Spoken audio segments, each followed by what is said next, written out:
Ultima may have created us, but he doesn't make us who we are. Only we can do that. And if he would have us fight for our survival, so be it. It's what we've been doing all along. Much like Ultima himself, it would seem. His new world being naught but a means to survive. And so, we must contend to decide which of us shall inherit the land. Should Ultima prevail, it will mean death for us all. Of that, we can be certain. But even should he fail, what world awaits us? A withered, godless place where our newfound freedom will most like prove a chain in itself. Well, that may be, but a chain can always be broken. As long as one has the will to break it, it won't be easy. It may take generations, centuries of suffering. And that is if everyone plays their part. But it will happen. And when it does, it will be on our terms. That is the world that awaits us. Indeed.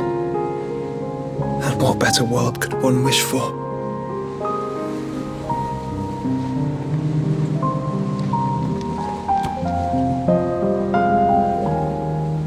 But first, we have to reach that crystal. Then it's a good thing I have wings. You can barely stand, let alone fly. And only the Founder knows what horrors await in those skies. You certain about this? Am I certain? I am the Phoenix. I will do what I must. This is our fight. Remember.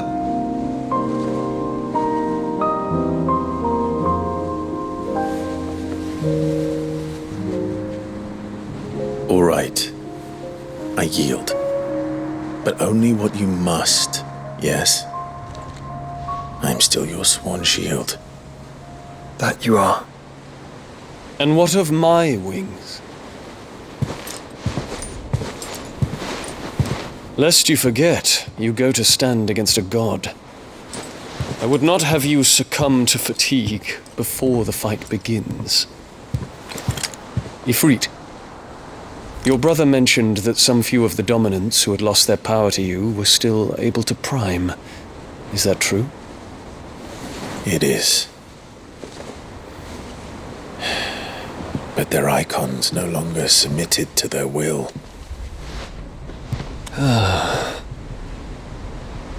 Then mine will have to be stronger. That you both might save your strength for the battle to come. You don't have to do this. If you do, there's a chance you might lose all you have left. And what have I but regret? My life ended in the Dominion. I fear death no more. Besides, I would have words with Ultima. He has much to answer for.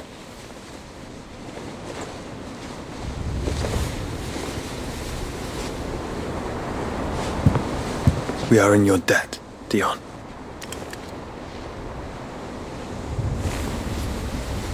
We can speak of debts when this is over.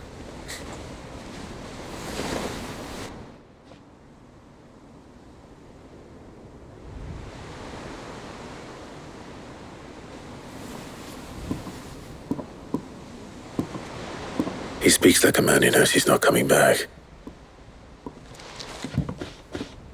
And has come to terms with that. That doesn't mean that we have to, does it, Clive? Time to talk to Jill. I only hope she understands.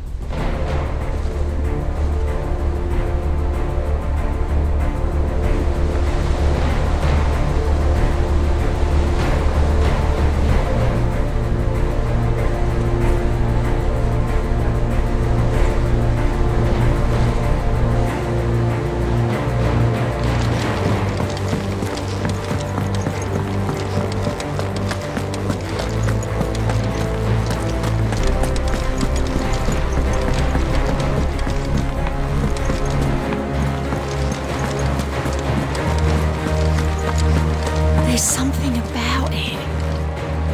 I feel like it's calling to me.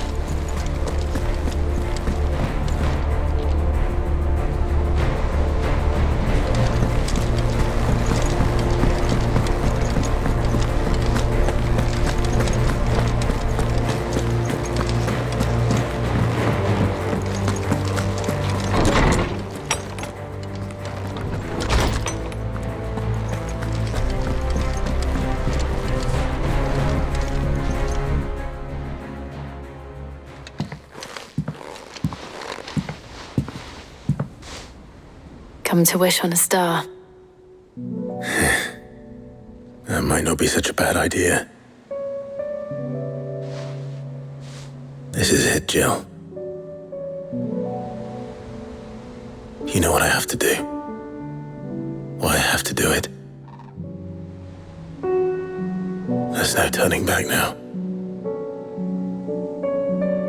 This is where our journey was leading us. Where it will end, for better or worse.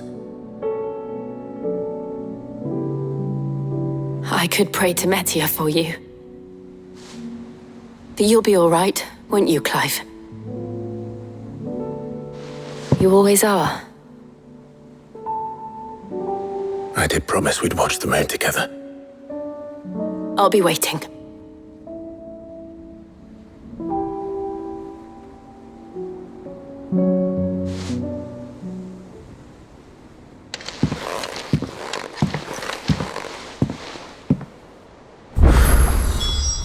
It's almost time. Better make sure I haven't forgotten anything.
Aye, it's a dangerous world out there. Let's stock up while you can.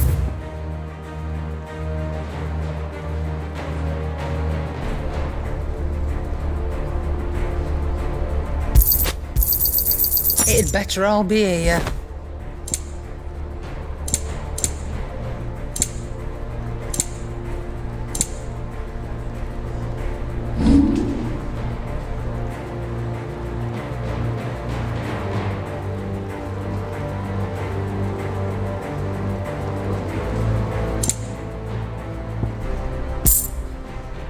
Finished, are you?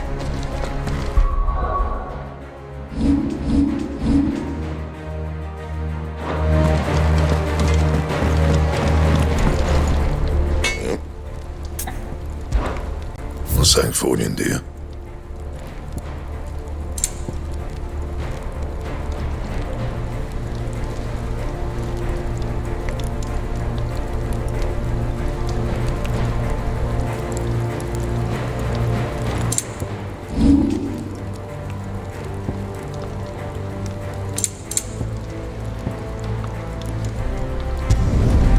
My best work, but it'll do.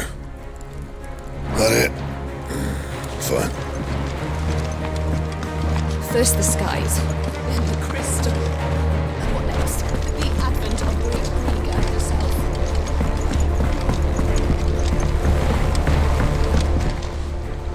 Ah, Clive. Joshua, what's wrong? And don't say nothing. It's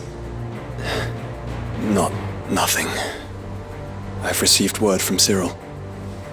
The Undying have found Father's will, or something akin to it. His will? How and where? In the crypt beneath Rosalith Castle. After Kupka was kind enough to drive out the Imperials, the Undying took the opportunity to recover what relics of the Duchy yet remained.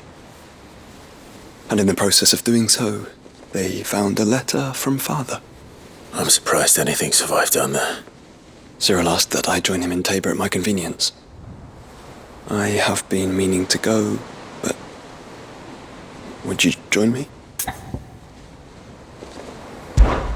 Of course. I want to know what's in that letter as much as you do. Very well. I am ready to leave when you are.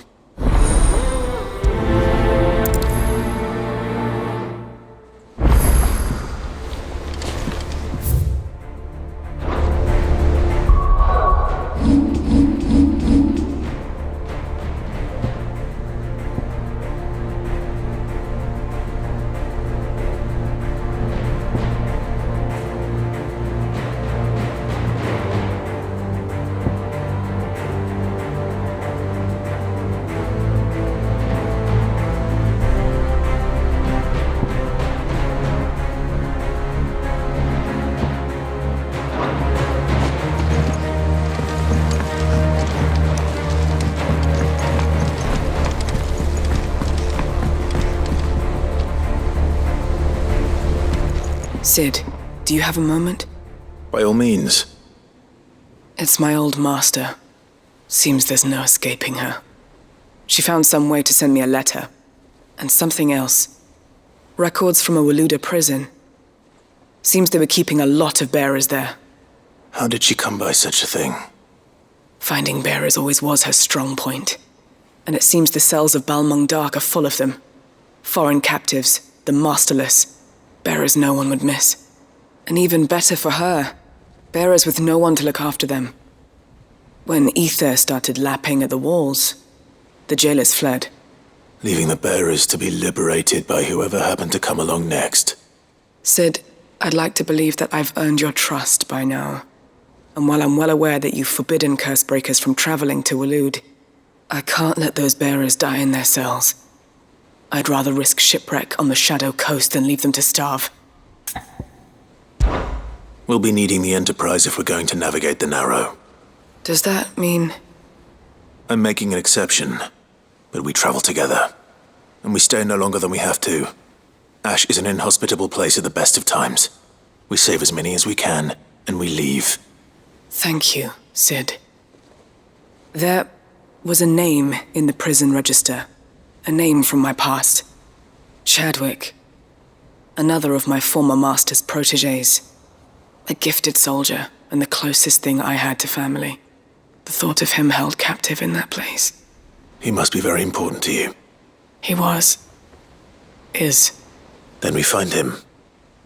The entrance to the prison lies in the shadow of Ravenwit Walls, just beyond the portcullis. We should head there as quickly as we can. I only pray there are still bearers alive to save. As do I, Doris.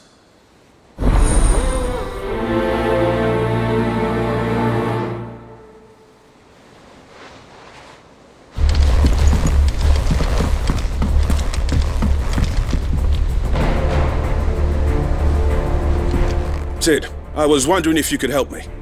It depends what with. A bearer, but recently freed from his bonds, is keen to join the Cursebreakers. As you know, the work we do is not easy, which is why we test every volunteer's suitability. I was hoping you could oversee this one's evaluation. I don't mind, but why this one? Because he wants to be a scout. Our ranks are filled with men and women capable of breaking chains and putting slavers to the sword. But scouting, we're few with the nose for that, which is why we still rely so heavily on Gav. And since he accompanies you on so many of your missions, I thought you might be better placed to recognize the traits in him that we should look for in those who'd fill his boots. Sounds reasonable.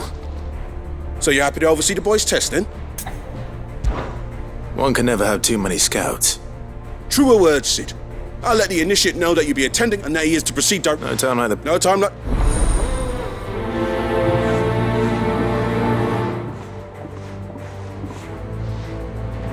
Northreach. I don't suppose they could have chosen somewhere closer.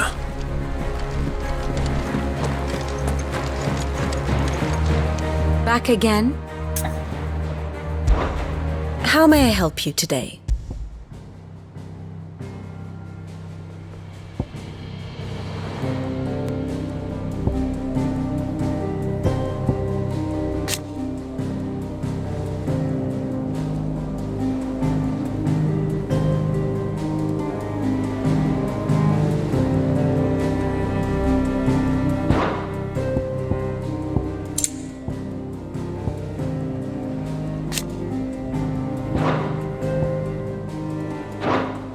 Of course.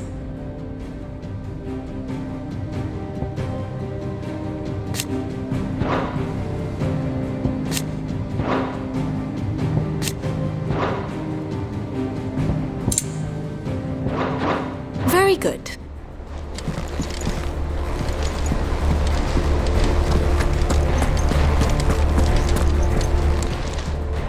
How may I help you today, Clive?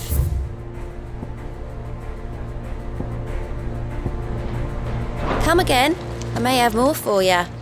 Clive! Here you go.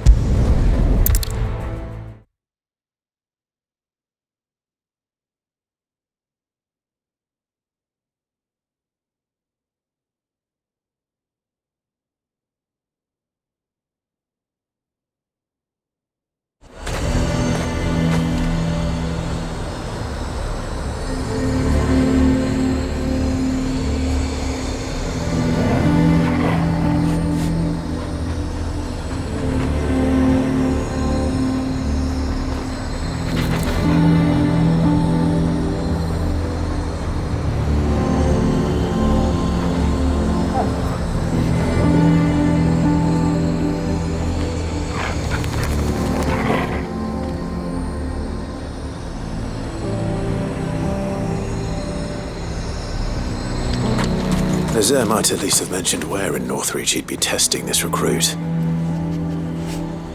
what can I do for you?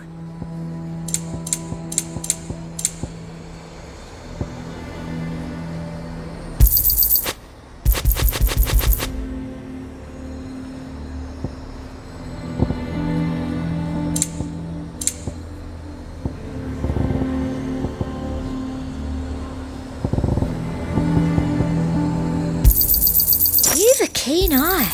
An excellent choice. You've a keen eye. I do like a customer who knows what he wants. An excellent choice.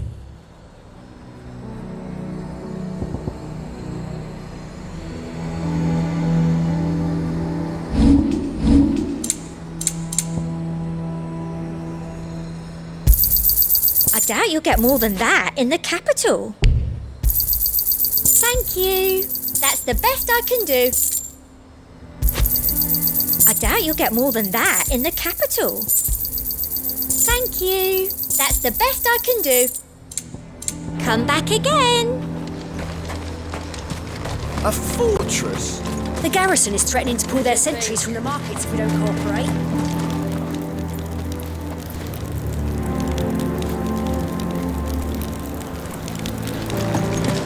I would speak with this Duke. Saw the captain just now.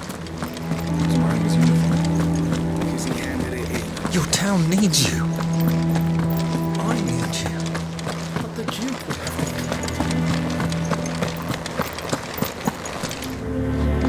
Do you have a moment, Clive? What is it? It's the Duke, unsurprisingly. His Eminence has assumed full control of the garrison and put every able-bodied man to work on the fortifications. The town was left all but unguarded, so Philippe was compelled to form a citizens' watch to fill the void. And though my dear boys have been characteristically willing to assist him in this, they want for bodies. So I was wondering if you would lend them your strength, that the people of Northreach might sleep easier, if only for a few nights. Of course. Whatever you need. Thank you, Clive. What would I do without you? Philippe told me he had men stationed at... Where can I find the mistress of this establishment? Here, my lady. To whom do I have the pleasure of speaking? My name is Sabine, and it is my displeasure to be the daughter of the Duke of Oriflamme, who I understand is causing you and your town no small amount of trouble. I wish to speak to you about what might be done. Very well. Let us speak. I trust you'll forgive me, Clive. Absolutely. Our conversation can wait. Please, proceed. As you know, my father is a most overbearing and supercilious man, and I join you in objecting to his every action. Indeed, I owe you my thanks for continuing to argue against his reckless plans. Yet I fear he is not one to be swayed by reason. No. He must be made to face the consequences of his actions. And who would make him do this? I would. Myself and several other like-minded individuals. Were you to join us, we would surely have the strength to drive him from Northreach for good. Does that not seem a trifle... drastic? Drastic action is precisely what is called for. Unless you are content to see your people downtrodden and dispossessed. My father would have it that citizens exist only to serve the Empire. That they should be forced to make every sacrifice to ensure her revival. But he is wrong. It is not the people who must serve the Empire, but the Empire who must serve her people. He's always been like this. Scornful of the opinions of anyone he judged beneath him. But he cannot be allowed to ride roughshod over the common folk any longer. We must fight him. By all possible means. Fight him? No. My purpose is to quell the tension in Northreach, not to stoke it. Respectfully, my lady. Our only chance of saving this town depends upon every one of us uniting against our common enemy. Your father and his followers included. While I understand your frustrations, I cling to the hope that he may yet be won round. False hope, I assure you. But I see that your mind is made up. I shall bother you no longer. If you will extend me the same courtesy, I bid you good day. She certainly has spirit. Indeed. But unfortunately for us, that spirit is only likely to harden the Duke's resolve, which may be enough to seal the fate of this town. Not that she cares. This is all about her and her father. Families. I'm sorry, where were we? Ah, yes. I was about to tell you of Philippe's plans for the town watch, but perhaps it's better that you heard them from him. I believe he's in the market, if you'd be so kind as to seek him out. Right away. It's just a pity I cannot join you. I'd like to see the two of you in action together.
Saw the captain just now.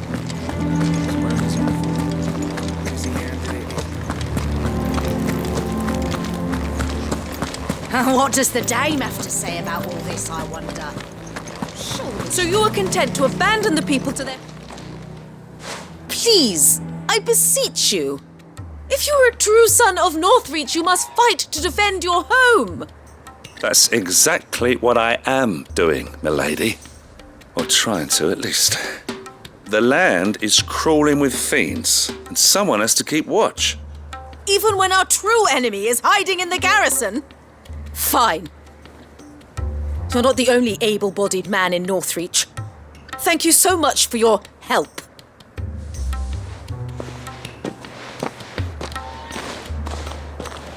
She cornered you too, then?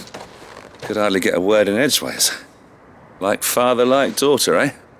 She made an uninvited appearance at the Vale earlier, hoping to convince the Dame to join her in fomenting rebellion. I bet that went well. Her ladyship seems to have a way with people. Anyway, what brings you here? Our mutual friend thought you might welcome some help. Oh, she did she? Right as always. In fact, you're just the man. We've had some reports, you see. Sightings of, you know what. They're back. Seems that way. All over, too. We haven't been able to confirm anything yet, but if you're willing, you could go and see what's what. Right. Where should I look?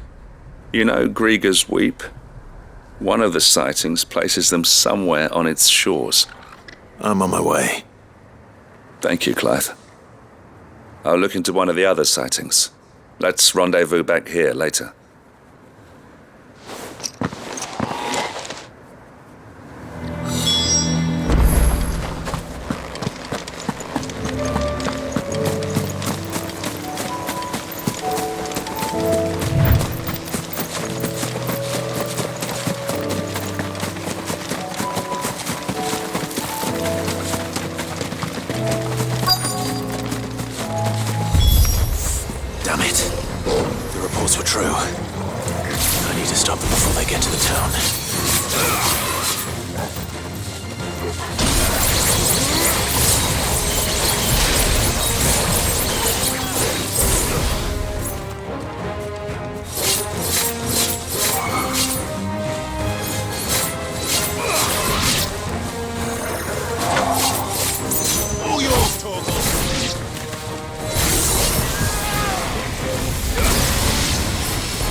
Call that a test, Ultima?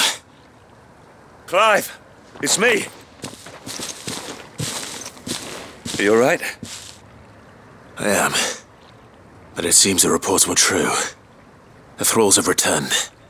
I dispatched the few that I found, though. Well, that's something, I suppose.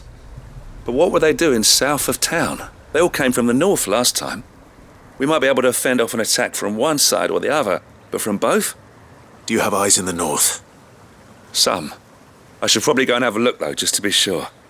Now, you head back to Northreach. I want you there just in case war breaks out while I'm away. What do you mean? Her ladyship's been busy working her magic on the townspeople, stirring up ill feeling towards her father. She'll have her marching on the barracks if we're not careful. What? This is exactly what the Dame was afraid of. I'll do what I can to calm things down. Be careful out there, all right? Don't worry, I'm not like you. One sniff of those things and I'm running back to town screaming blue murder.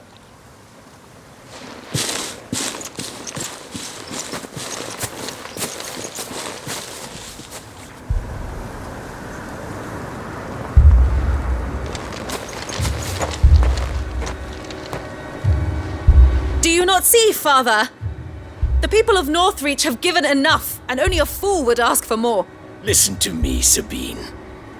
Where would our people be without their country, The Empire is their sword and their shield. It is she that ensures they can live without fear. But now she teeters on the brink. Without their sword, how will the people fight? Without their shield, how will they protect their kin?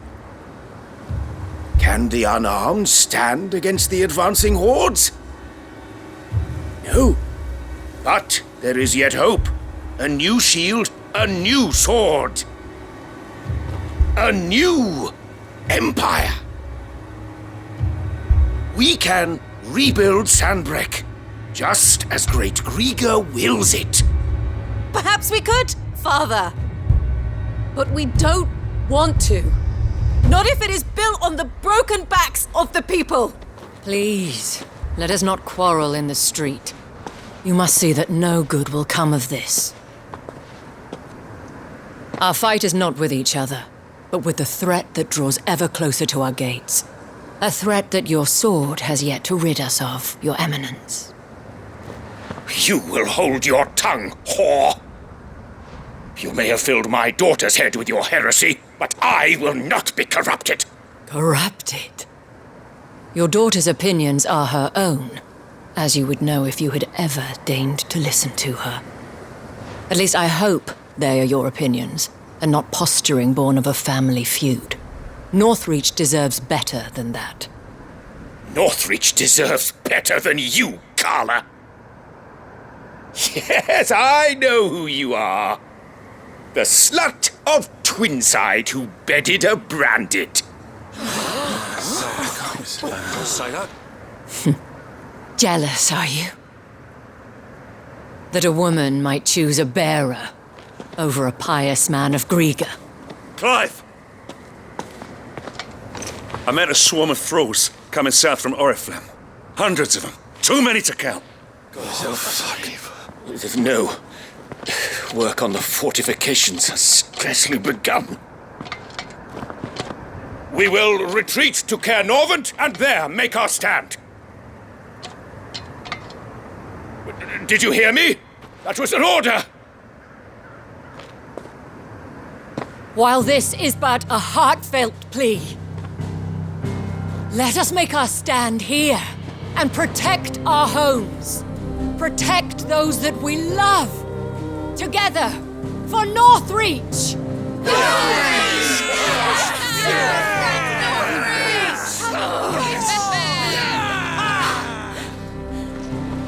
You heard the dame. What are we waiting for? Pikemen to the gates. Archers to the roofs. Quickly, come on!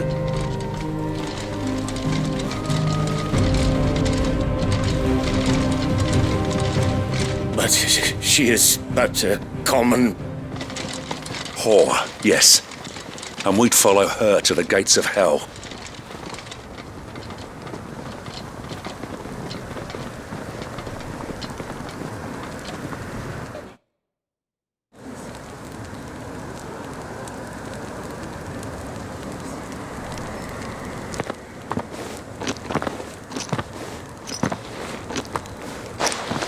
The men have their orders, and they look like following them. I got them spaced out at regular intervals. Whichever direction the thralls strike from, there'll be someone there to meet them. Thank you, Philippe. Rest assured the people will play their part. The herbalist has donated her stock of medicines to me. Should any of your men be injured, take them to the Vale. We'll see to them there. Thank you, milady. I will. I'll play my part too. You still want for numbers. Unlike the enemy, I only hope I can go some way to evening the odds. Philippe, can I leave the south in your hands? I doubt the thralls by the lake were the last of their number. Of course. I'll lead a party down that way so we don't get taken by surprise. What about you? I'll make my way up the road to Oriflamme. I fought a few of these things, and while I can't promise to hold them all back, I should be able to thin the herd. All right, but take care. Thank you, both of you. You can thank us when it's over. Till then, madame.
Any of them?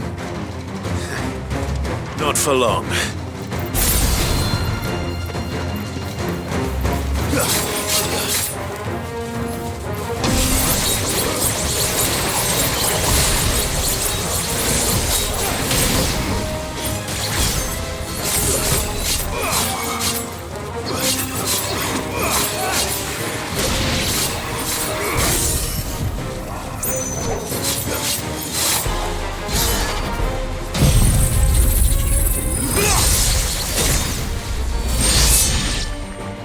Is it over? No. It's only just begun.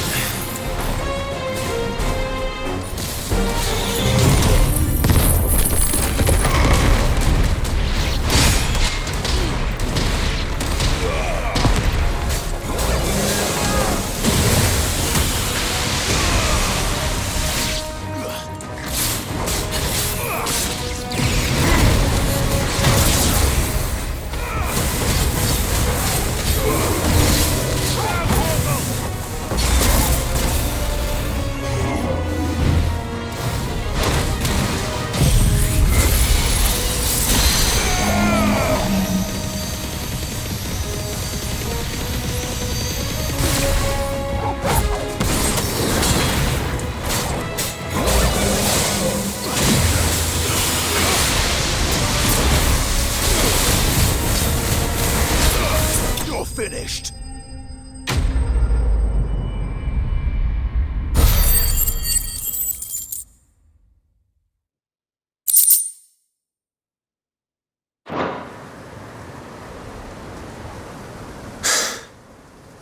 That looks to be the last of them. I wonder how the others fared. Better hurry back to town. Come on, Torgal.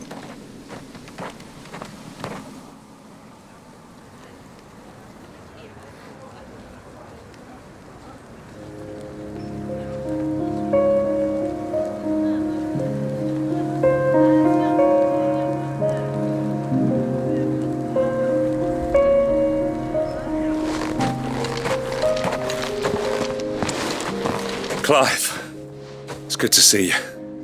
And you. The road to Oriflamme is clear. How did you and your men fare? Well, we ended up fighting for our lives down by the lake. Took a few nicks, but nothing the girls at the Vale can't put right. Glad to hear it. Well, it seems we've survived. For the time being, at least. I thank you both for answering the call.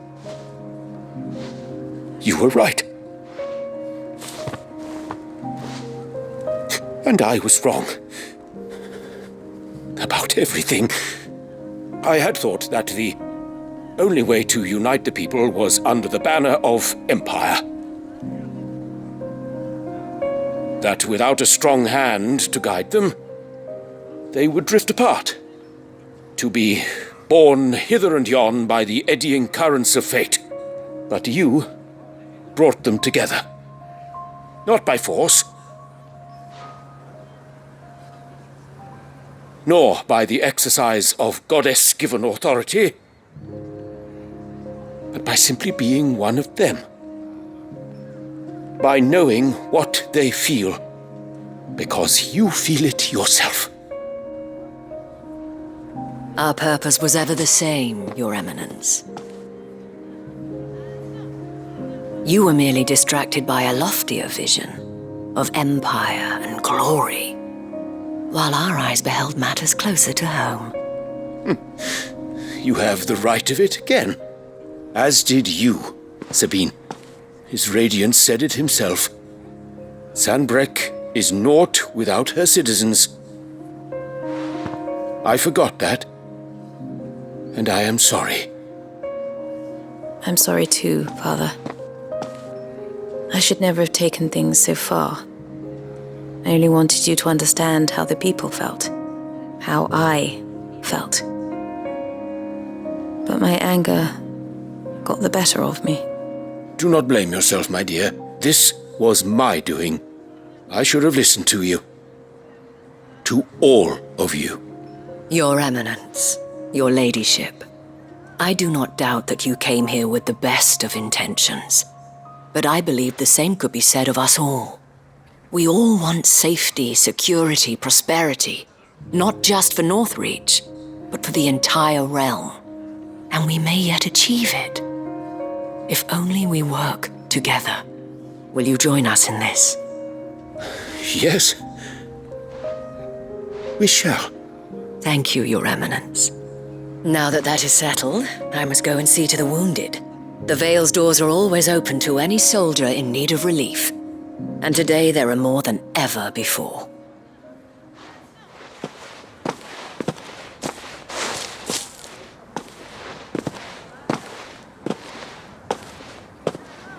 Madam Isabel is a rare soul indeed.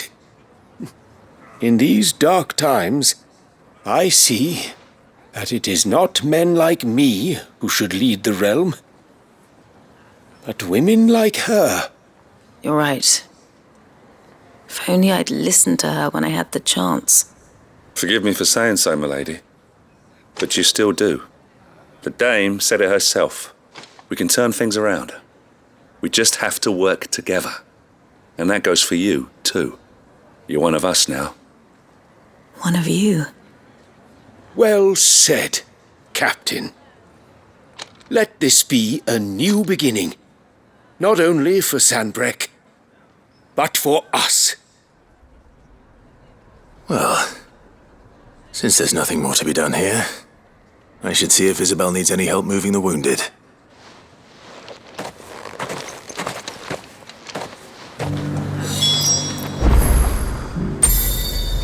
Can we get you anything?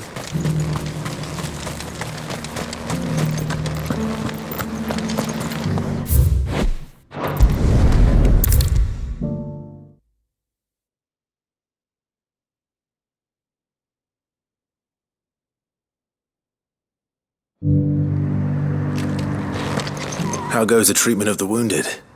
I'd be happy to man one end of a stretcher if it would help. You've helped quite enough for one day, Clive. Thank you. Don't mention it.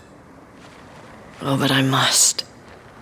After all you've done for this town, it is the very least you deserve. Tell me, if Northreach had fallen, what would you have done? A woman of your means could find a home anywhere in the realm, but I sense you would rather have died here. It's a long story. For you, madame, I have all the time in the world.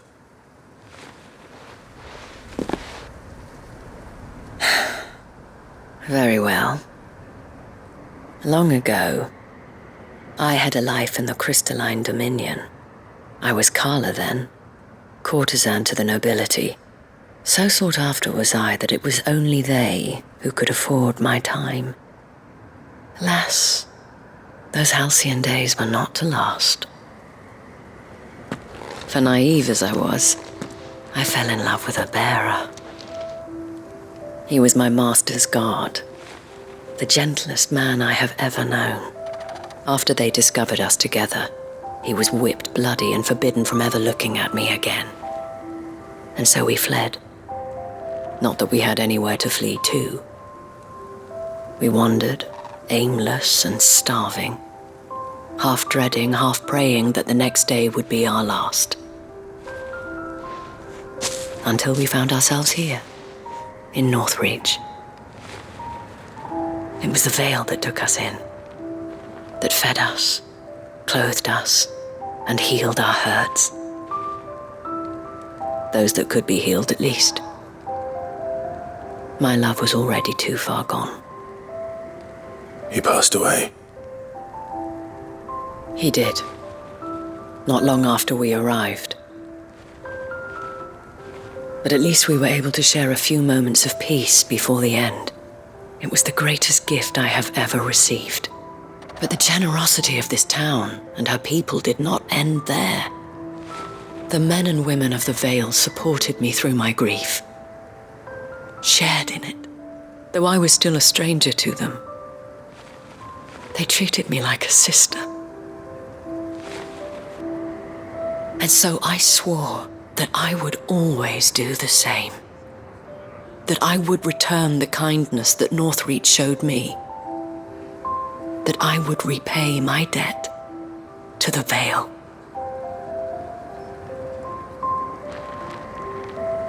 Thank you, Isabel, for sharing this with me.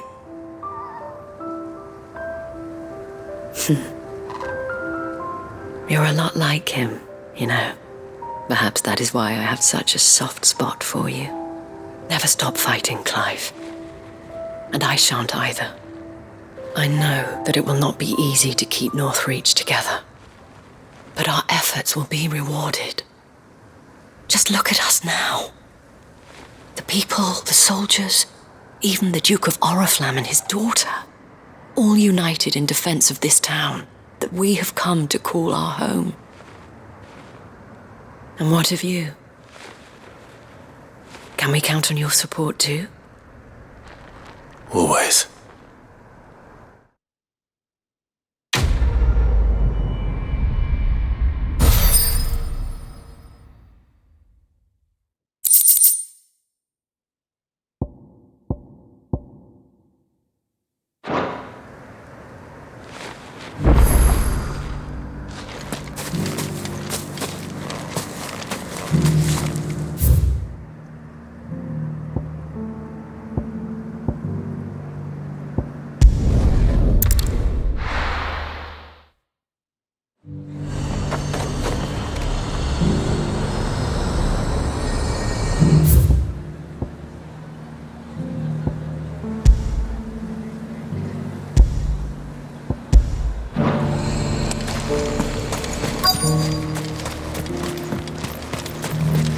No.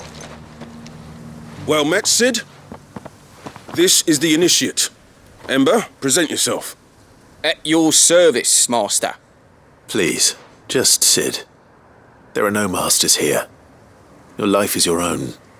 Oh, of course. Thank you, Sid. The sergeant says you'll be evaluating me at my trial. To become a scout, yes.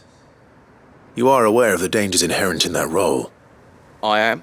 But I swore I'd face them. Just like the man who saved my life. And who would that be? Gav. It was him who found me and freed me. No magic, no support, just one man and his nose. Came and sniffed me out. It taught me what one man can do if he puts his mind to it. And I've been training ever since, so that one day I can be someone's saviour, just like Gav was mine. I'm sure he'd be flattered. You clearly have good intentions, Ember. And it sounds like you're under no illusions. Stick to this path and you'll make a fine cursebreaker. So, what? Have I passed? You haven't even started yet. Now listen.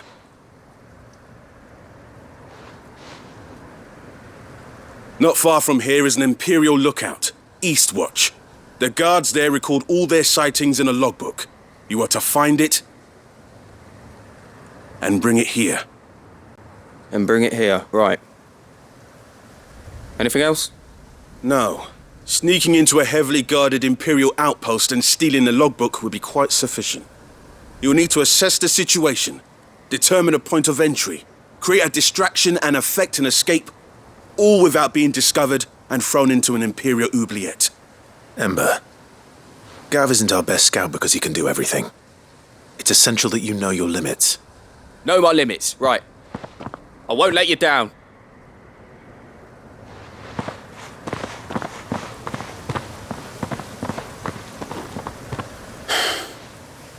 It shouldn't be as dangerous as I made out. But keep a weather eye on him all the same, would you? On my way. All right, Ember. Impress me.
These are clean kills. Perhaps young Ember really is ready.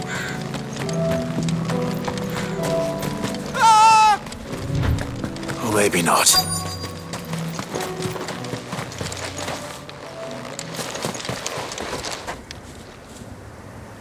Damn it. Ember, draw your sword! I can't! Then run! If you want him, You'll have to go through me.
Ember, are you...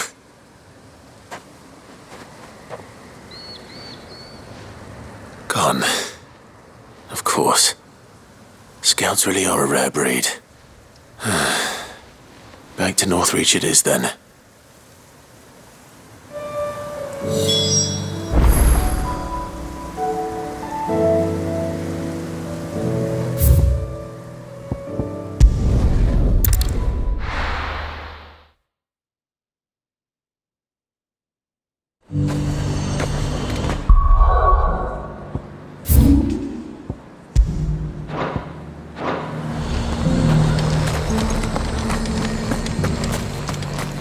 Got any more of those special elixirs?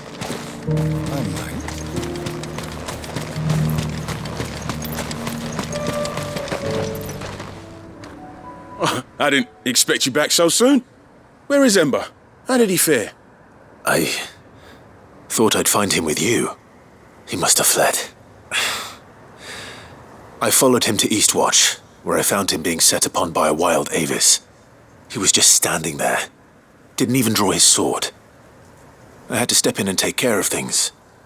But by the time I had, he was nowhere to be seen. I assumed he'd set off in your direction, but apparently not. I'm sorry, Sid. I knew the boy had a nervous streak, but he seemed like... The right man for the job? I believe this is the logbook you tasked me with retrieving. Eh? How did you... Don't you tell me you breached the tower while Sid was busy saving your skin. What? Wasn't that what you asked me to do? To bring the thing back without getting caught? He has you then, his heir. And he did it all on his own. But Sid, he did what he thought was best. And now I have to decide whether I agree. Of course. We'll await your evaluation back at the hideaway. Don't you leave my sight. Yes, Sergeant.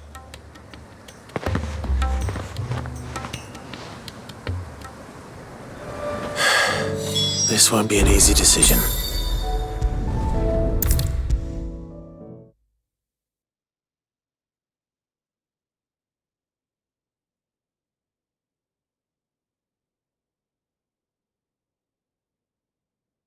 You should have seen him. The thing... Welcome back, Sid. Welcome back, Sid. Yes. Welcome back. Trip wasn't too much of a pain in the arse, I hope. Truth be told, it was me who suggested roping you in to help with the trial. But from what I hear, things didn't go quite as planned.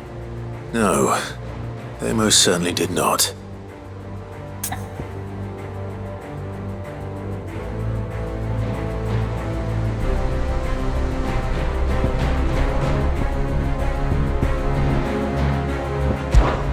When faced with an unexpected foe, Ember froze. He did not run. He did not fight. Had I not been there, he would be dead. It would be too great a risk to send him out on a mission alone. Thank you, Sid, for your honest appraisal. Ember, you braved the tower and emerged unscathed. Yes, but only because Sid saved your skin. To me, that's no better than being caught red-handed. You failed the test. Wait, Sergeant. Ember still has much to learn, it's true. And this time he was found wanting. But I'd say he's due a second chance, nonetheless. After all, he did do as you asked. With a bit of hard work, any hand can be made to hold a blade, and any mind can conquer its fears. But a scout's nose is different. You've either got one, or you ain't. And by sniffing out that log, young Ember here has shown he has a conch and a half. Wouldn't do to waste it now, would it? Fine. One more chance. I'll do whatever you ask. I'll spend my days and nights in the pit if I have to. I'll show you. Just you wait. Daft as a brush, that one. But his heart's in the right place. Just like someone else we know. And if you ask me, we've been leaning on him for far too long. That time the curse breakers took some of the weight off his shoulders, I reckon. It couldn't hurt. Just don't tell Gav I said so, will you? I won't have him thinking he's been hard done by. Next thing you know, he'll be asking for a day off. Chance would be a fine thing. Back to work. Forgive me, Sid. This did not play out as I expected. Things rarely do these days. But that's why we need men like Ember more than ever. Men who can make the best out of a bad situation. Remember that. I will, Sid.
defy this to madness!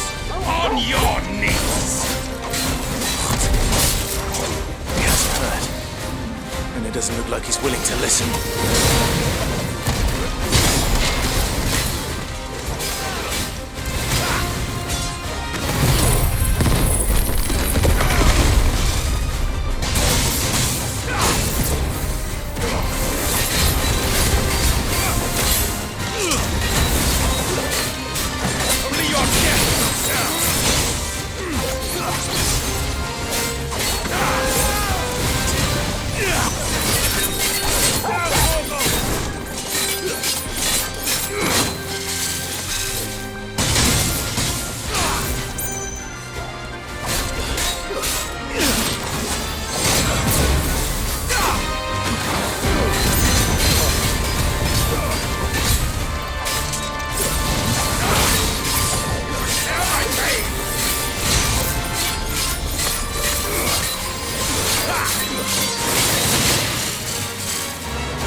Damn it.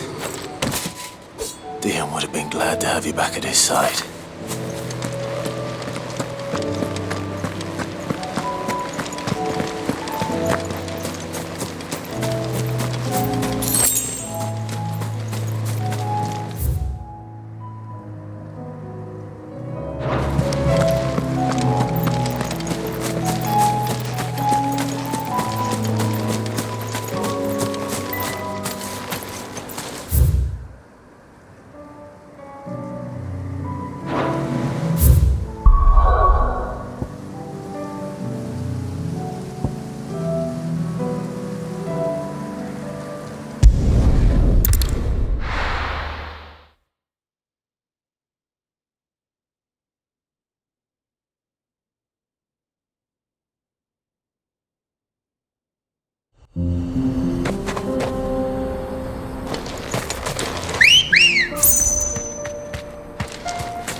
Walk from here.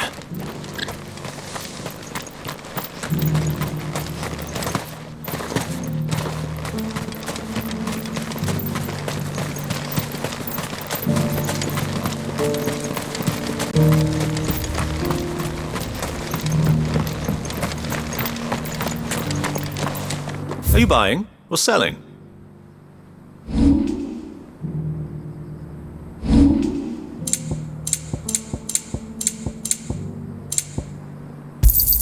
A fine choice. Go safely.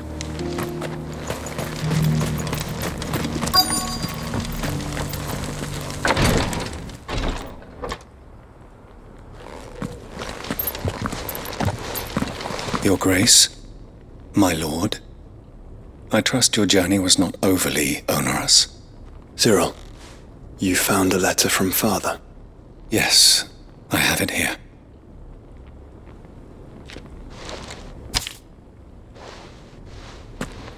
If you would do us the honor, my lord.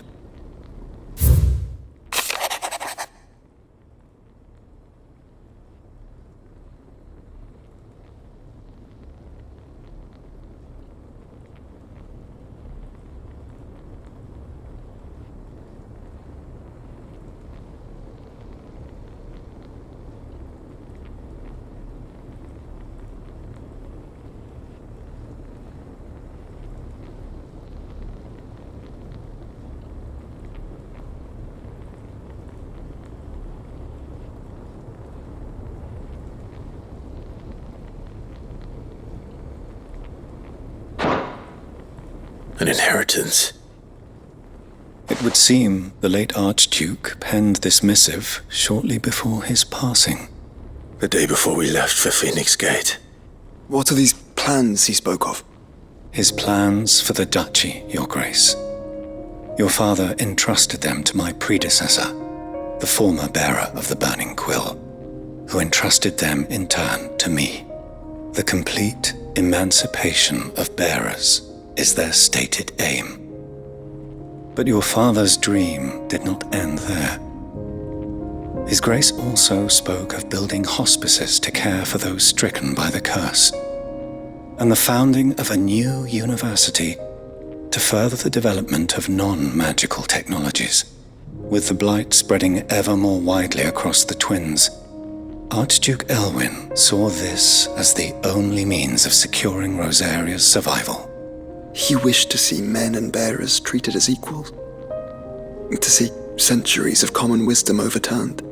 Small wonder he did not think it achievable within his lifetime. But he thought it achievable nonetheless. Had he not, he would never have written this message. Nor would he have entrusted his vision to his most faithful aides, those who would have stood with you, shielded you from the machinations of the less benevolent personages at court.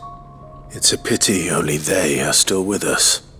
'Tis true that those most loyal to your father were the first to suffer the Duchess's wrath. But one at least remains, and she has come bearing gifts. What do you mean? Mayhap it is better that she explain, my lord. After all, the duties entrusted to me by my predecessor extended only to recovering His Grace's will and arranging a meeting with the one who might execute it, or a part of it at least. And where is this woman? She awaits you in the archive, Your Grace. Thank you, Cyril. Shall we then?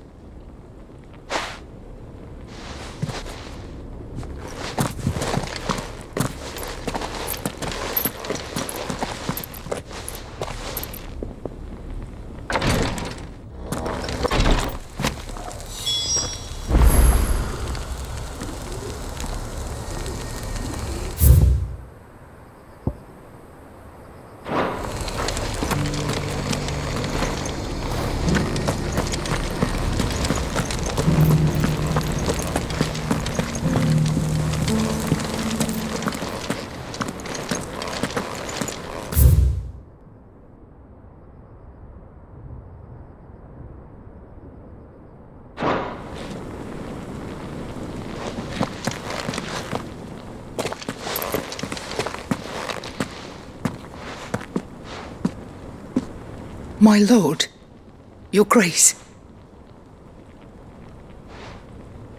I hardly recognize you. I am Goditha, retainer of House Rosfield, loyal servant to the Phoenix and his shields. Your father, The Archduke Elwyn entrusted me with the delivery of a gift. I only hope you can forgive my tardiness in bringing it to you. Lift up your head, Lady Goditha. You have our gratitude for your service to our house and to our father. I merely did my duty, as any proud Rosarian would. My lady, perhaps you could explain a little more. What exactly is the gift you bring? As I'm sure you know, it has long been the custom for the children of House Rosfield to be presented with certain keepsakes upon their coming of age. Indeed it has. Our father often spoke of the day when our turn would come. And had he lived to see it, he would have presented you with the treasures I bear. Matching armbands for you both. Alas, he did not live. Indeed, he was taken from us even before they could be completed. He had intended to claim the Heartstone with which each armband was to be finished himself, but it was not to be. And his gifts remain incomplete. I see. It saddens me to bring them before you, as they are. It was your father's wish that you be presented with the finished articles, not these works in progress. But with his grace long since gone, and the stone left unclaimed, I had little choice. You are grown men now, and his house is yours. And while I would not presume to insist upon your claiming the Heartstone in his stead, I know that nothing would have pleased him more than for you to do so. Thank you, Lady Goditha. What say you, Clive? What else? Of course, my lady. May our father's will be done. Oh, I am much obliged. Do you know where we might find this Heartstone, my lady? I do. Though it may be a matter of a good deal more than simply happening upon it. It is found in the bellies of elder griffins, you see. We do at least know where to find one. A certain specimen has made its nest in Titan's Wake, not far from here. A certain specimen? You are most perceptive, Your Grace. In answer to your unspoken question, yes. In fact, this is the very same beast your father meant to slay. I have been tracking its movements since you were but a boy. Were you to slay it in his stead, as men of House Rosfield, it would surely make your father proud. What say you, Joshua? What else?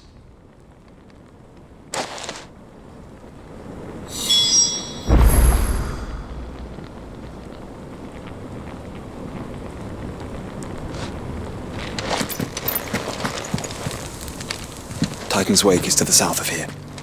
But we must not be hasty. The good lady has been disappointed once already.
Thanks, girl.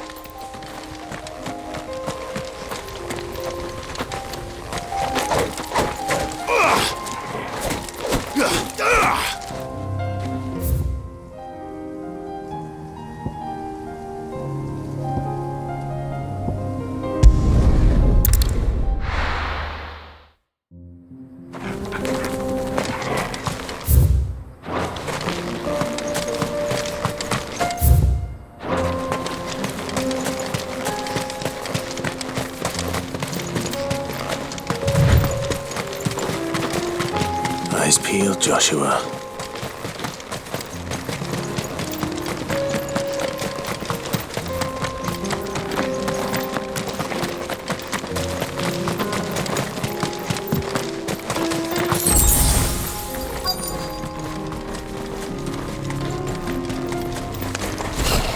There it is.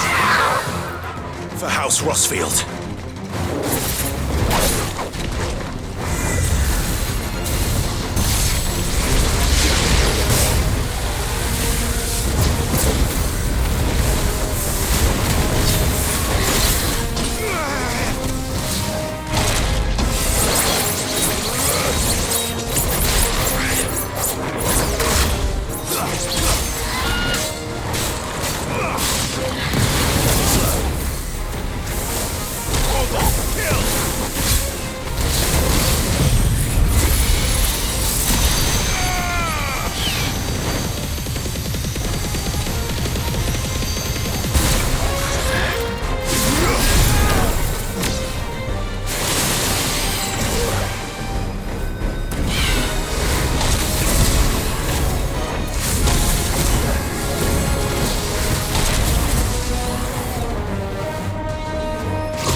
Is this the Heartstone? I expect Lady Godotha will know.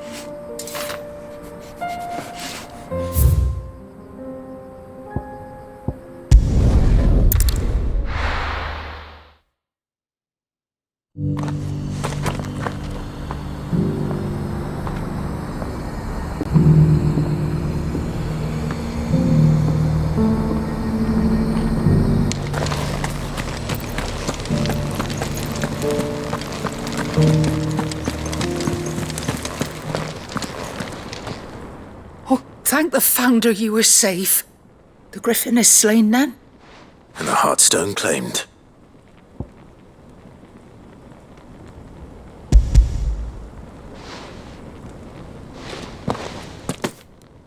Yes, this radiant luster like frozen flame. It is just as your father described it.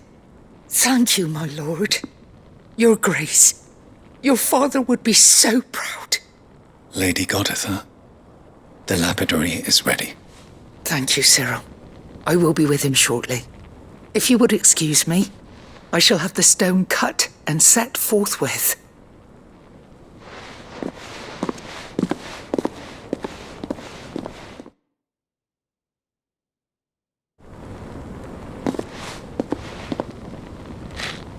The armbands are complete. Pray, take them. They are yours, after all.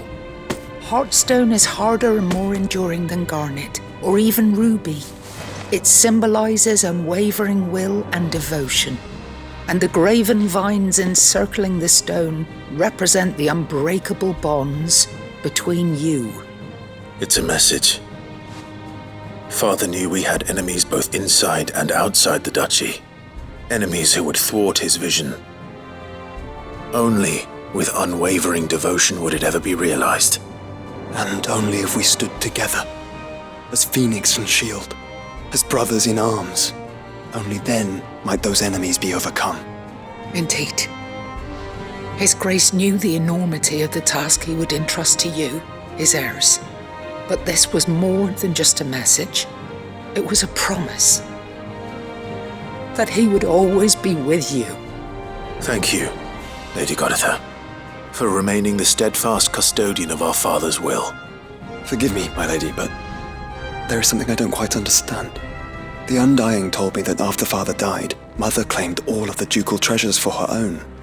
Even if the armbands were incomplete, she would surely not have overlooked them. So, how were you able to keep them from her? Because I was the keeper of the vault. Though I was but a lowly servant, your father spoke to me of his intentions for the bands, of the deep love he had for both of you, and his hopes for your future.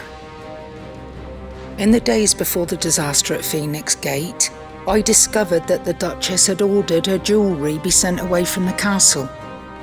It was then that I knew she meant to betray us. I tried to warn your father, but it was too late. When word of the fire reached Rosalith, I knew my time was short. So I took up the armbands and I fled into the night. And thank the Founder you did. Yet my duty to your father was incomplete. Not knowing what else to do, I followed the Griffin, thinking I might claim the Heartstone on its passing. And so my pursuit continued, until Lord Cyril appeared before me. He informed me that His Grace's will had been recovered, and that his sons were alive and well. Lady Goditha, on behalf of my father and all the people of Rosaria, I thank you for your loyal service. As do I. Thank you, my lord. Your Grace, for coming back to us, for giving my service meaning.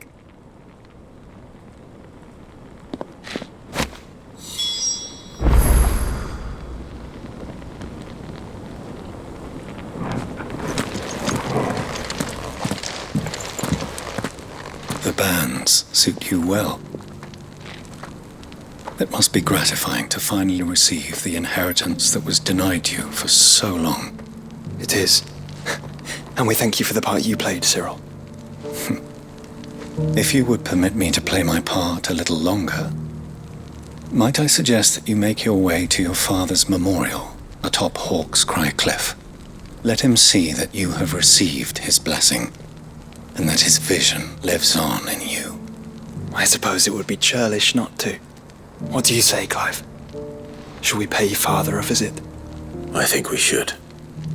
I was hoping to be able to offer him my thanks before we left for Origin. Your father's helm is enshrined there. It has been since the day we recovered it from Phoenix Gate. I prithee claim it, for it too is a part of your inheritance, and I do not doubt that your father would prefer it in your hands than perched upon some lonely rock. Thank you, Cyril.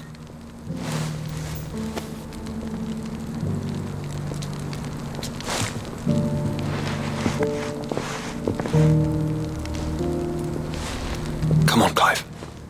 He's waiting.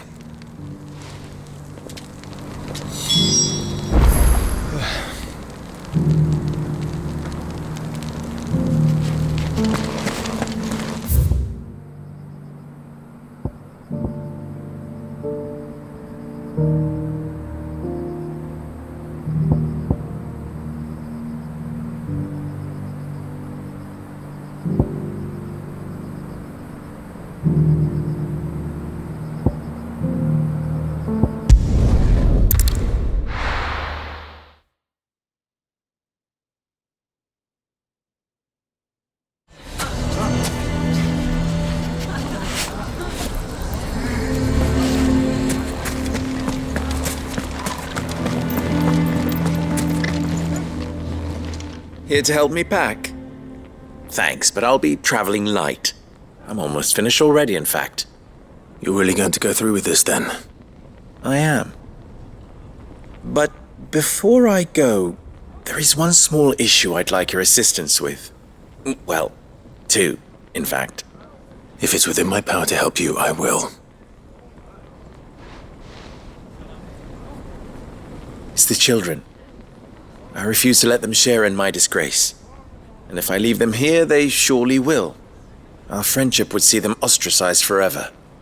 But I can't take them with me either. I can think of only one place where they are certain to be safe and provided for and loved. The Hideaway. Of course. The children would be more than welcome. Thank you, Clive. I will not forget this. Lubor, are you still here? What is it, Ferda? You look pale. There's been a flood in the Velcroy, a damn big one. The League of Outlaws encampment was completely submerged in ether. What? Every last one of the bastards has turned, and they're headed this way. Bandits are one thing, but Akashic bandits are quite another. The town guard won't stand a chance against them.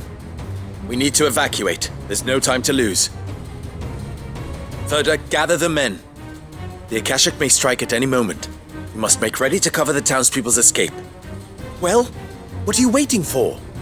Yes, my lord. Clive, change of plan. The children stay with me for now. I need you to find Conrad and Natalie. Tell them to prepare for a full and immediate evacuation. Understood. I'll do what I can to convince everyone else. Wish me luck.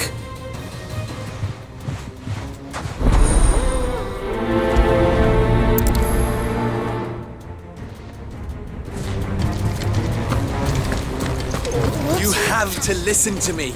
They're coming. You need to evacuate. Why do they always have to make such a fuss outside? Ah, it's you. What do you want, Lord Underhill? To pass on an important message. There's been an ether flood out in the Velcroy. The camp where the so-called League of Outlaws were gathering has been swallowed. They're no longer just bandits. They're Akashic now, and they could be here at any moment. You need to begin preparing for a full-scale evacuation right away. Oh, do we? And who was it who gave you this disturbing news, might I ask? Lubor, perhaps? The man spreading the same poison out in the square as we speak. You may believe his lies, my lord, but we know better. But why would he lie about something like this? Some twisted attempt at revenge, perhaps. If he had not been unmasked, he may well have been elected our leader. A great honor for one of his kind. One he might well feel aggrieved at having been denied. Lord Underhill, forgive me, but it has become all too evident where your sympathies lie. Lubor cannot be trusted, and neither, therefore, can you. You may not trust me, but for the sake of your people, ask yourselves if there is any chance that this is true. There isn't. You can be certain of that. Now be off with you. You're making a mistake. Come, Clive. If our words will not move them, then we must find another way to help save the town. You're right. Let's speak to Lord Ferda.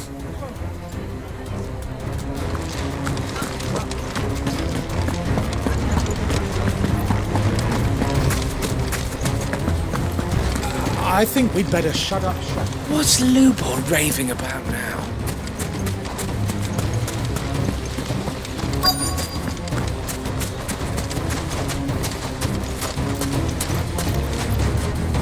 Lord Ferda. Sid, what's wrong?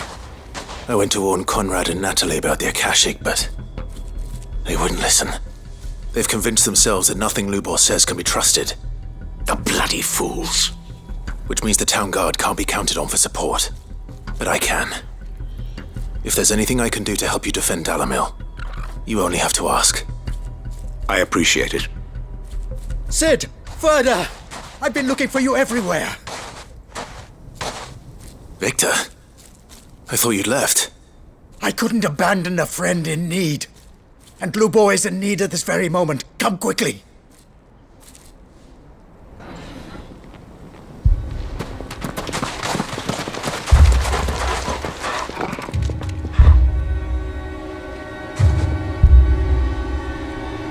You have to believe me! The Akashic are coming! They don't eat, they don't sleep, they don't tire, and they don't care who they kill. They're unlike anything that's come before. There won't be no parley, no mercy granted! We may have saved the town once, but this is different. I do not ask that you forgive me, but please believe me. If you do not run, you will die. You will all fucking die!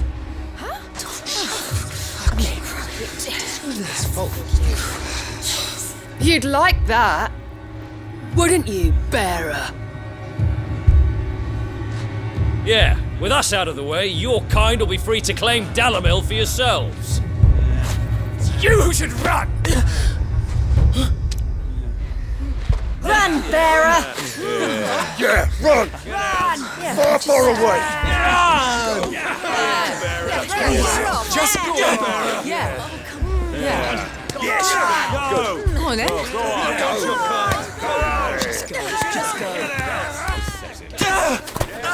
Lubo. Wait. Someone's coming. Come on! Stop! You're hurting him!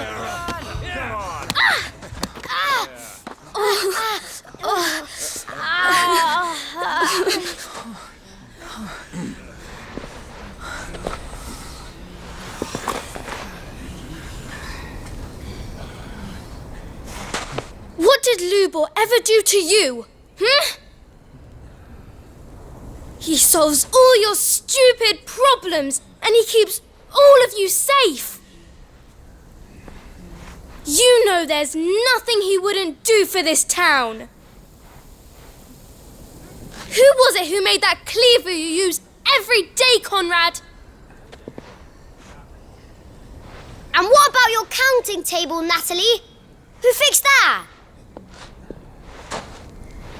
Whose men make sure the streets are clean so all your boots don't get dirty? Who spends all day, every day making sure things run smoothly round here? And none of you ever say thank you, ever. But did Lubor ever complain? Well, does he ever stop smiling? He keeps this whole place going. And you act like it doesn't even exist!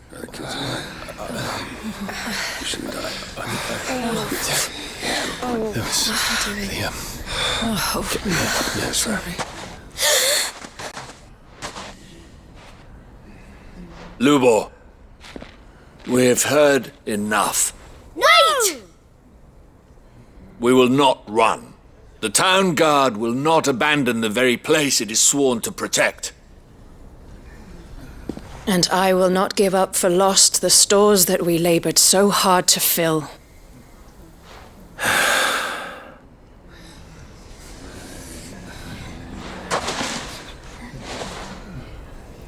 So tell us, how do you propose we deal with these Akashic of yours?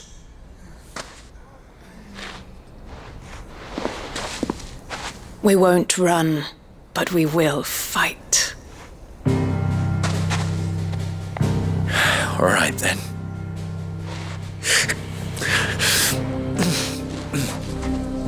Fine.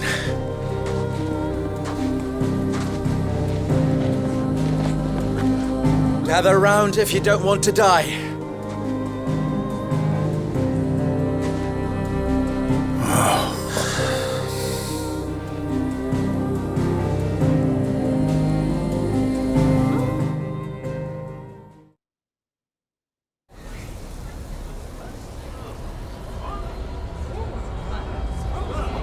Allow me to explain the situation. The ether flood occurred near the village of Charatina, deep in the Velcroy. The place had been abandoned for years, until the League of Outlaws decided to make it their base of operations. Now they're all turned, and if the scouts' reports are correct, heading in this direction. They are mindless monsters, driven only by hate and rage, and they are utterly unpredictable. With the bandits, we at least knew how and where they were likely to attack. When these creatures come, Dalamil will have the bitterest fight it has ever faced on its hands. The town guard will muster at the north gate. The rest of us will take the south. Both forces will provide men to serve as scouts and messengers, ready to spread word of the size and nature of the Akashic force as soon as it is spotted. And as soon as it has been, we will converge on its position and see that it is driven back from Dalamil at all costs. Conrad, can I count on the support of the town guard? Always. I leave the selection and coordination of the messengers in your hands, Victor. And the command of our men in yours, Ferda. If you would both be so kind. Consider it done. As you wish. Natalie, I would ask that you and your people have the townsfolk barricade themselves inside the bathhouse. And tell the merchants not to waste time securing anything beside the essentials. Preserving life is our one and only concern. As long as we survive, it doesn't matter what trinkets we might lose. Our riches can be regained. And if anyone doubts that, let it be known that the Briar's Kiss stands ready to cover any losses. Very well. I shall tell them. Where do I fit into this plan? Where else but the most perilous place of all? I would like you to travel to the home of our erstwhile League of Outlaws, Cheratina itself. The main host is most likely still there, and Dalamil will not be safe until it is eradicated root and branch. A little gardening. How pleasant. I doubt it. I have a feeling these weeds will be particularly stubborn. Luckily, so am I. So you are. All right then, we all know what we have to do. Now it's simply a matter of doing it. For Dalamil.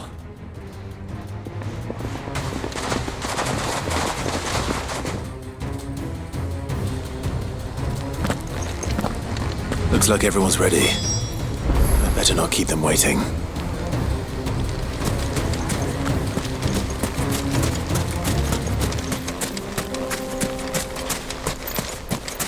Good. That will keep some of them out. Any man sighting an Akashic is to raise the alarm immediately. The messengers will see that our...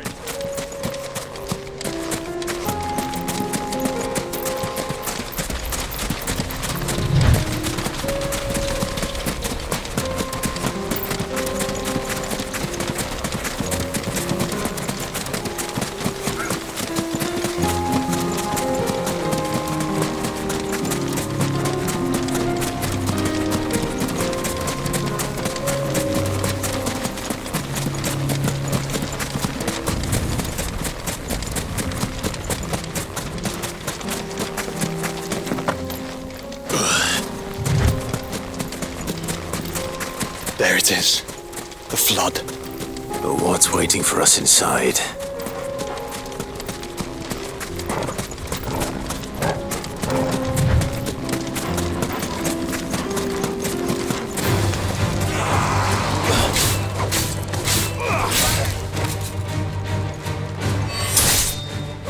Finished.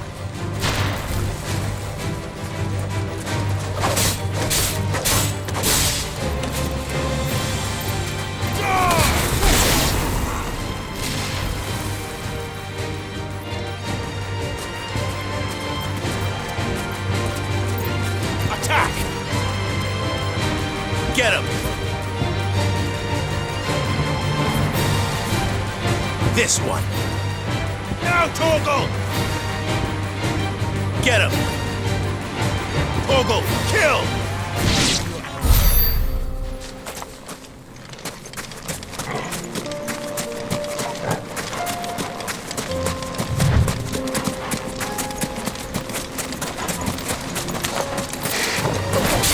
Time to fight.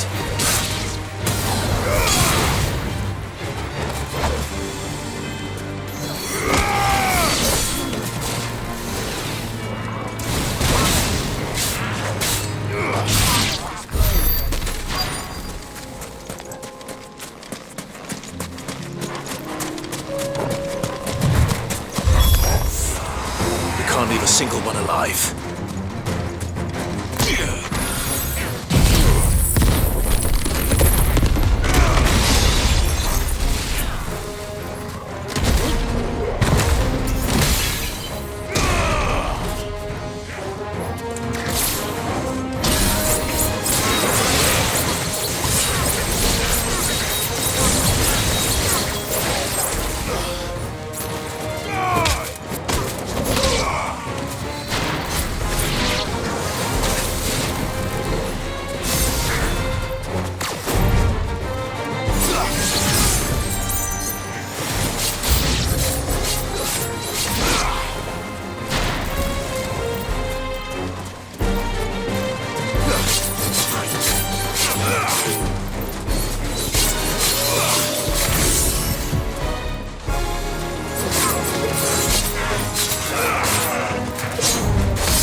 The League is disbanded.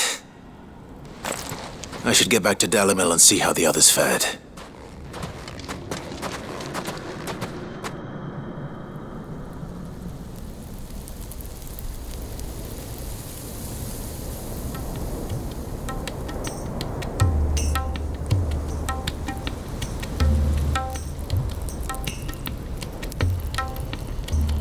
All the Akashic we were able to find have been dealt with. Seems that might be the last of them. Last of them here, perhaps. Lubo, Sir Clive has returned. Clive! What news from Charatina? It's done. Root and branch. I knew you wouldn't let me down. Thank you, my lord. Friends, the Horde has been driven back. The Akashic have been defeated. And we need not fear the arrival of any more, thanks to Clive. Victory is ours. We bloody did it! We saved Dalimil. Lubor, allow me to apologize. After all you have done for this town, we should never have doubted you. But we did. And for that we are truly sorry. We only hope that you can forgive us. We need you, Lubor. Dalimil needs you. So, if you would still like to be considered for the position of mayor, you have our backing. You do remember that I'm a bearer, don't you? We do. But that is not a stain on your character. It is a stain on ours.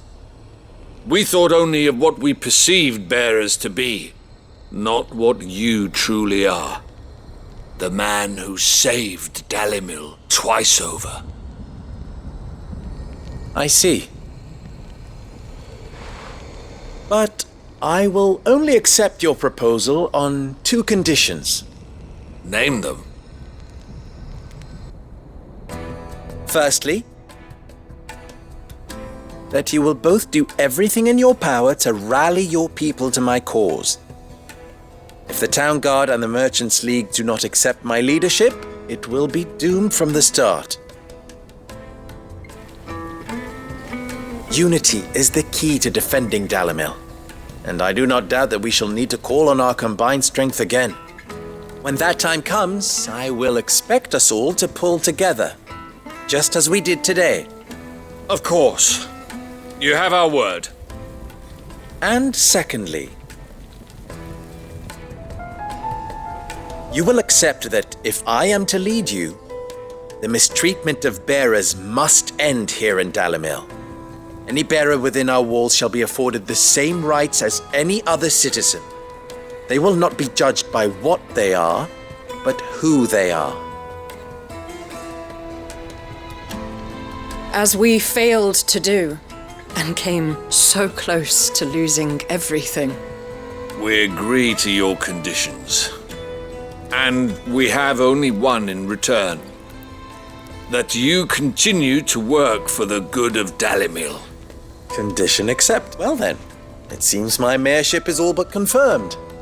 Do I get some sort of special hat?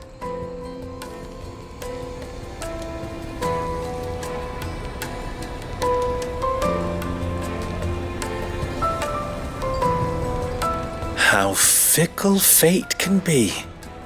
Not so long ago, I had resigned myself to leaving Dalimil in disgrace. And now, I find myself her leader. Here. For everything.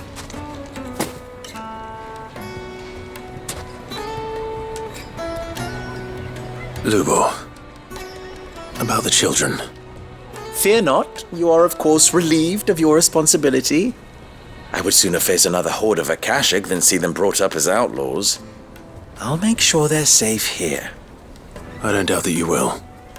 And not just the children, but everyone in Dalimil. I'll do my best. Can't have all your hard work going to waste.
Have care.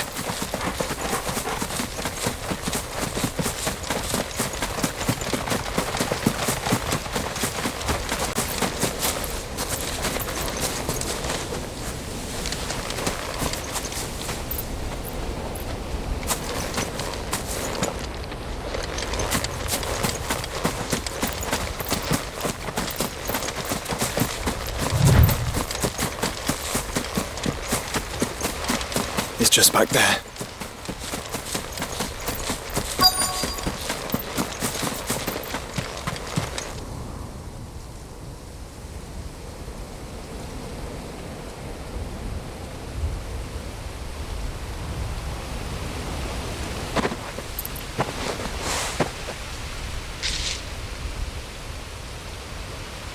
Father always fought for what he believed was right. It wasn't until that night at Phoenix Gate that I realized I had never fought for anything. I always had someone else to do the fighting for me.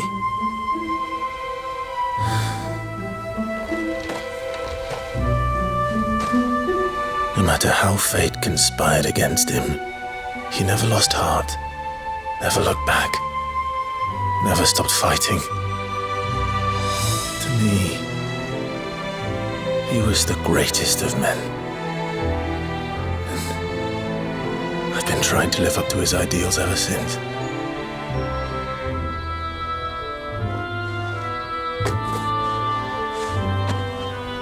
We all have, Clive. We all have. And we'll keep trying. Because that's what he would have wanted. What he would have done himself.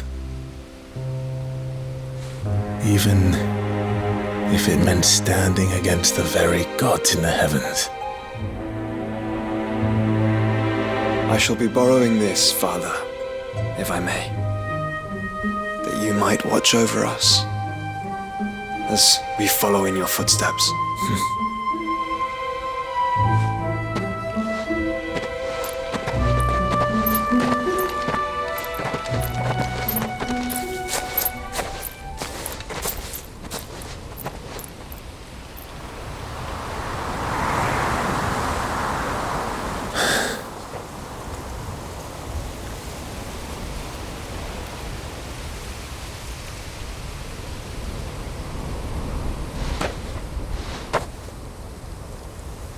We won't let you down.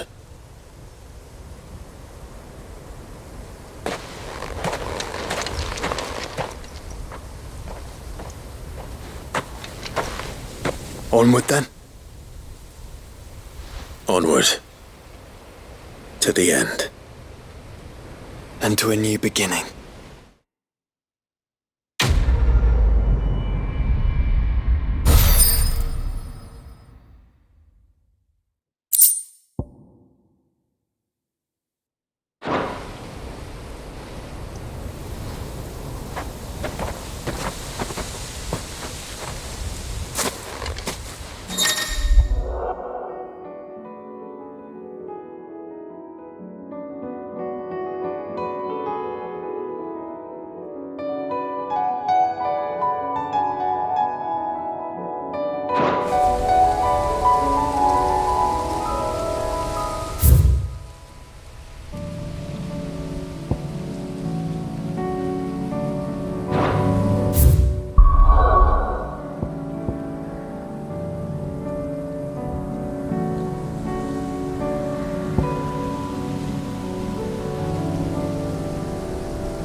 Doris is waiting for me near Balmung Dark.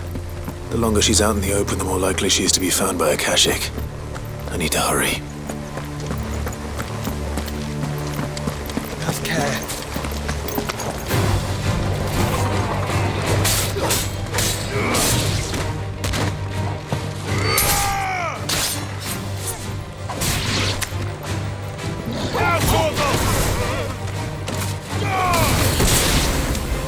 All yours, Torgos!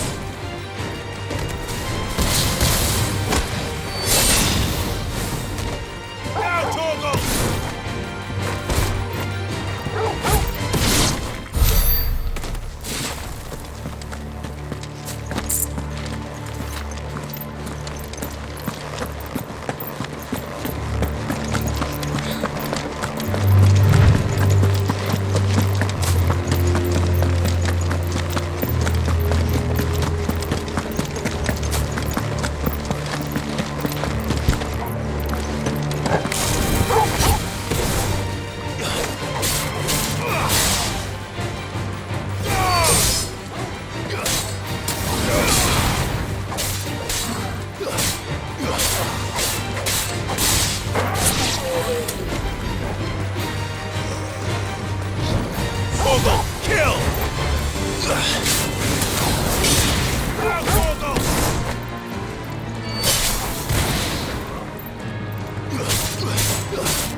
There were no guards, I take it. None manning the gates, no. It's a different story inside, though. The corridors are crawling with Akashic. Most likely guards left behind when the wardens ran. If Chadwick was being held here, I worry that he may already be. Don't give up hope just yet, but let's move quickly. Let me check the ground floor. The ether stick is there. Then I'll search the upper level. Good luck, Sid.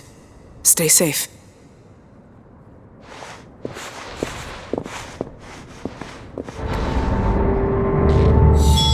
Just how bad are the floods inside the walls? Bad enough to turn a bearer? I hope not. We're risking a lot just being here. Better keep my eyes open for signs of life.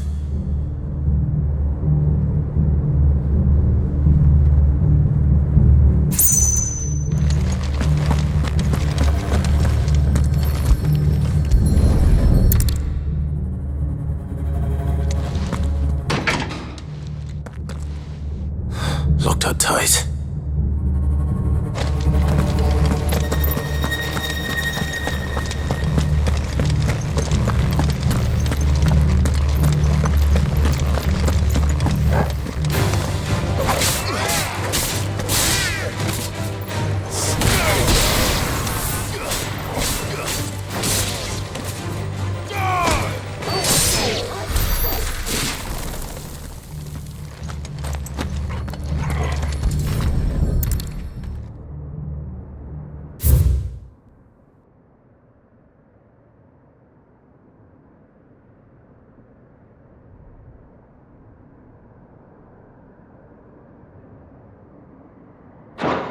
So this place was no ordinary prison, and I doubt they'll have taken the creature with them when they fled.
No sign of any bearers yet. I hope you have better luck downstairs. Quiet.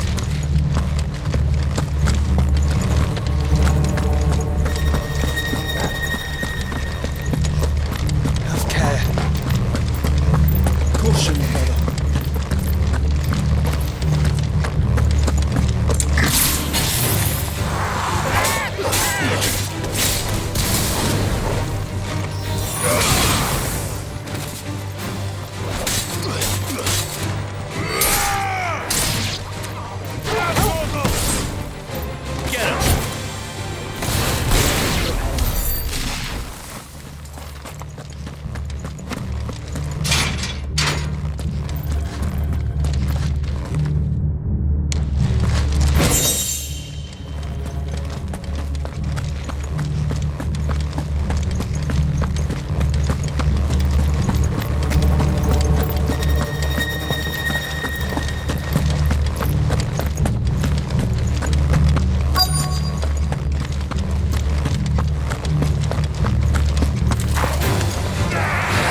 Minimal loss of Waluda lives.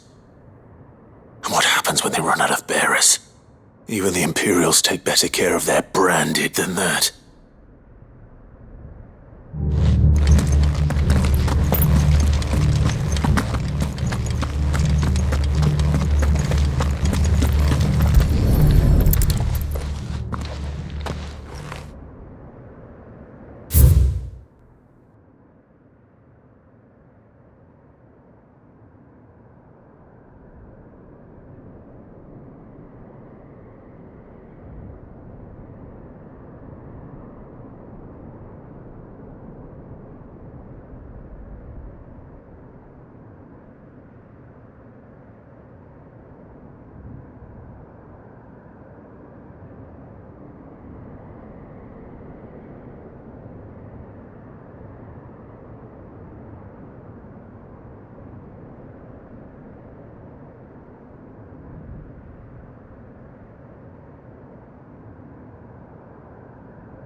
They were feeding bearers to it.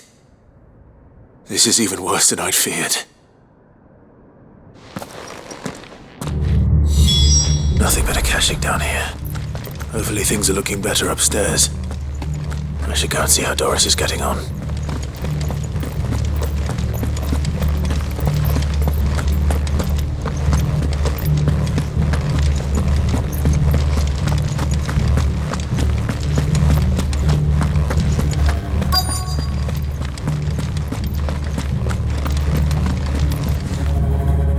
No lock downstairs. But I did find out that this place was more than just a prison. Something far more sinister was happening here. I know. I've been reading some of these documents and... it can't be true, can it? Bearers die every day in service of their masters, but this is so much worse. Pitting bearers against a wild beast armed with nothing but their wits? And all in order to bring about more death. And not just those who could fight, but the elderly, children even, and those who wouldn't or couldn't were disposed of. Whatever that means. I'm afraid it means they were fed to the monstrosity they kept here. Then we're too late. And I was a fool to bring you here. Don't say that.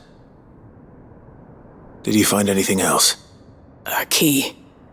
But it doesn't fit any of the locks on this floor. Perhaps it will fit one of the doors downstairs. There's a corridor I haven't searched yet. Finish up here, then come and find me when you're ready. All right. I'll be there in a moment.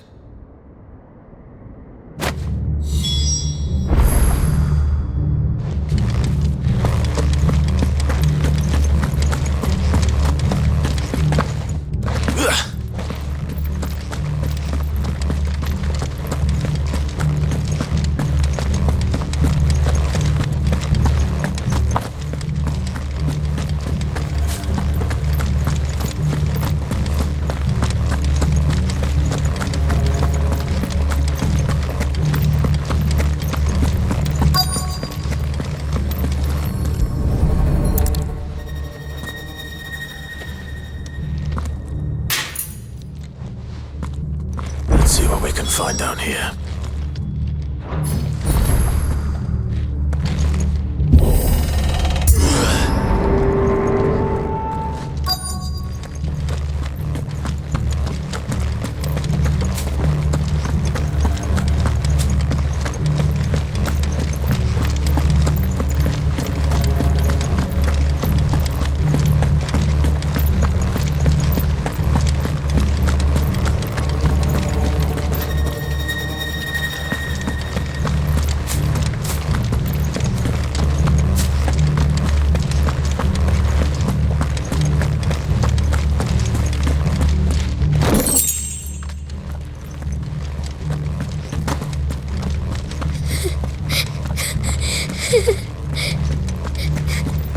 A survivor. She sounds close.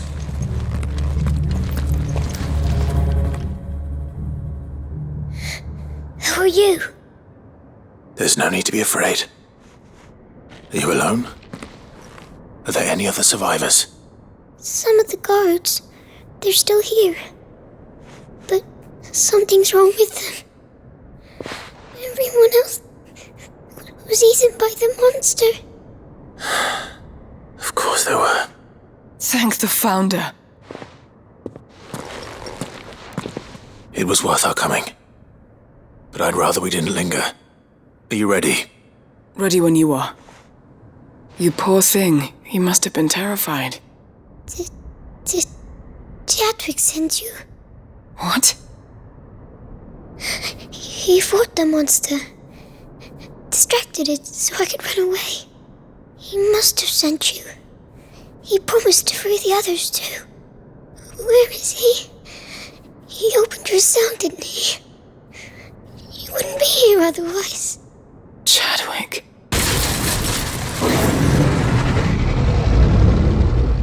Was that? Monster's back! Chadwick, help! We have to get out of here. Doris, keep the girl safe. All right. You put that bearer-eating bastard in the ground.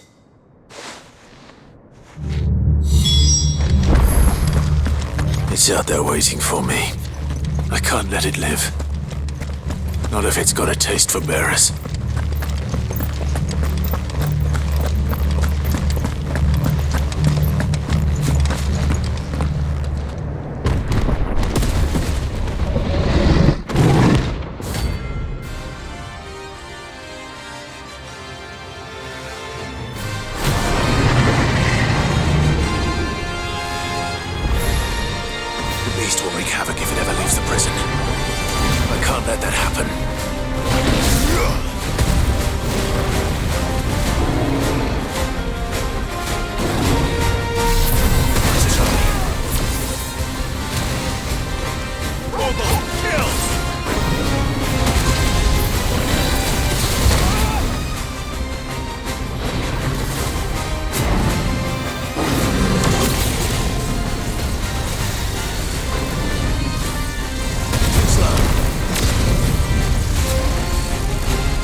Finally.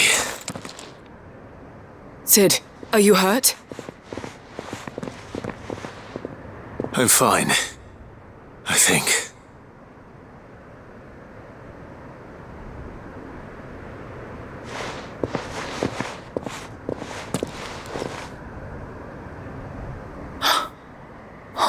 No. What is it?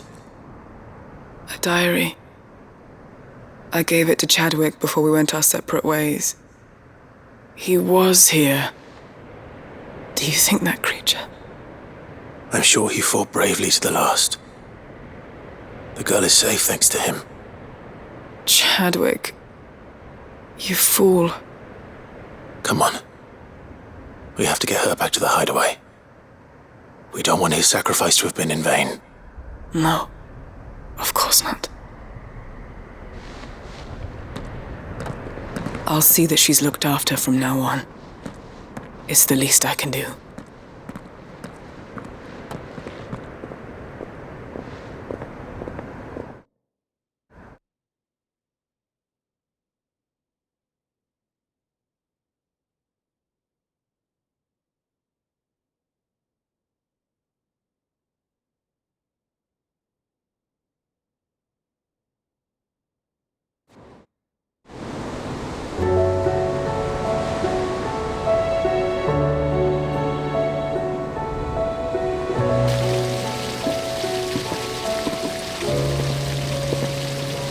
But I hear you've barely left the girl's side in days. I hope she's recovering from her ordeal. She is. Slowly but surely. She's far tougher than she looks. I thank the flames we found her. If we hadn't... I know. But we did. I'm sorry we weren't able to save Chadwick. There's no need to apologize.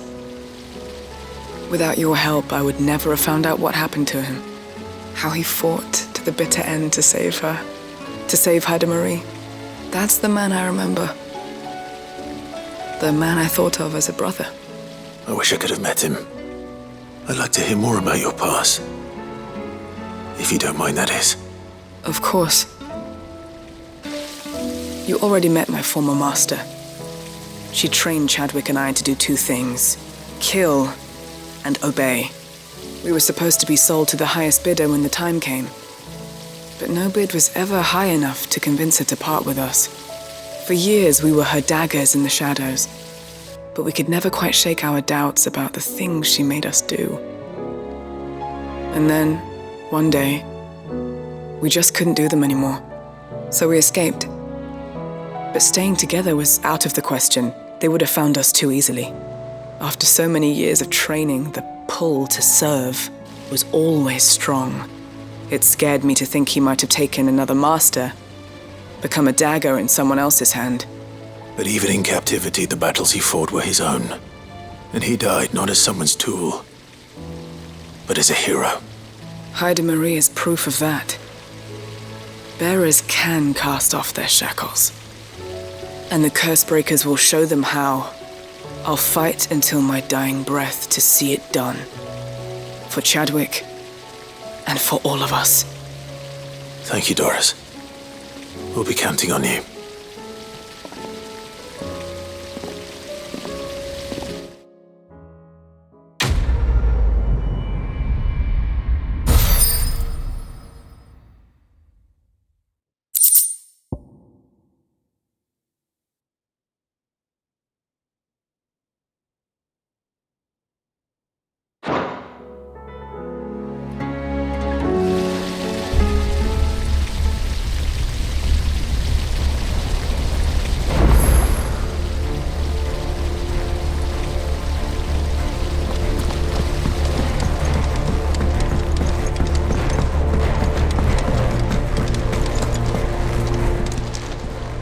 Welcome to the Patron's Whisper. Your benefactors are a generous lot. Here you are. Best of luck out there, Sid.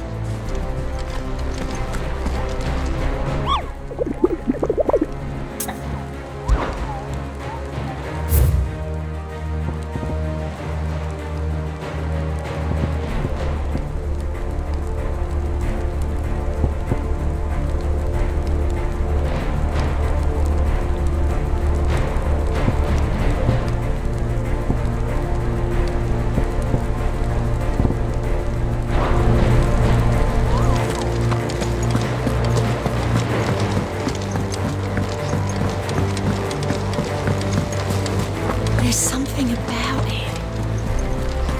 Like it's...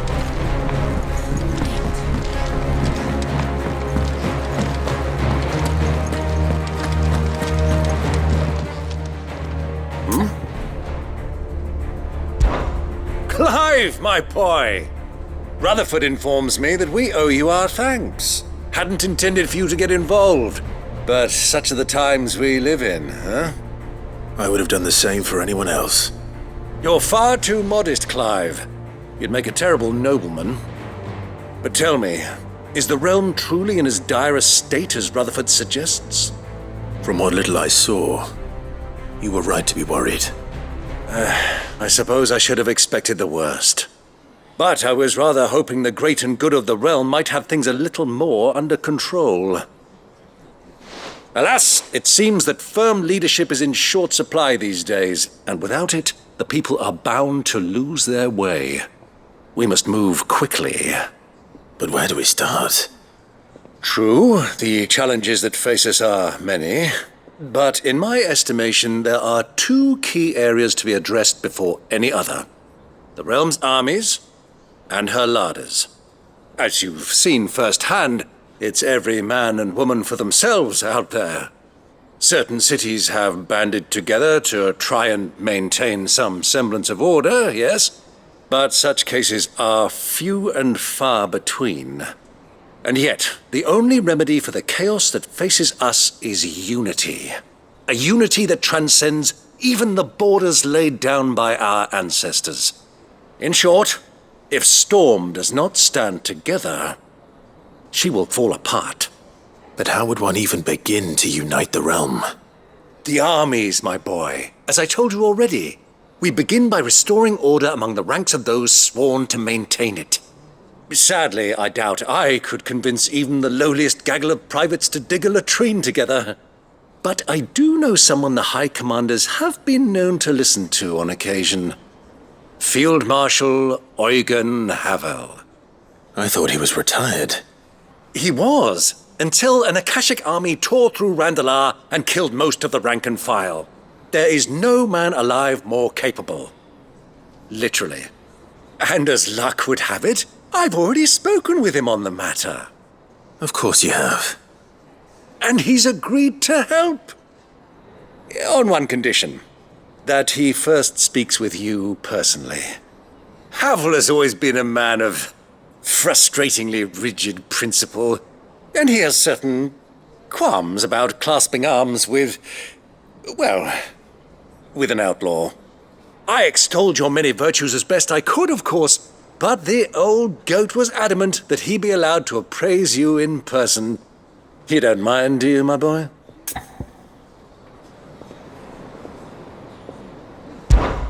Of course not. As long as chaos reigns, we will never build a better world. I'll do whatever it takes. And if the Field Marshal wishes to speak with me in person, then so be it. That's the spirit. I'll leave for Randalar at once. Would you send a Stolas? Of course. Rutherford is already in the Dalmekian capital. I'll have him tell Havel to expect you forthwith. Excellent. Thank you, Uncle. No, thank you, Clive.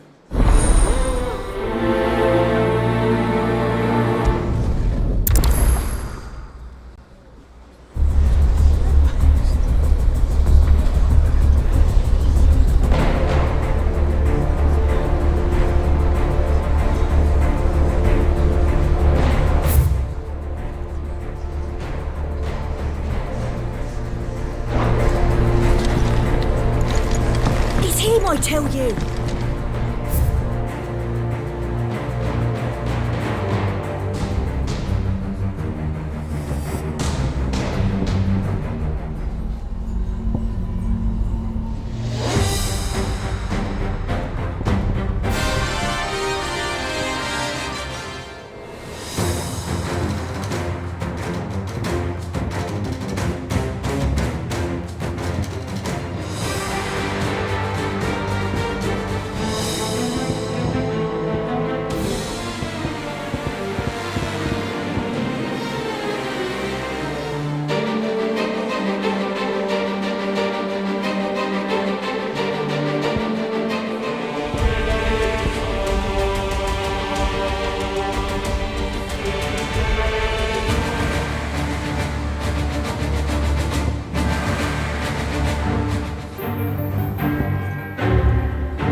You alright?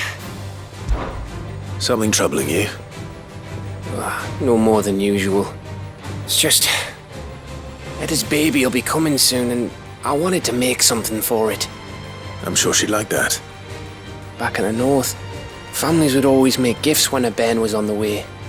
Yeah, let the little tykes know they were welcome in their new homes, like. So, what's the problem? Well, the problem is that Eda's due any day now. And I don't know if I'll be ready in time. Is there anything I can do to help? You know, there just might be. All right then. What exactly are we making? A good luck charm. But not just any good luck charm. Not just any. No. One made from the feather of a silver chocobo. There's naught lucky in all the realm, or so we used to say back home anyway. Thing is, they're hard to come by. Had Otto and Karen check with their suppliers, but nothing. I'd try and track one down myself, only... Only the big day is fast approaching. And that's all you need, a feather. That or the bird whose horse it's attached to, aye. I was gonna start by asking around with travelling traders plying the northern borders. Well, there's no shortage of those passing through Martha's. I think I might make that my first port of call. I'll let you know if I find anything. You're a good friend, Clive. I won't forget this.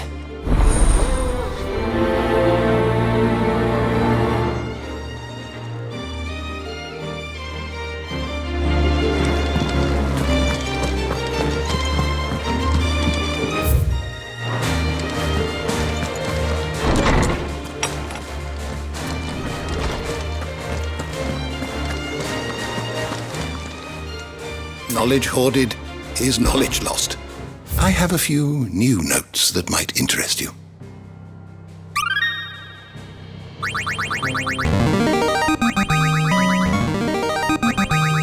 Now this, I believe you will find most interesting.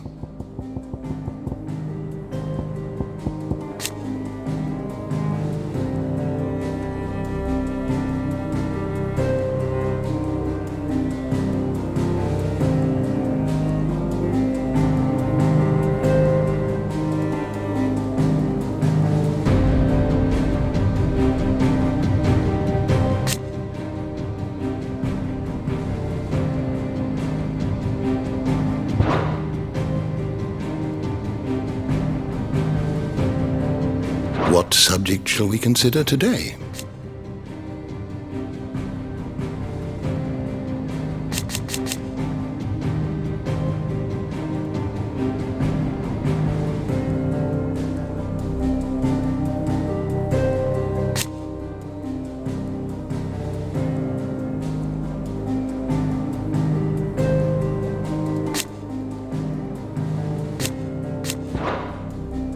Did you learn everything you needed?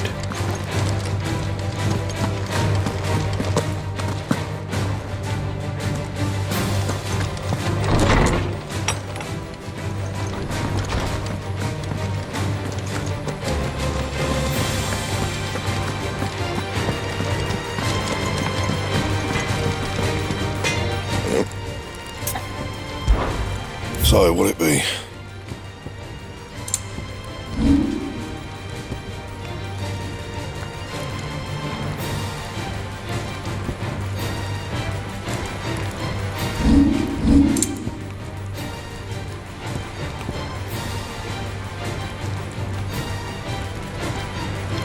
Don't waste my time. You ain't got the stuff. That it? Fine.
Joshua's worried about Jill, I should go and speak with him.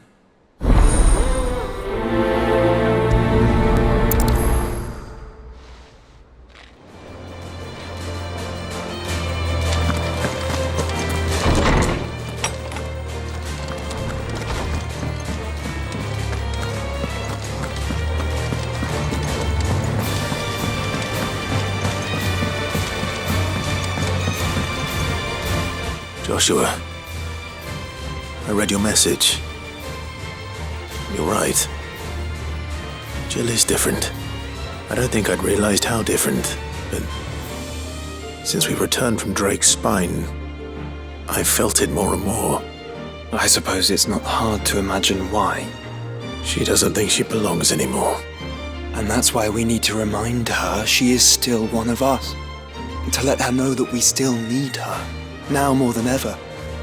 That you still need her. But how to do that? When last we were truly close, we were but children. Of course. Do you remember the time we accompanied Father on his annual tour of the Duchy? And Jill and I broke from the procession to ride up Man's Hill. To see the snow daisies, I remember. It was the first time Father had allowed us to join him. And when he realized you were missing, he had the entire retinue down to the pot boys combing the countryside. In the rain. A thunderstorm forced us to take refuge in a grove of oaks before we'd even made it halfway there. It was the Lord Commander who finally found us, and needless to say, he was none too pleased.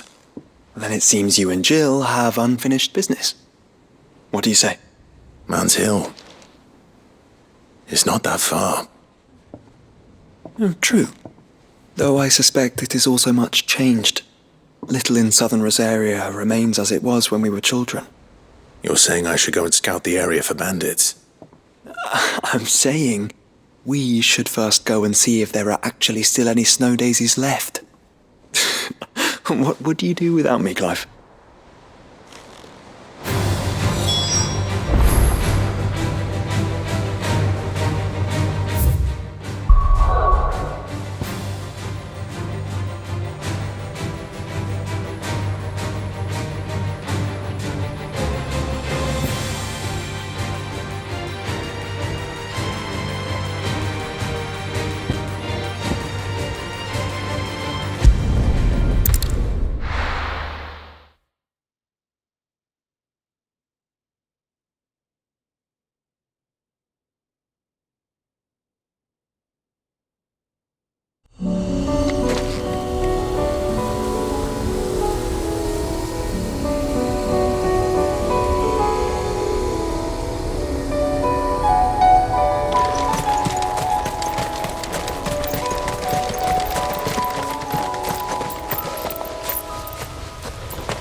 This is the place, but...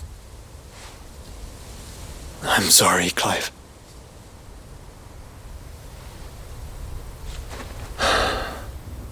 has nowhere been spared. What do we do now? We keep looking. Man's Hill cannot be the only place where snow daisies grow. Perhaps, but it's the only place I know of. Knew of. Then why not ask someone who might know of another? Someone at the backyard? To the hideaway, then.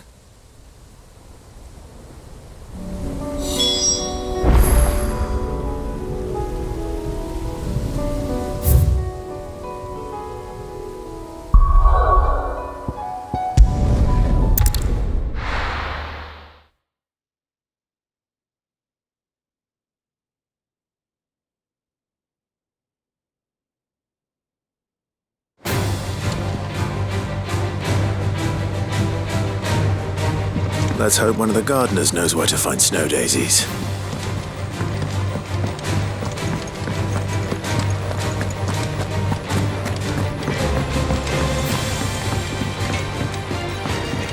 Say what you will.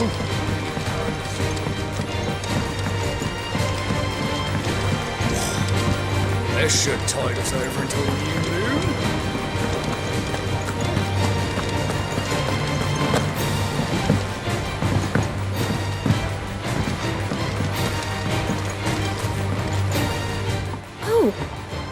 What brings you down from the heavens, Sid? I need your advice. Joshua and I are looking for a place where snow daisies grow. Preferably in abundance. Snow daisies. Then you'll want somewhere not too hot and not too cold. And where the winds are strong enough to carry the seeds. I reckon Man's Hill would be a good place to start. There in the Royal Meadows, perhaps? Both have similar climbs and the right elevation. If the Blight hasn't claimed them yet. Right. Thank you.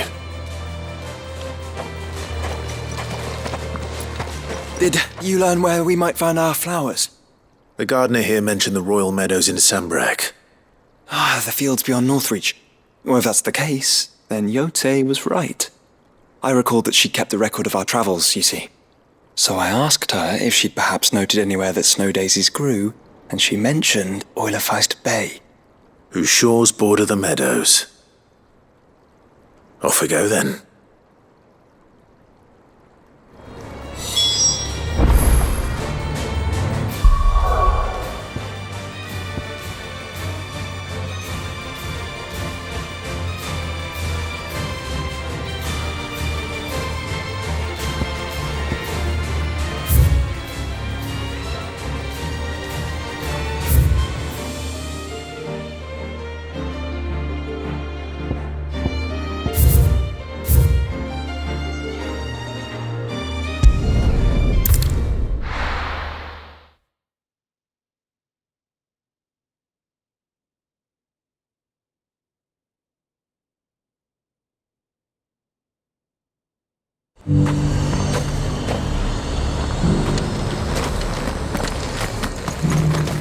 Got any more of those special elixirs?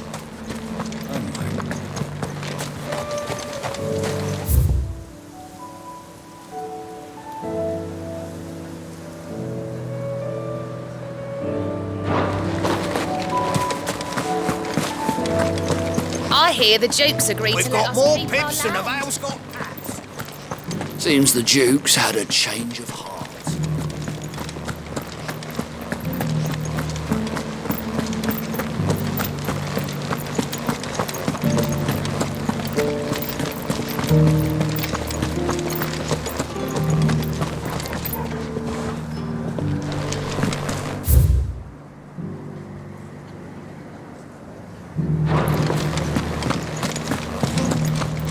Haven't seen any of those beastly blue eyes.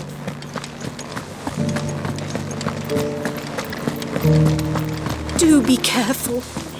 I will.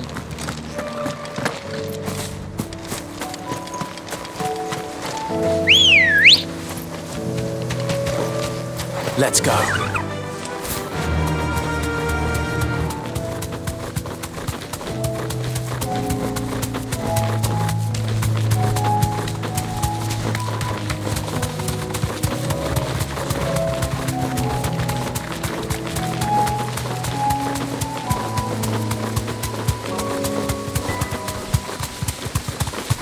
meadows are vast.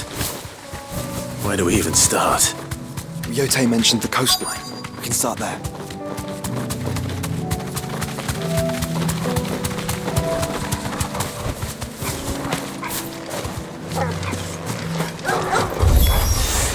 Look, brother.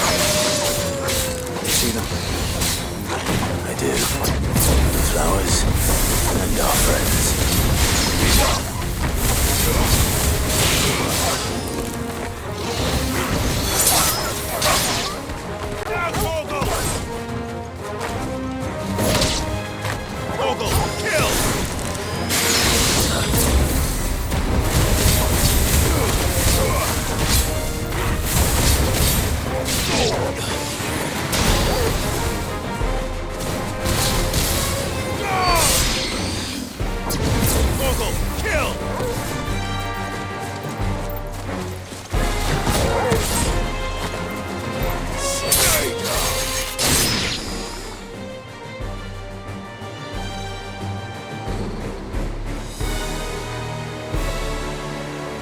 What do you see, boy?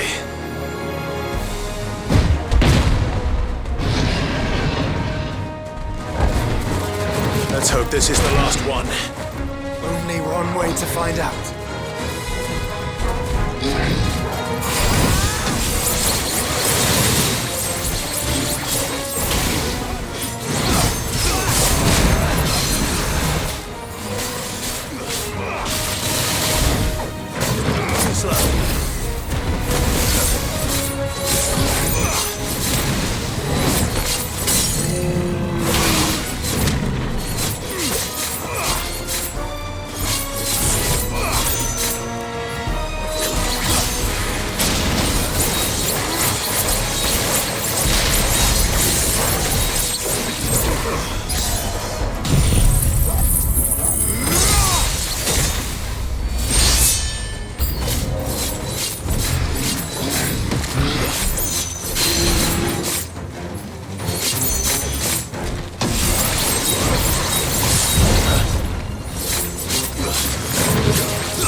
That was harder than I expected.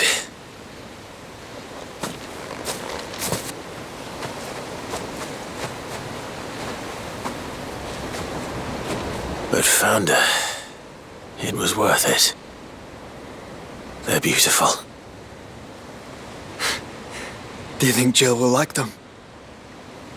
She'll love them. Come on. Let's go.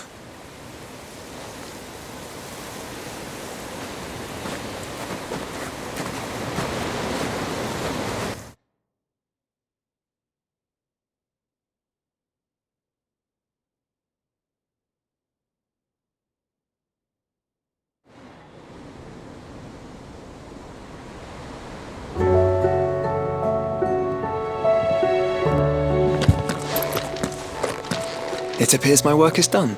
The rest, as they say, is up to you. Well, you and the skies. We wouldn't want another thunderstorm now, would we?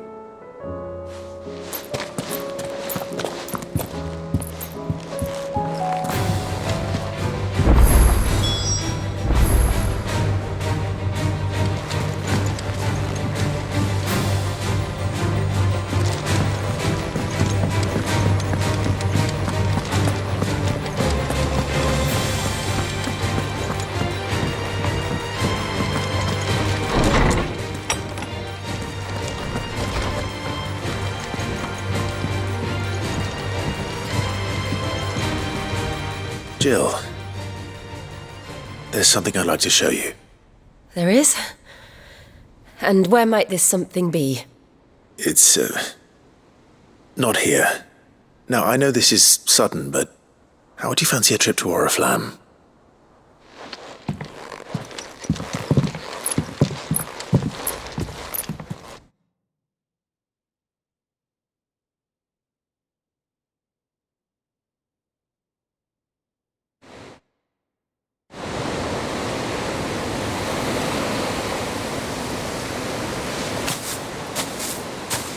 There are so many. This is what you wanted to show me. Yeah, I don't know what to say. You don't need to say anything. The smile on your face is enough. We've been worried about you, Joshua and I. Do you remember when I took you to Man's Hill? Or tried to? How could I forget? You saw me crying and thought a change of scenery might lift my spirits. In the end, it earned me a nasty cough and a stern scolding from your mother. But I felt wonderful nonetheless. I'm sorry. I had no idea what I was getting us both into. But I couldn't bear to see you like that. Before we left, my chambermaid told me she'd overheard your mother talking about my marriage prospects with some of the noblewomen at court. They were debating whether it would be more profitable to marry me off to one of the high houses instead of saving me for the ducal line. No one thought to ask me what I wanted. I was nothing to them. A pawn at best. I felt so trapped, so lonely. I didn't know. But I wasn't alone. You were there. Your hand in mine as we ran for those oaks. And I knew then, no matter what happened, I would be all right. I'll never forget that feeling.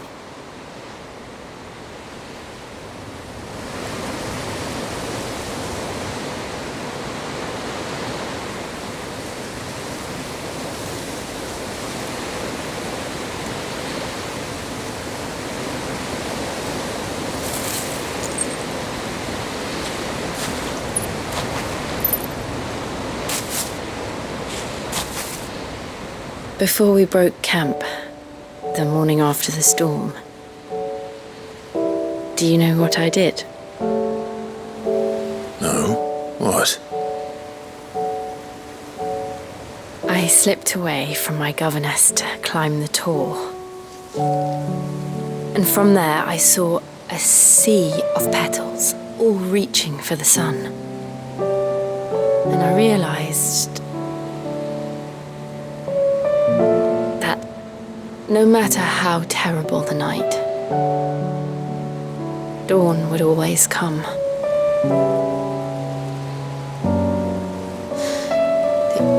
That you would always come for me. And you have, again and again.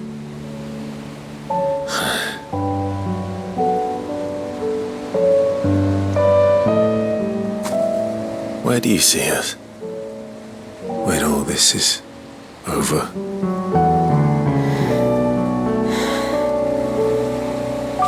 I don't know.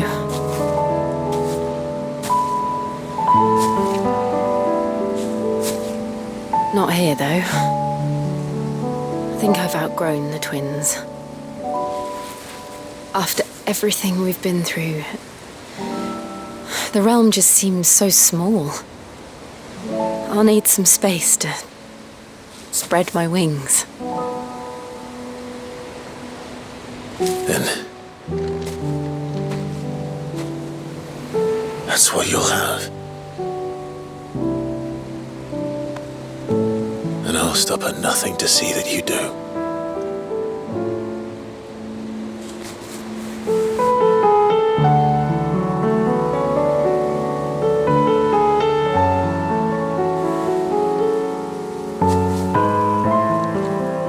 never was much good at garlands. But it'll have to do. I'll treasure it forever. Thank you, Clive. For this, the flowers, for everything. It's exactly what I needed.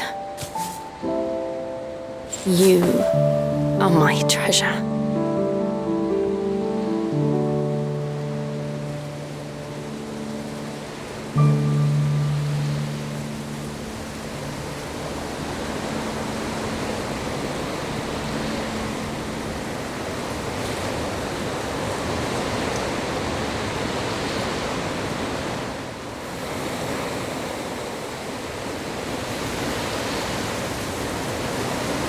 We should probably be getting back. I expect the others are wondering where we are. You're right.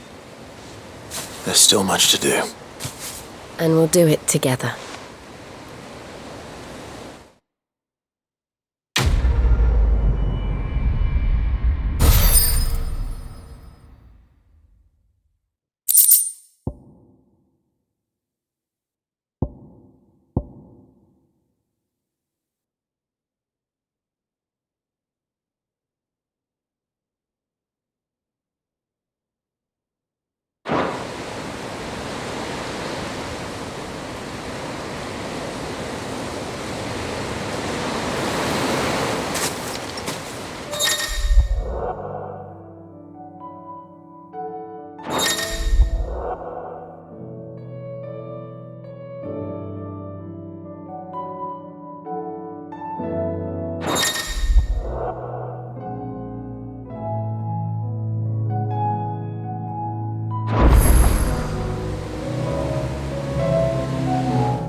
Aye, it's a dangerous world out there.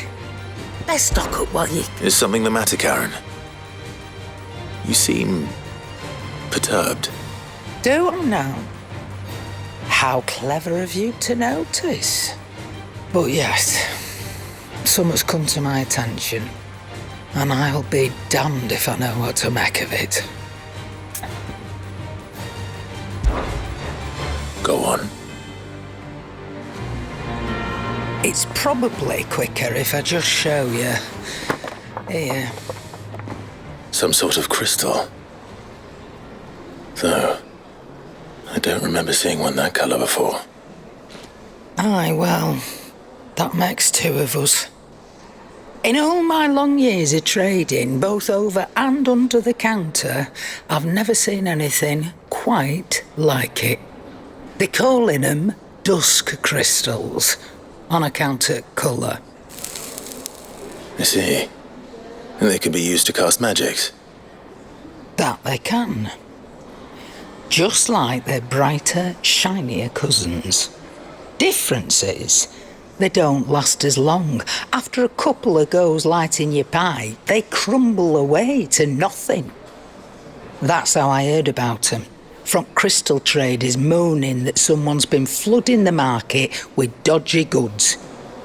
And after asking the right people the right questions, and paying the right price, of course, I managed to get my hands on a sample. I see why you're perturbed.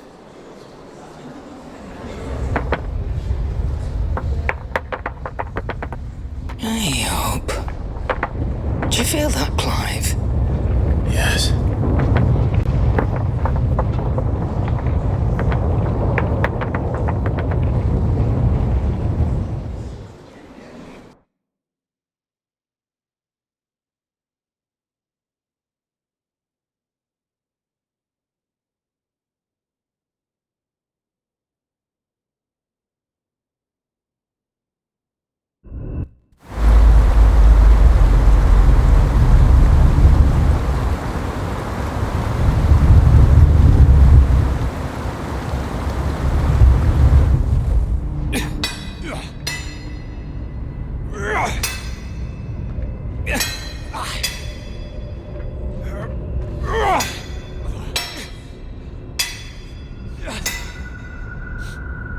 All right, lads, that'll do for today. I said that'll do for today. Yes, Chief. Yes, Chief. Let's get this lot back to town, fill our purses and then our bellies.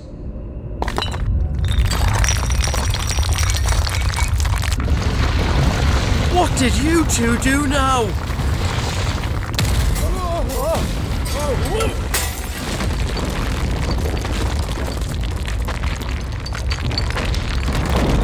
Please tell us you've bought another landing. Stay calm, both of you.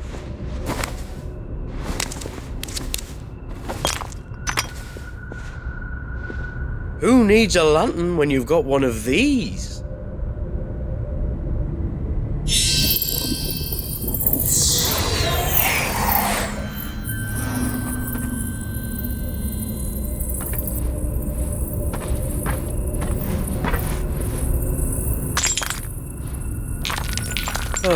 All that work for a single spark.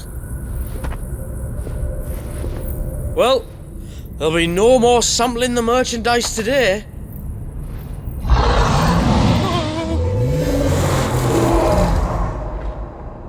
That sounded close, Chief.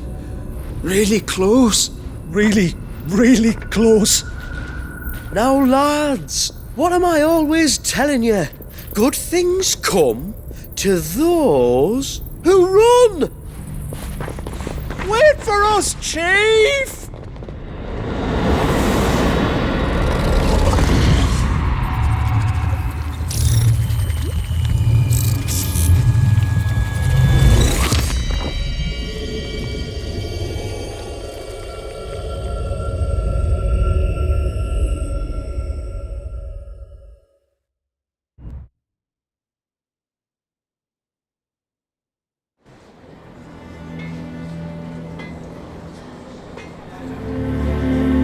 I've never felt a tremor this far inland before. Me neither. But then I'd never seen skies like these till a few moons ago, and it's been all change ever since. Come to think of it, the first anyone ever heard of these dust crystals was after you lot came back from the Dominion and brought this bloody weather with you. Do you think the two things are connected? Who knows? Could just be that with Drake's tail gone, the black market was running short of the good stuff. The Dominion's mines were the only source of new shards left in Storm after a certain evil outlaw decided to do away with the other mothers. And with the price of decent crystals going through the roof, traders turned to dealing in stuff they'd never have touched before. The question is, who's selling these crystals and where are they? Wait. This color. They couldn't be from Origin, could they? No, that wouldn't make sense. I saw it form in the sky, and that was long after we returned from the Dominion. But if they didn't come from Origin or any of the other mother crystals, then... does that mean... that you missed one? Aye. That were my thinking, any road. Another mother crystal we didn't know about. I'll speak with Joshua. If you're right about this, we need to find it. And quick, I'd say. On account of which, I'll take this shard over to Tomes for you. Get him to give it a once-over, case it rings any bells. Right. Thank you. And I expect you'll be wanting Jill's help with this too. Right again. I will. Let me go and find Joshua, and we'll meet you in the shelves.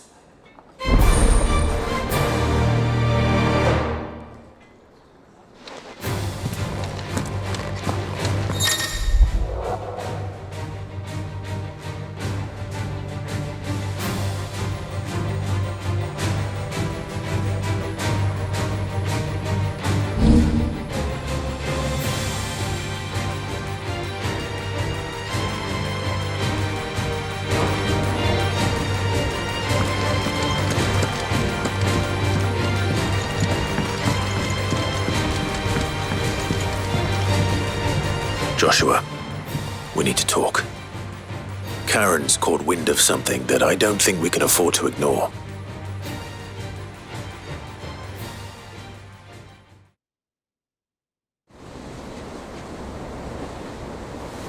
Aye, that is troubling.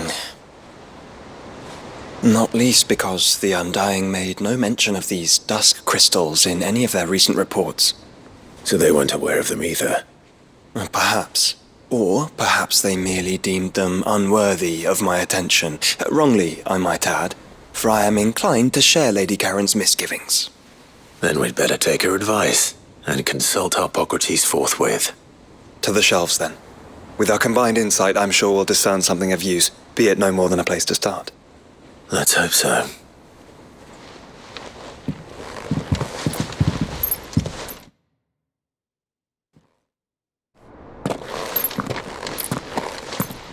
There you are.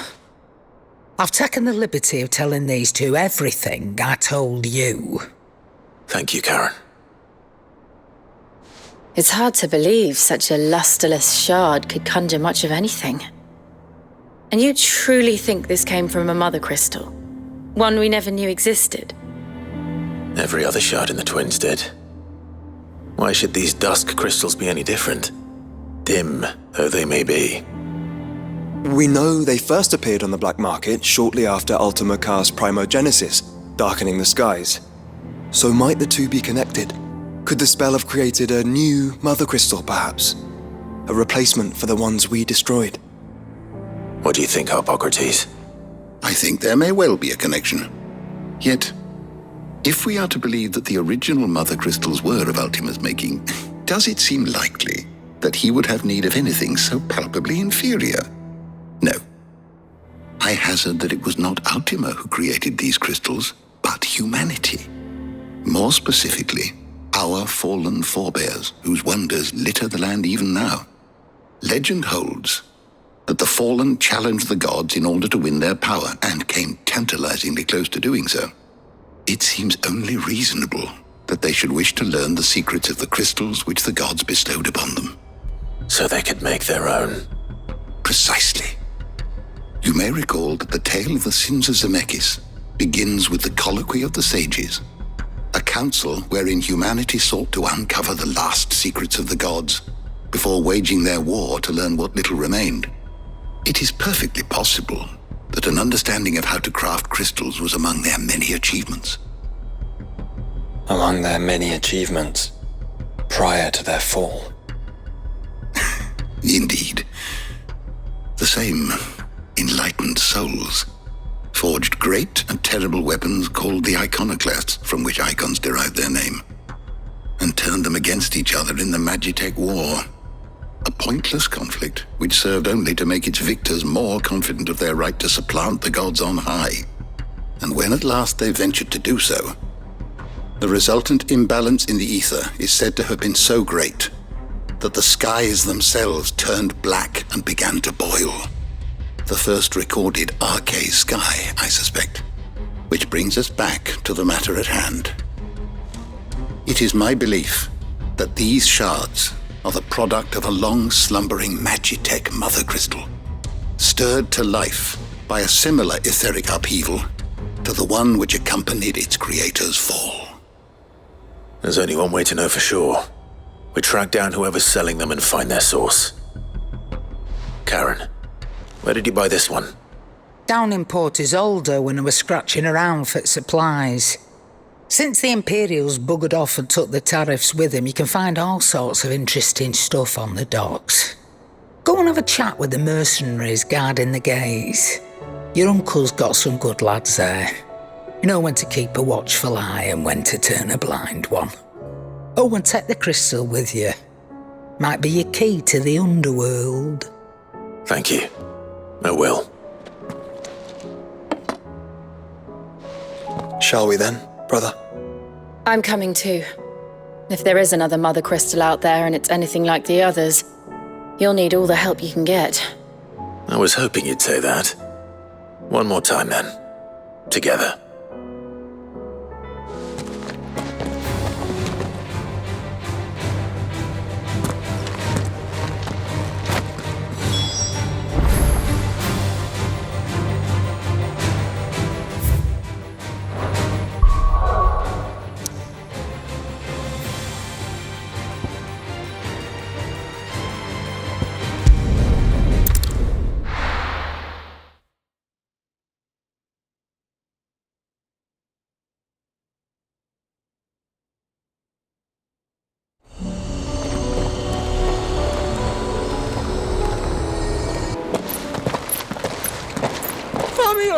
Slow down!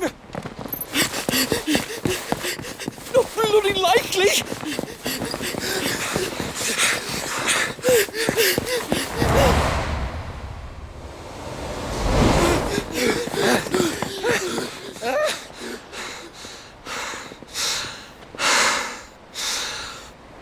Fuck me.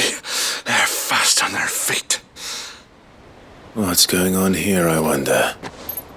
What indeed? Let's ask.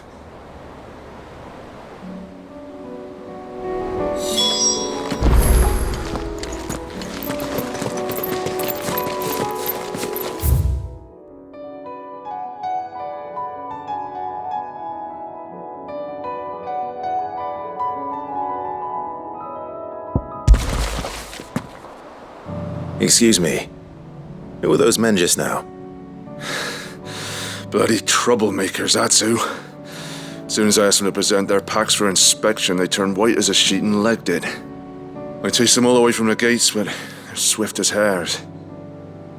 Still, at least we kept the bastards out. Don't need their kind stirring up any more strife. And what manner of strife have they been stirring up, exactly? Hey? Are you joking? This business with the crystals? Sorry, we've been away for a while. What's been going on? Alright, I'll humour you. After the paltry rations the Imperials left behind dried up, folks started trading crystals out in the open. We turned a blind eye at first. Lord Byron's orders. Way he saw it, it weren't right to deny people the one thing they were all clamouring for. Till the dust started turning up, that is. Dusk crystals, they're called. Ill-favoured shards that crack as soon as you look at them. Not that the folk who bought them by the bucket load knew that. And they were baying for blood when they found out. In the end, his lordship had to step in and ban the blasted things. And we've been searching the pack of every trader who's darkened our gates ever since. I see. And you think the men you were pursuing might have been trading in these dusk crystals? Why? You in the market for some? Anyway, I wouldn't rule it out. In fact, I put a few gil on it. We might still be able to catch them. We might. If you are heading up that way, you want to keep your sword handy. There's more than dodgy traders plying the roads these days. Understood. We'll be careful.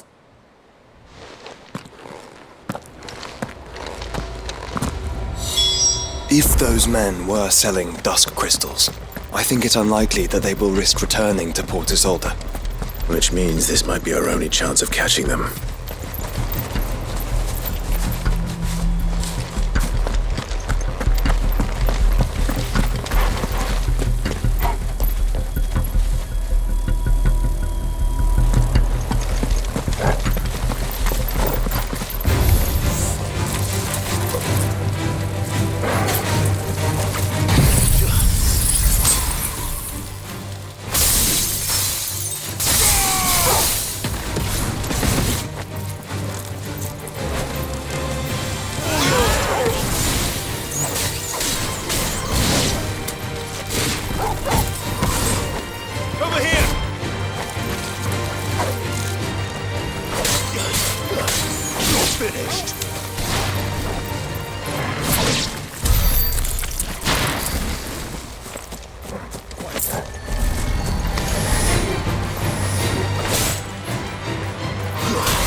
Where are they?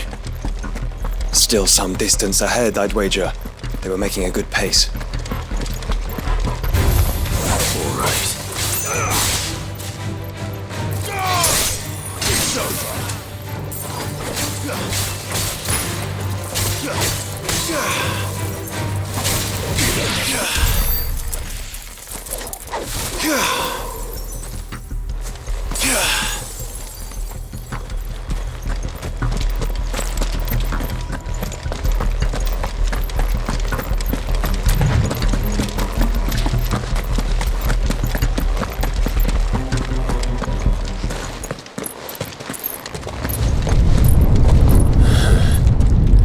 There's another one.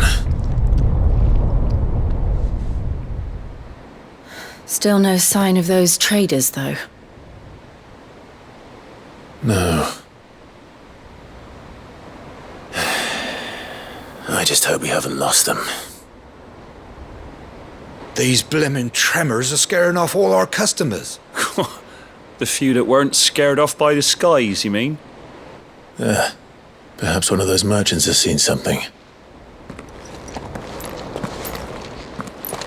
Forgive me, but did you happen to see 3 men in robes pass this way? Yeah, I seen them. Poor bastards. What do you mean? A gang of nasty-looking brutes was on their trail. Caught up with them just up the road. Screaming at them they were. Your crystals are your lives and all that. Only the daft buggers kept their crystals and legged it. In which direction, out of interest? Up that way.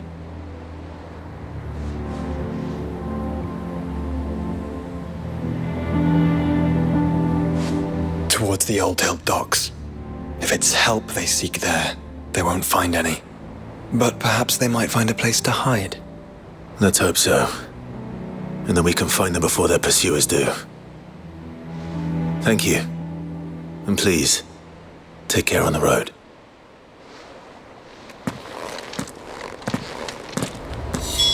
Come on. They're no good to us dead. Lead the way, brother.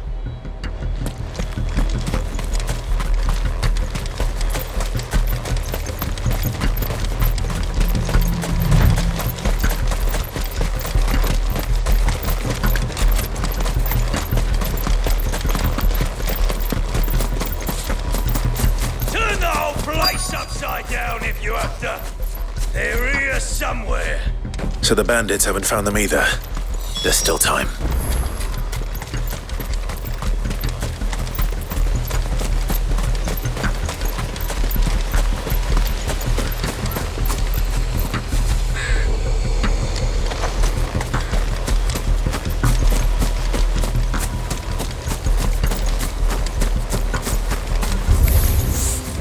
We got company. Just stick them! Stick them all!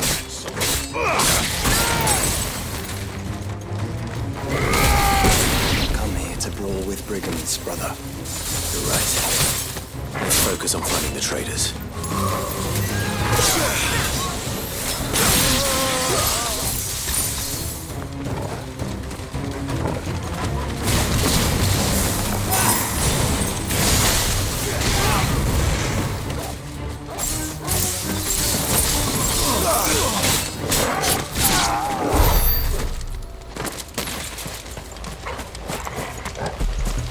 Who the fuck are you?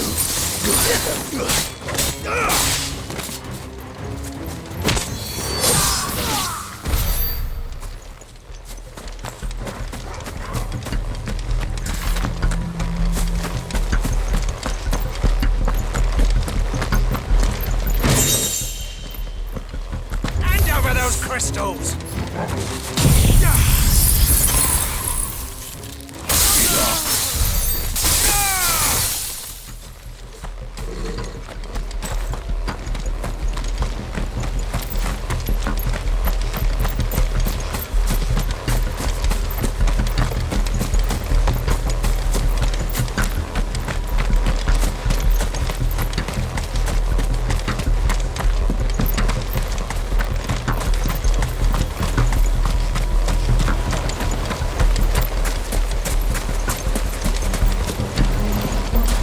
Took a wrong So, turn.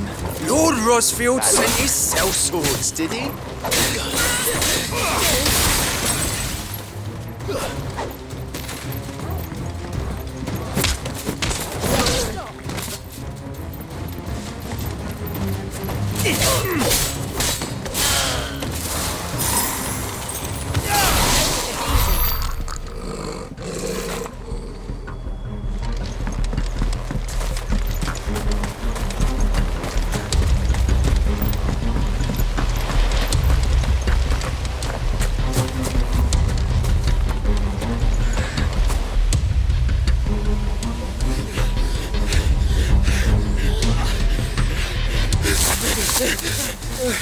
You won't think I can go on? Chief, me neither. I'll read. This should be far enough.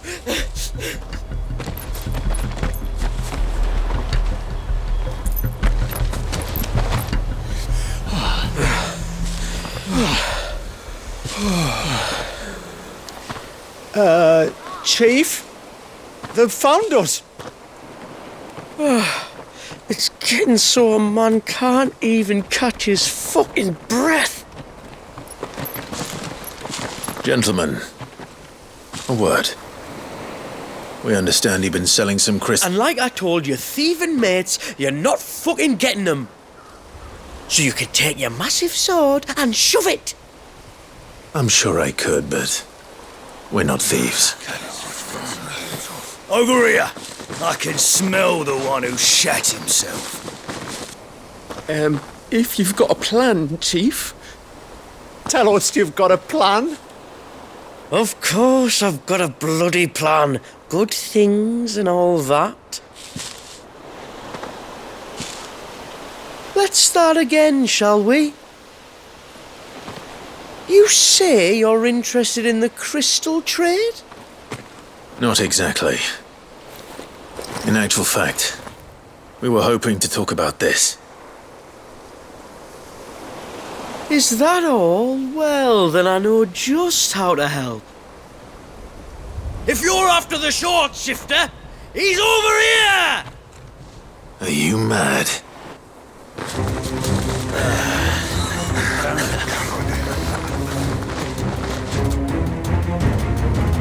Slippery little pricks. Clinkers on the ground, quick as you like. Gentlemen, you've got it all wrong. Do we look like merchants? He's the one you want. Just look at what he's got in his hand. What? Him? Wait, I'm not.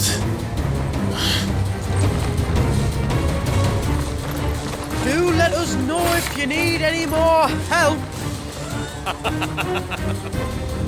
They won't get far, Clive. No, but they'll wish they had. I'll carve you like a suckling pig and feed you to your fucking dog! of you to think of him.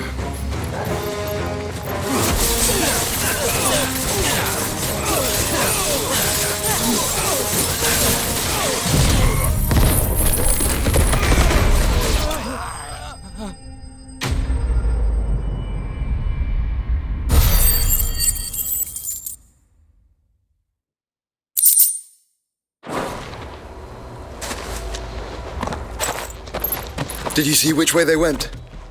North. Making for 3 reeds at a guess.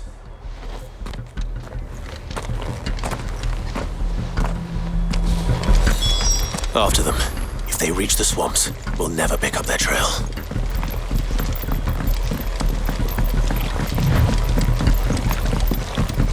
There was something odd about those 3. They seemed less like merchants and more like... charlatans? One might argue that a merchant is naught but a mummer without his money. Then why am I not amused?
What did he find, boy?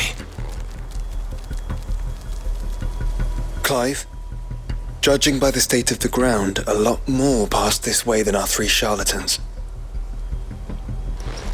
Another group of bandits. I doubt they'd leave this crystal behind. Regardless, we're on the right track. Let's pick up the pace.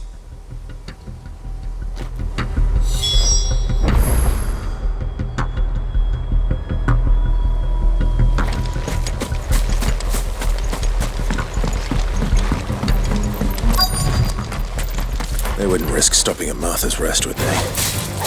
What did they hope to pass unnoticed? We better stick to the swamps.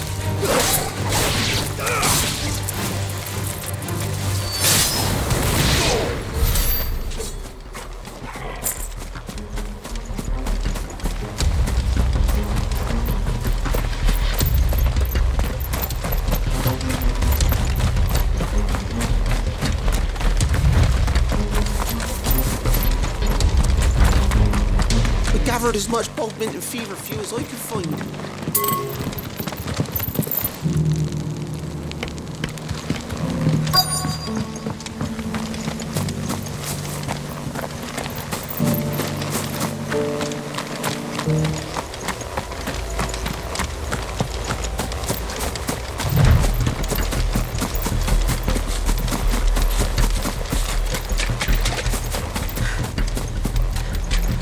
All right, lads.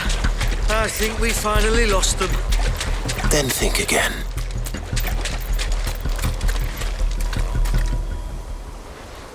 Fuck. Persistent bastards, I'll give them that. Friends, I knew those louts were no match for you. But of course you did. Because you know what we're capable of, don't you? Now, you deal in crystal. Dusk crystal. And we want to know where you got it. So you're going to tell us? Let's assume for a moment that we are the merchants you're looking for.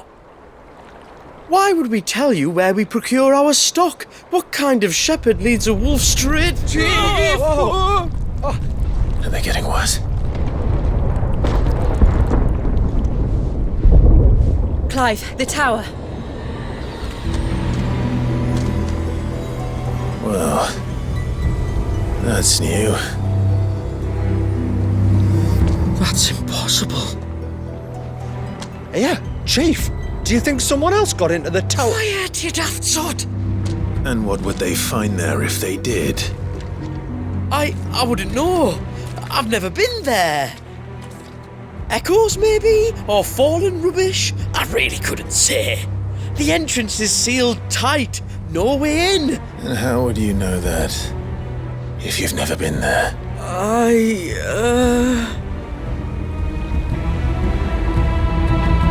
Look! Behind you! An Akashic monster! If you think I'm going to fall for another one of your cheap tricks... Clive, trouble. What? Oh.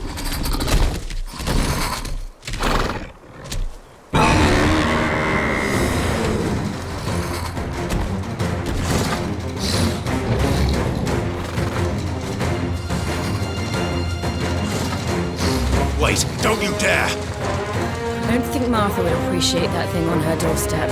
Probably not. Let them run then. I have an idea where they'll be heading anyway.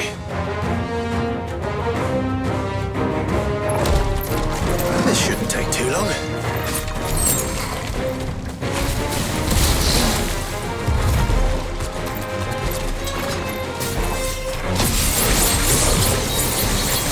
Too slow.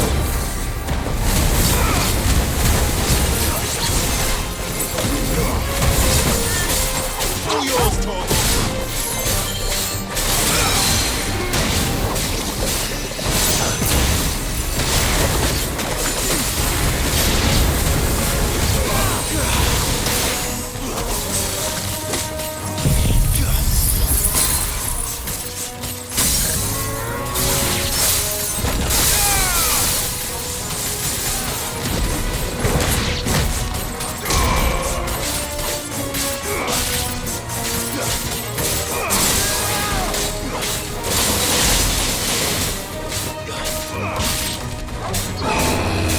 It's over.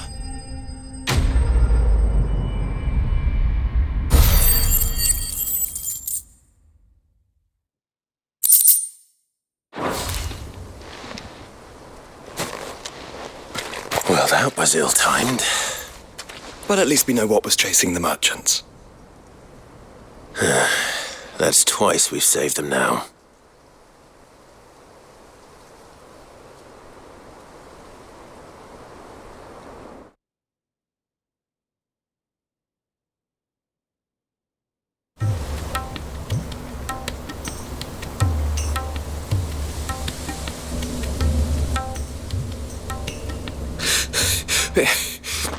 I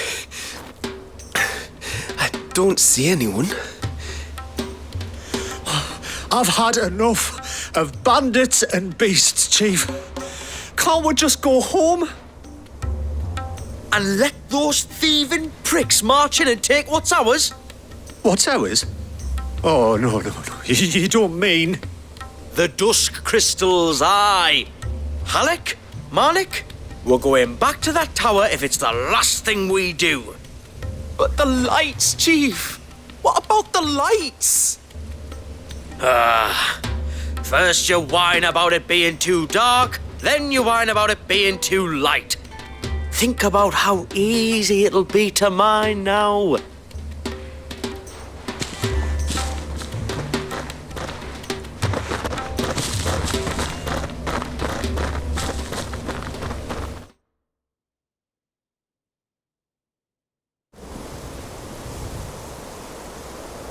And you're sure they're bound for the tower? When they aren't running away from trouble, they're running towards it. Do you know anything of the place, Joshua? Alas, not. I have seen it labelled Sage Spire on some maps, but beyond that, the ruins are no different from any other fallen derelict. Another impenetrable relic of the past. Not so impenetrable, apparently. Our friends plainly found a way in. They could be living there, like we do in the Invincible. Well, the tower is unquestionably large enough to hide 3 merchants. But is it large enough to hide what we seek? A mother crystal.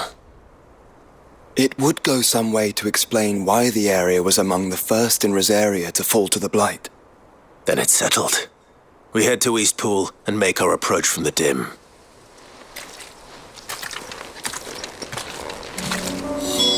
To think there could have been a mother crystal here in Rosaria all this time.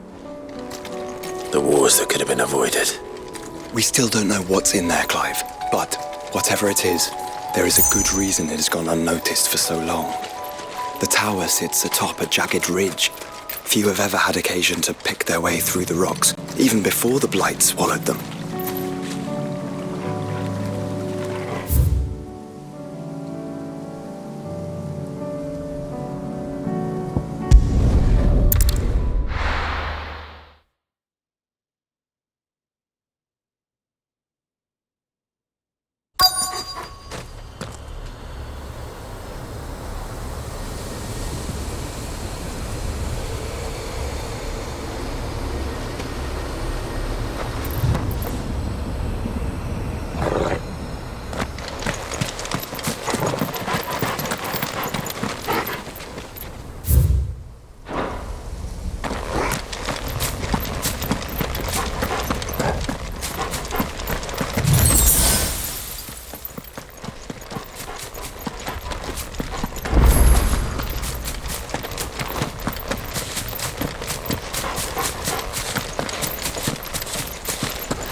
Goblins? What are they doing in the Deadlands?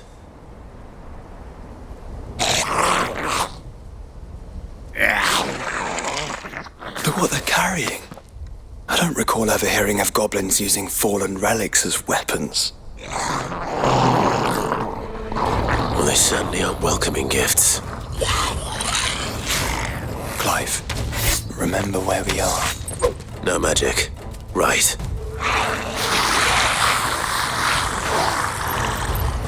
They're even uglier up close.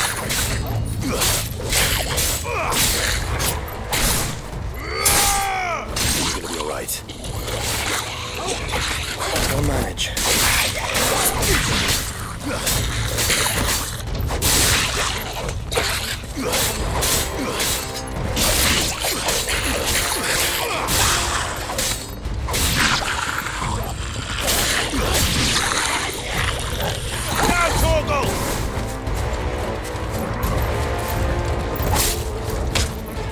Farewell.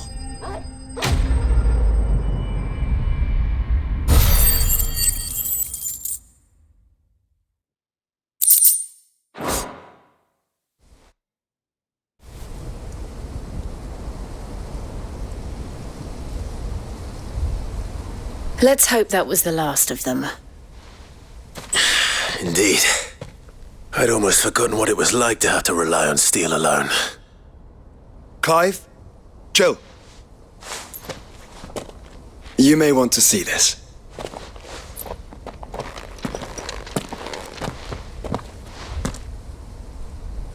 What?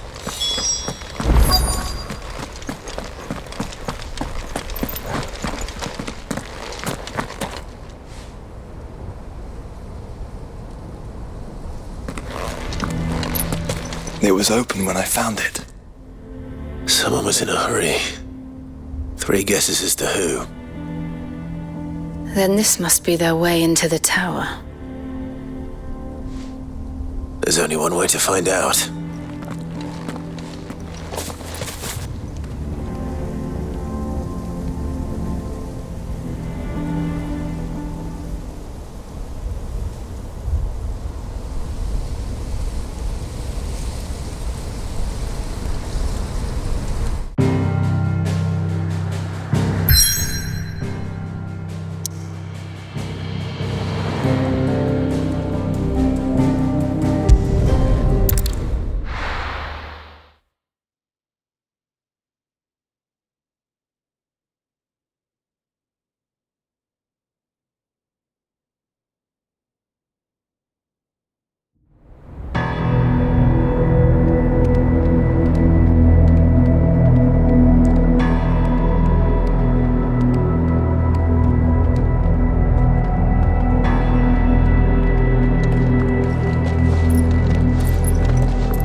somebody's woken this place up.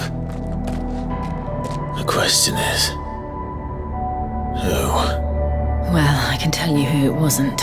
Unauthorized biometrics detected. Someone's here. Initializing security scan. Safety protocols disengaged. I don't think that was someone, Clive. I think it was the tower. Either way, it doesn't sound like we're welcome. Keep your guard up.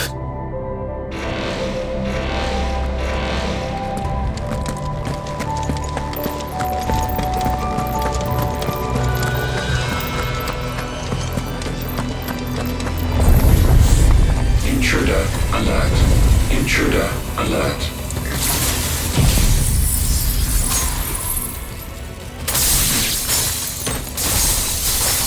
I think my powers have returned.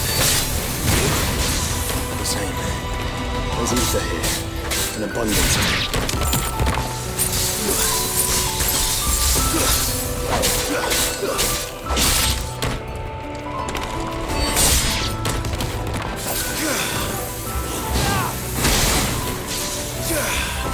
All yours, Torgal.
everywhere.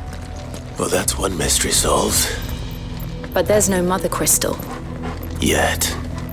We still have plenty of tower to explore.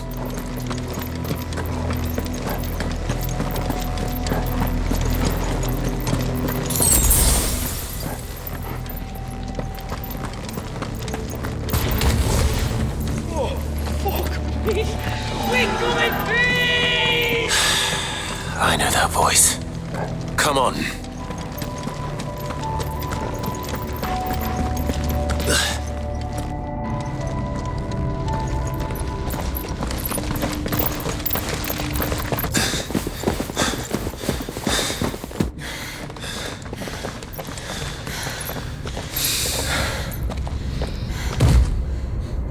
Well, look who it is.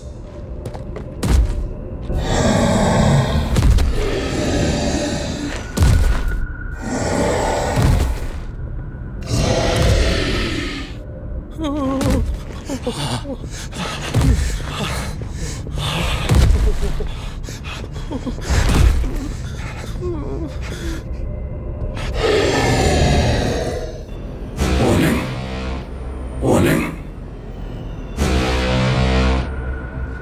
Core defense systems engaged. Initiating sterilization lockdown. What the hell is it talking about, Joshua?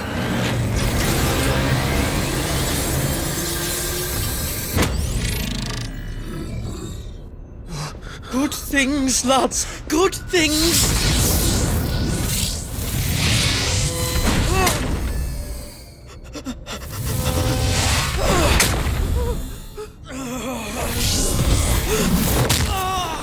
Chief!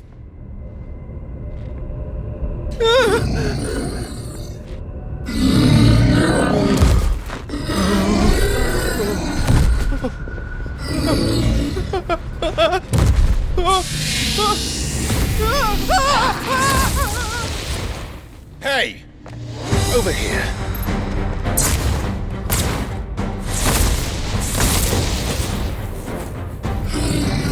Take your friend and get out of this place. Now!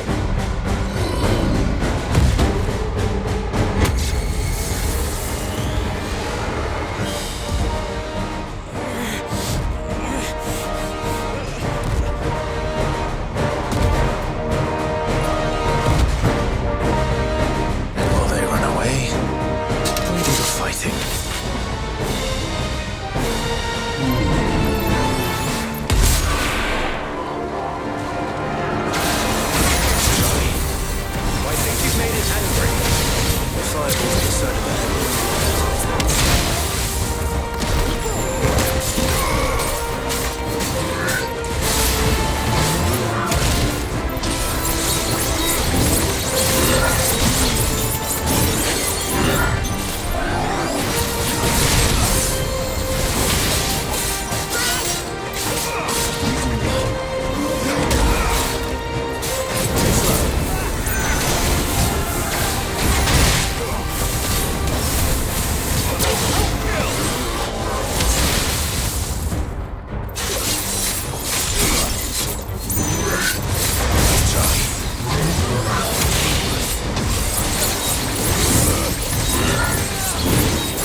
That's better.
Security Sentinel 503 offline. Initiating Emergency Core Relocation Protocol.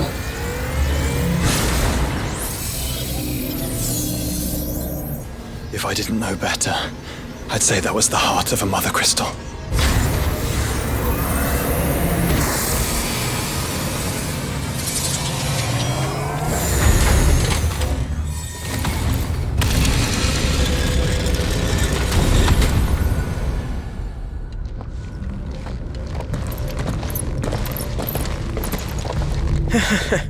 I knew that fallen thing was no match for you.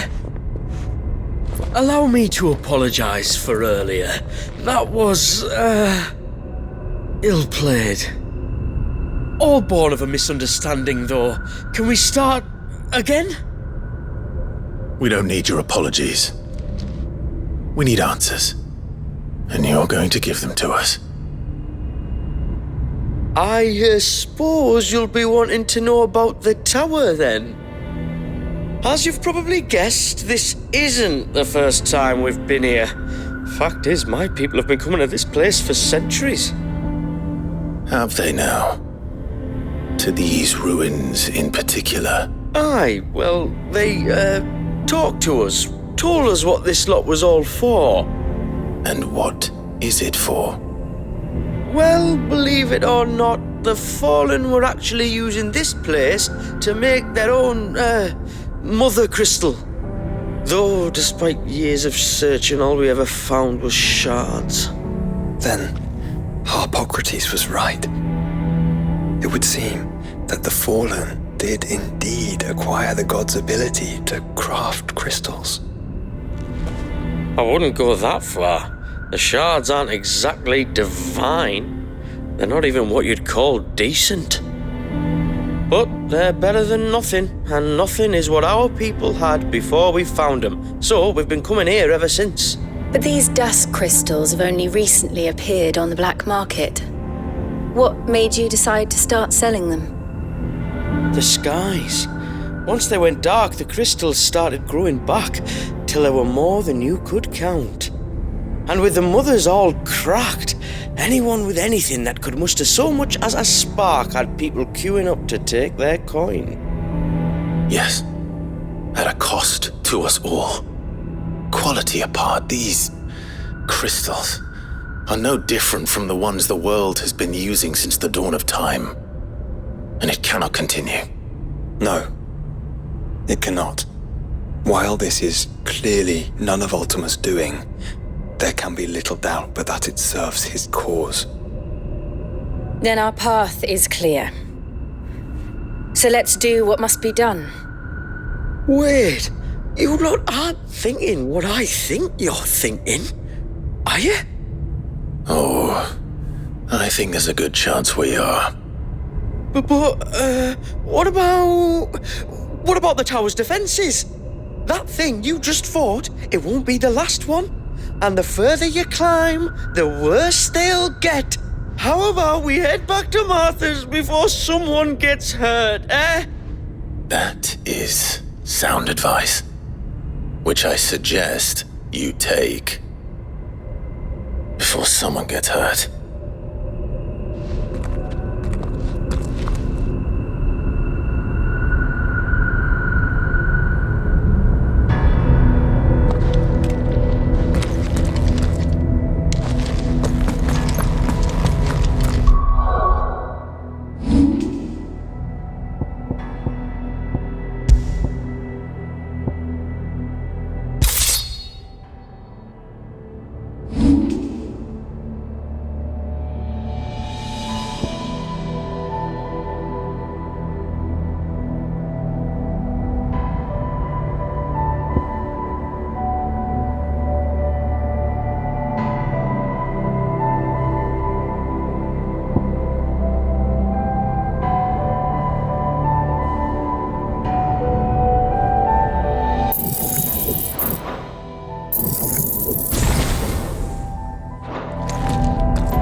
think the Fallen built all this? The knowledge they must have needed. Knowledge now lost.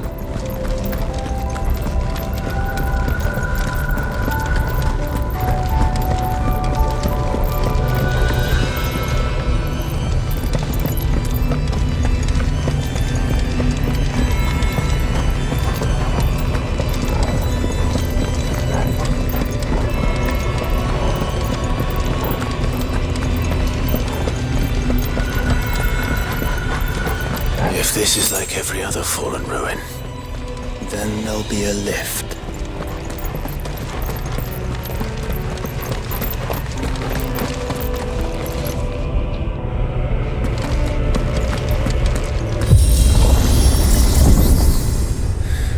Onward and upward.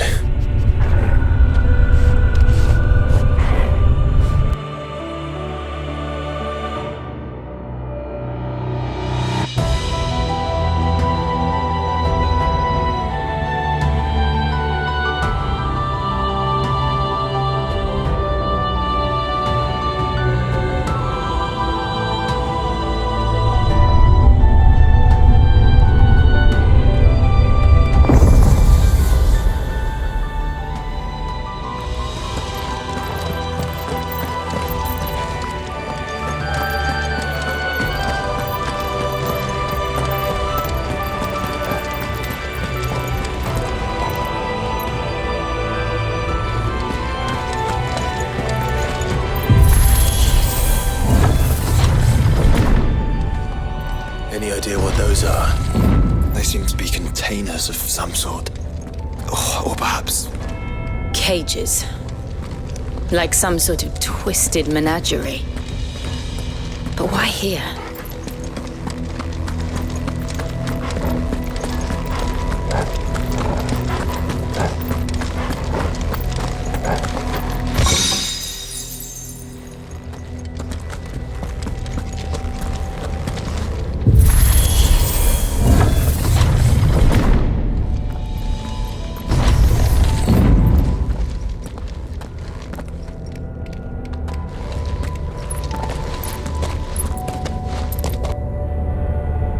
How many of these things are there?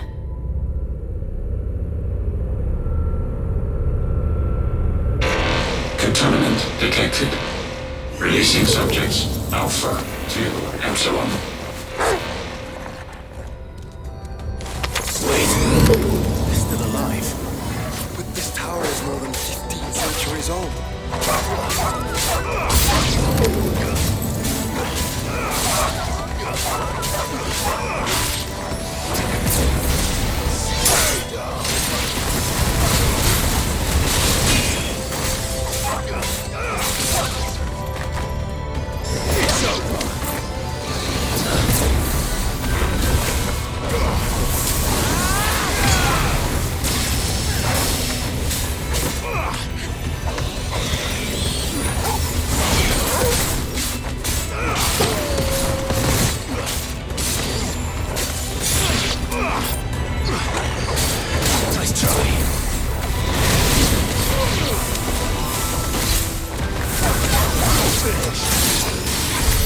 If they built this place to grow crystals, why imprison creatures here?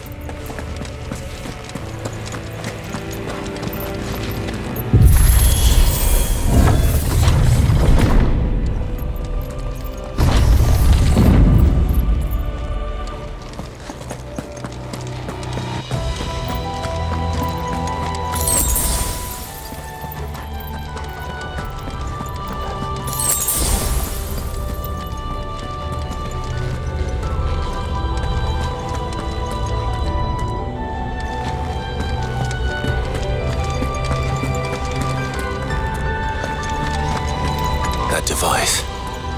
It glows just like the doors. Development log entry 680925. Mitogenic reactor trial successful. 23 units of grade 3C crystal produced. Moving forward, all seeds fabricated from inorganic material are to be replaced with lab-grown organic specimens. Organic specimens. So they were turning living creatures into crystals.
Some of the creatures in these cages have been seen in Palestine for 1,000 years.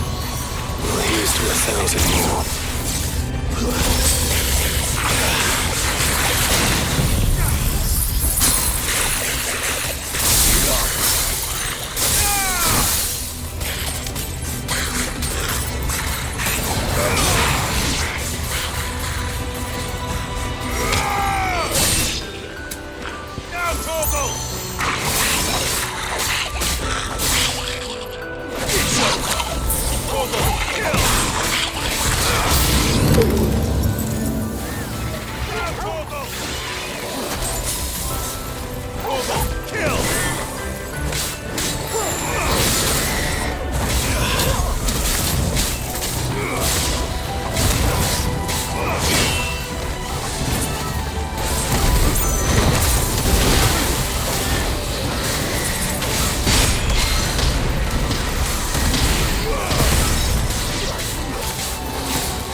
Of course they built more than one. Though it appears this incarnation can fly.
That makes 2. Yes, but of how many? That depends on how determined they were to conceal their activities.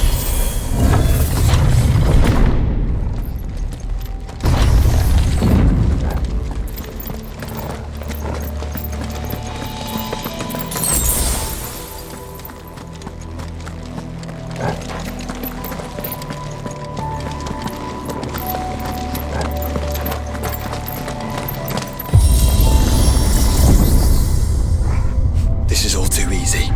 If the tower is in control, why not simply disable the lift? What are you suggesting, Joshua? That it's hurting us.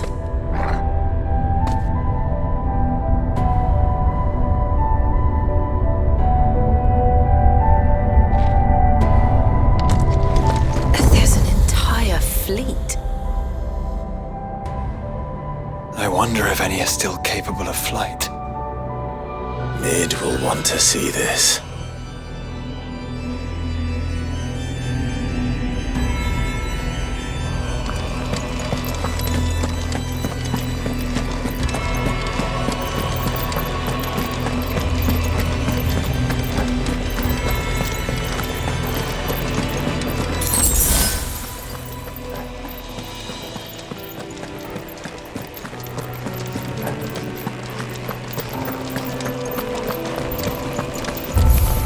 Don't get surrounded.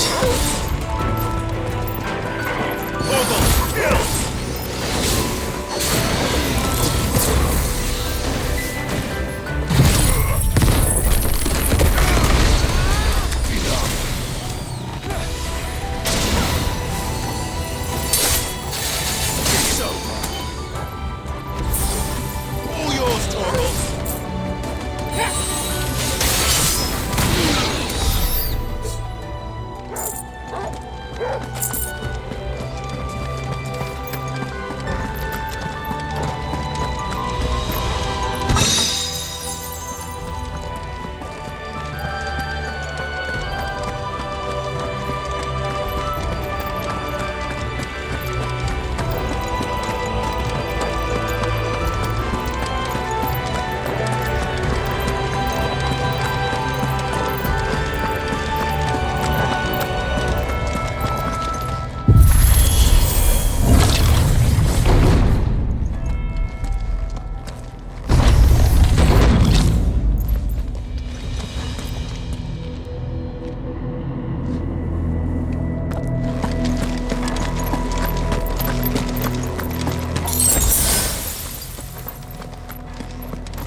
Anomalous activity detected in Hangar Bay. Mobilizing Aegis units. We're being watched. Let's show them what we're capable of.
Transferring sentry prototype AM2 to stasis silo west.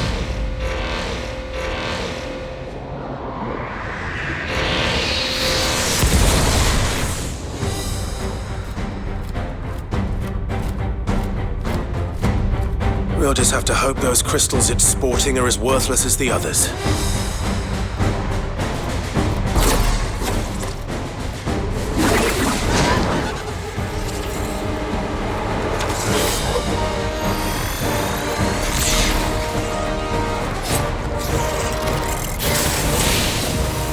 How is that even possible? Better not to think about it.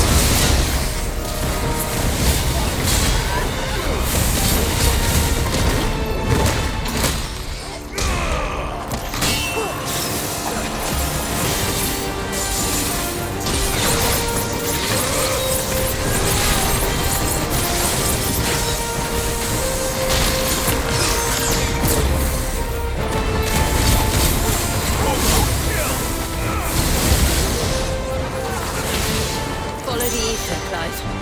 Right.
Neural link lost. Re-establishing connection. Imagine an entire war fought with these things. The quantity of ether required to animate them all would be unfathomable. No wonder they were trying to manufacture their own crystals. Unable to establish connection. Raising threat index. It seems we've made an impression. Perhaps the rest of the cages will open now. Don't tempt fate, Joshua. Forgive me, brother. They may not.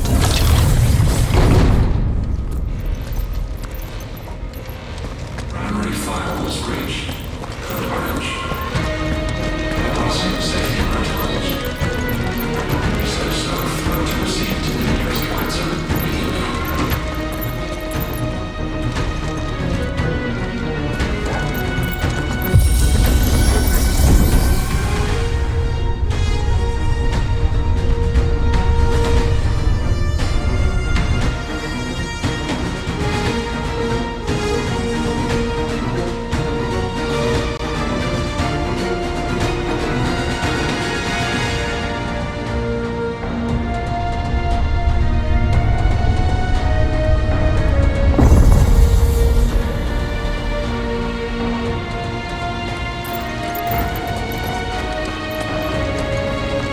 Is that living flesh?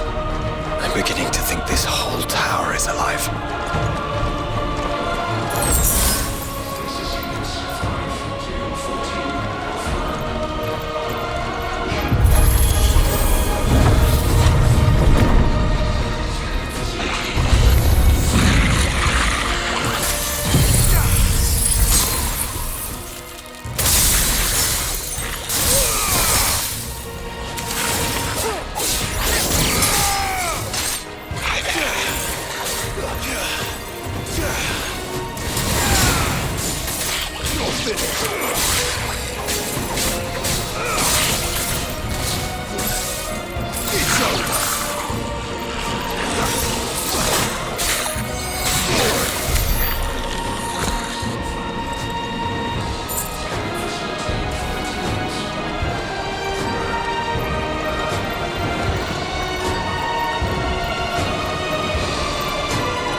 is it some sort of corruption?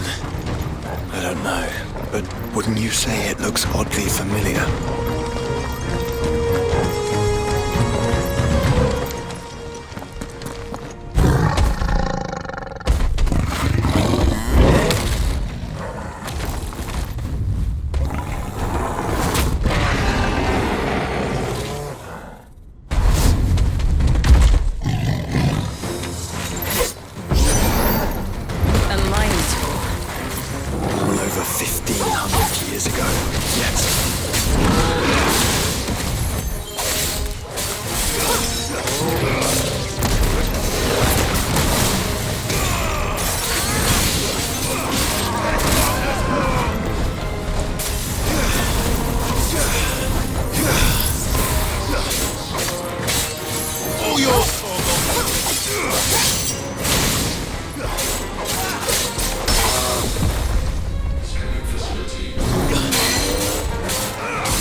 Emergency subroutines.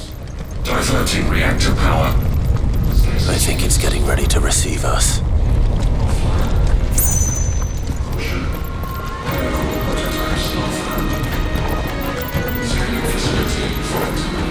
Ah, there's another one of those devices.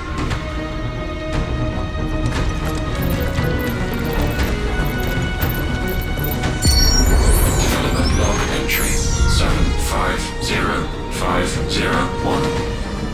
Average improvement of crystal resilience 492% when biological core exhibits high ethereal congruity.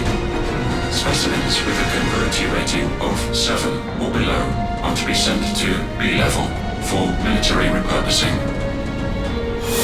Waste not, want not.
No wonder Ultima struck them down.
Now's our chance.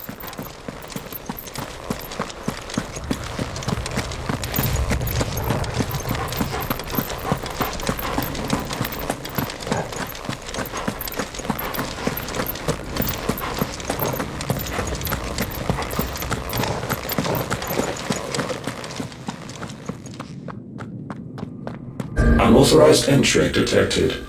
Primary core firewalls activated. Initializing iconoclastic defense system Omega-1. What the hell is an iconoclastic defense system? I've a feeling we're about to find out. And that we will not like the answer.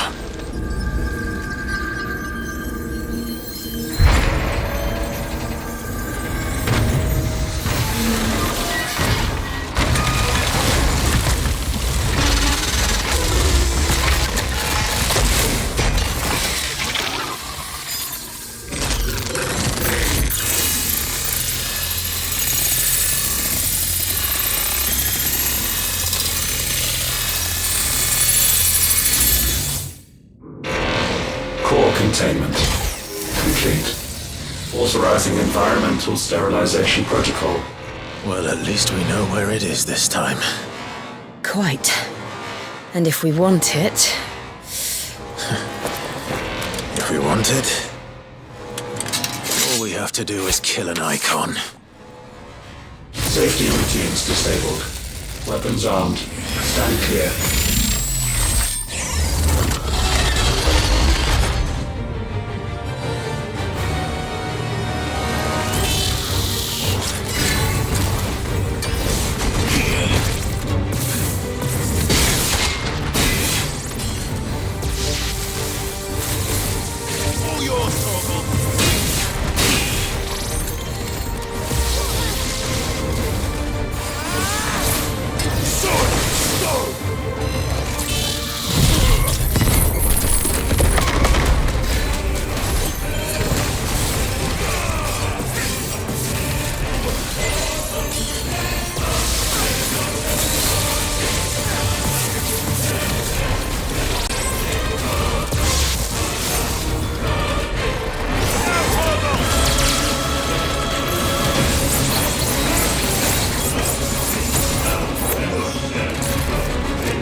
Is it over? Please tell me it's over. Data assessment complete. Recalculating threat level. Weapon routines authorized. Rerouting core power to Omega-1.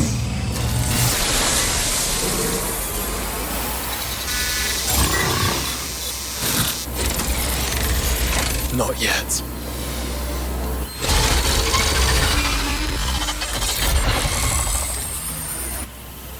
And what makes you say that?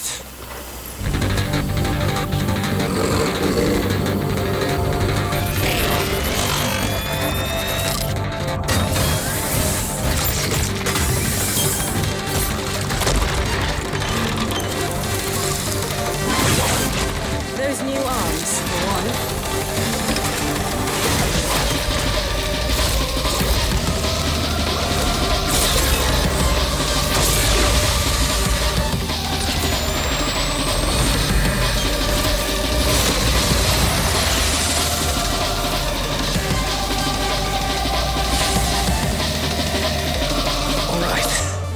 I'm convinced.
Seems like it still has some fire left in it. Let's try.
Commencing dimensional compression.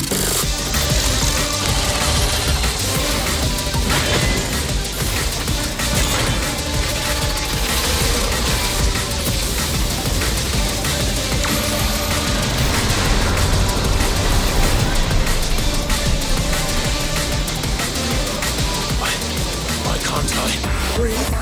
Because it's constricting all of creation. Well then, we'd better kill it quick.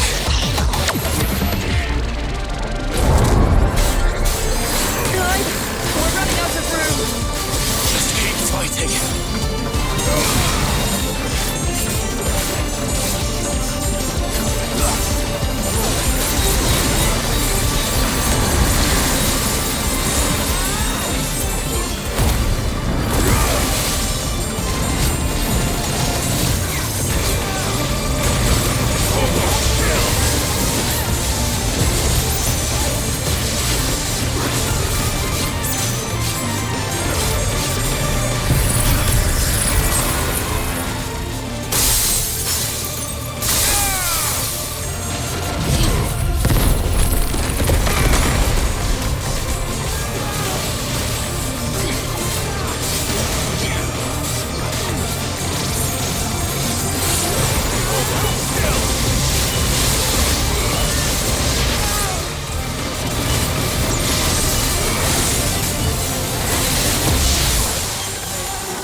Omega Control Unit.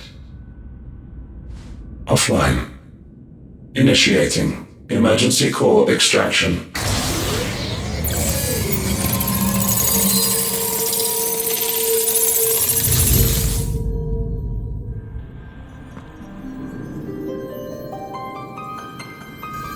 Would you care to do the honours, Clive? Gladly.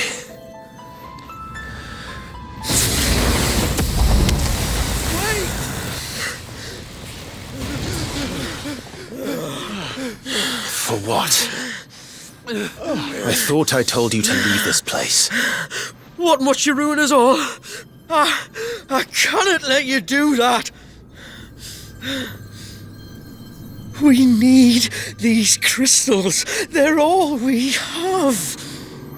And just who is this we? We are of an ancient tribe, one of the first to lose its lands to the Blight. For countless years, we were forced to roam the Twins. A nation without a mother crystal, a people without a blessing. So we found our own. The dust crystals provide us a means to survive. Yes, but at what cost? I call crystals.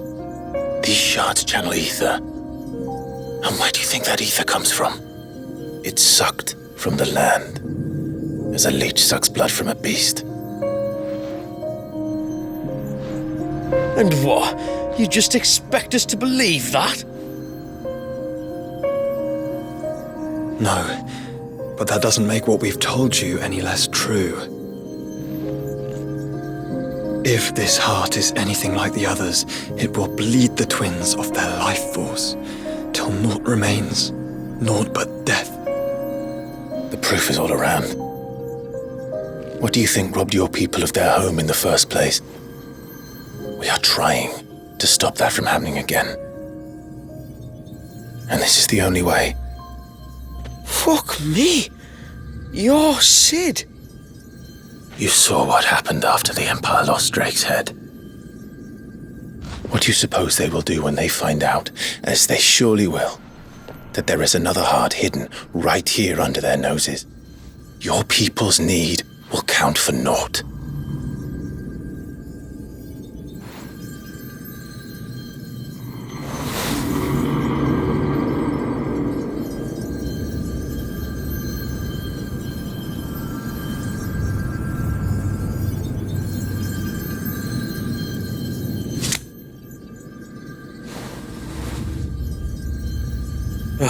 Damn it. It doesn't look like we have much of a choice. But you said you didn't believe him, Chief. I don't. But the man does have a point. There's no keeping this place a secret now. And hanging on to these crystals will only get our people killed.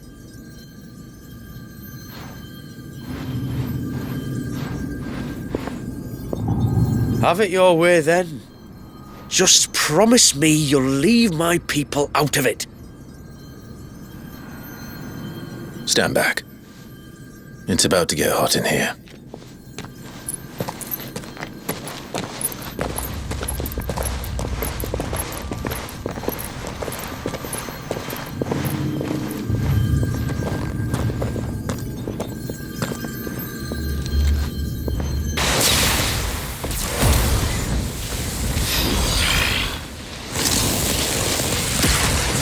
Surge detected. Warning. System overload. System overload.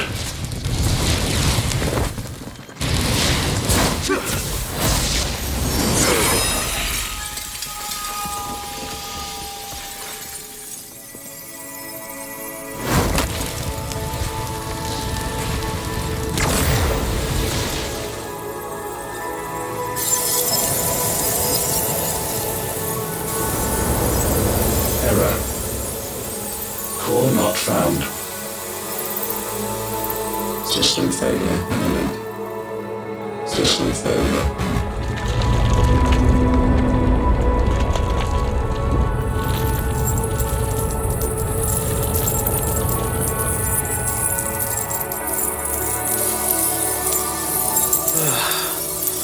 hope we did the right thing.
We all saw the crystals fade, but what of the cages? We barely even explored half of the chambers. Without the heart to sustain them, I doubt those still slumbering in the tower will stir now, if ever. I hope you're right. The last thing the world needs is one of those six-legged pests running around wreaking havoc. We have more than enough two-legged pests to deal with as it is. However blameless they may claim to be. What? Oh, two-legged. Right. Sorry. I was just wondering what I'm going to tell the village elders when we get back. I suppose I'll just beg them for forgiveness, and when that doesn't work, give them the slip and lie low for a year or two. You're planning to run away? Again? What? It's got us this far, hasn't it? I mean, we may have had a bit of help, like. Kind of you to remember.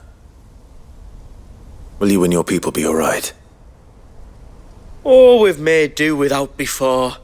I reckon we'll survive. And if what you said is true, it's not like the rest of the realm's going to have it much easier. Besides, one man's ordeal is another man's opportunity, as the old saying goes. I don't recall ever hearing that one, but fine.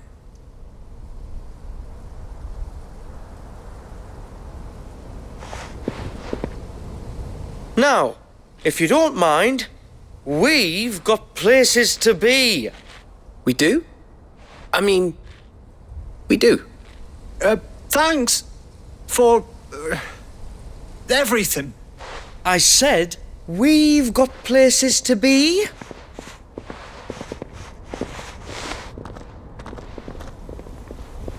Back to the hideaway then. Karen and Hippocrates will want to hear about this. I was thinking we might first return to the tower and see if we can... Back to the hideaway, then.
Back, are ya? So, Did you find out where the dust crystals were coming from, or what? It's, a long story. And perhaps one better told in the shelves.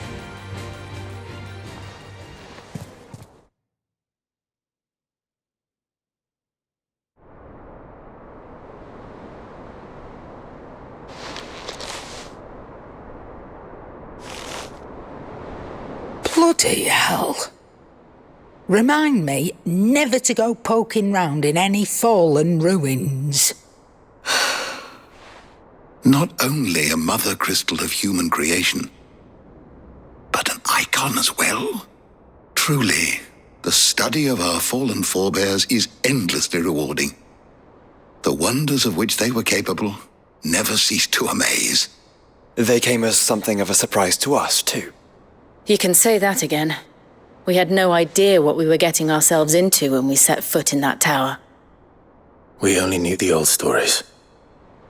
Of a people so consumed by greed that they sought to overthrow the gods. And I'd hazard the thing we found in that tower was conceived for that very purpose. Omega, the offspring of the Fallen's boundless knowledge and unchecked ambition. A dangerous combination for all concerned. And Ultima crushed them. It was he whose secrets the Fallen coveted, let's not forget. He whom they strove to dethrone. Just as we strive to dethrone him now. Without their knowledge. And without their weapons of war. Clive. This power I've been given may exceed even theirs. But if I use it, as they did, who's to say things won't end the same way? Come now, brother. I think the events of recent days have made it abundantly clear that we are not our ancestors. As well you know. You're right. They made crystals. We destroy them. In crafting their artificial art, the Fallen sought to emulate the divine. But that is not the path we have chosen. No. We don't want to be gods. We just want to be free. Well said.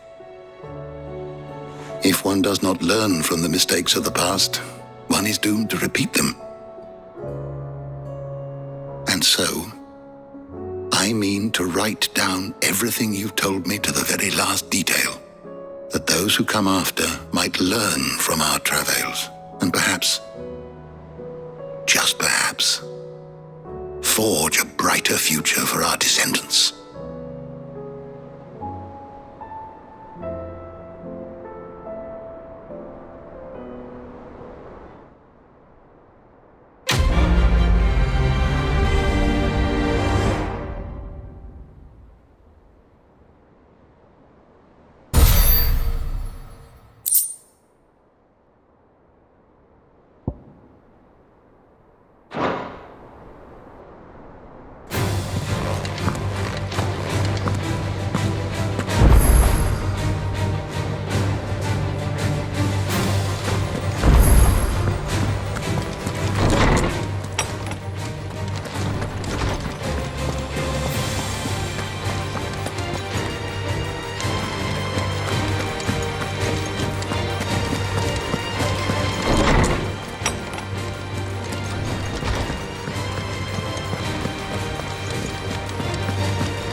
Clive.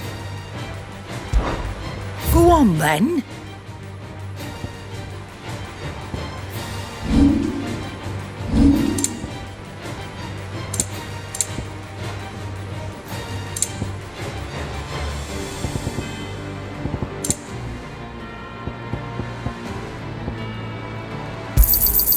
It'd better all be here.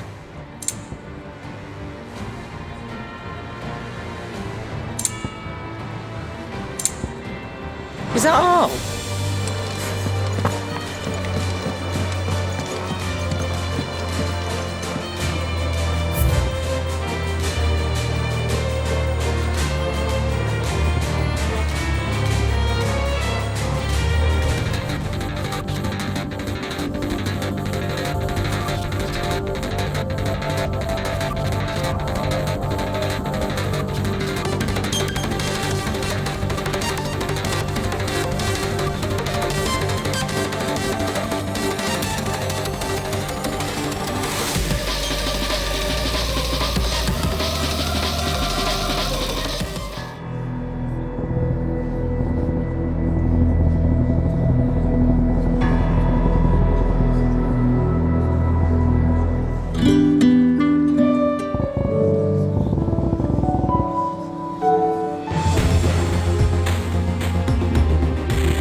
I owe the honor.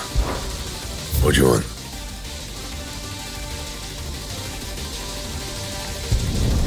Should last you a good while.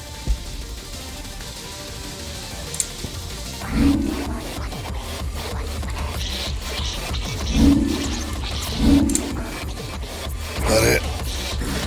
Fine. First the skies, then the crystals.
Leviathan the Lost. But why now? After all this time. Why, what now? No. I'm not sure you'd believe me if I told you. After all we've been through. I doubt there's anything that could surprise me at this point. All right then. Rouse Joshua and meet me in the mess. We'll talk there.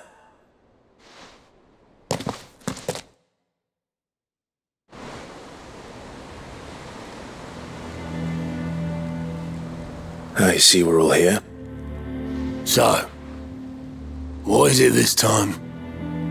I'm not sure yet. The letter delivered to my chambers omitted a few crucial details. Do we know its provenance? That was one of the details it omitted. But whoever the sender was, it seems the dame held them in high enough regard to point them in our direction. The dame? Well, she's not one to waste our time. It must be important. Important might be an understatement. If the letter is to be believed, Leviathan's dominant is in danger. And someone wants us to save him. Leviathan? So the Warden of Water has finally returned. What has it been? 100 years? More. The Lost moniker dates back at least that long. Even our venerable lawsman would not have been so much as a glint in his father's eye when last the mighty serpent brought his crushing waves to bear upon the realm. But why the gap? I know it can be a few years before a new dominant's born. But over a century? Should the dominant of Water's bloodline have been severed somehow, it could have prevented a new dominant from awakening. But if one has awakened now, he couldn't have chosen a worse time. Every nation in the realm has lost its dominant. If word gets out that there is still one to be had, they will stop at nothing to claim it for their own. And the twins will be at war again, just when humanity most needs to come together. Did the letter say anything else? Only that if I wish to know more, we must meet in person. And that the Veil can arrange a meeting. If nothing else, you can be certain it ain't a trap. Famous last words. I'm coming with you. As am I. Thank you. Both of you. And Otto? Yeah. I'll keep an eye on things here. Didn't fancy coming anyway. Thank you. I shall leave the Invincible in your capable hands.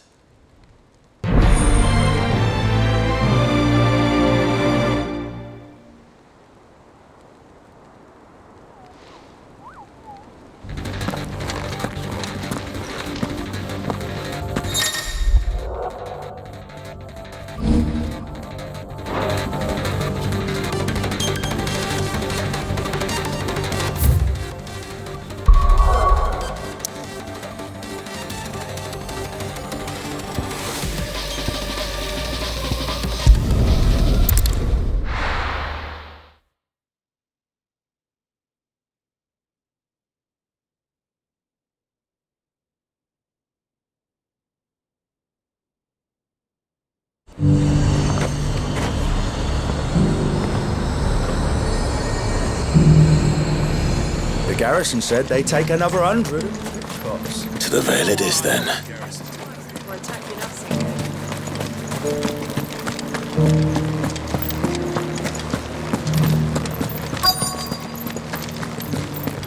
Looks like you've got a thirst. But enough talk. How about we retire to the Vale? Fancy a peek behind the veil, my lord? I'm looking for a Layla. You found one.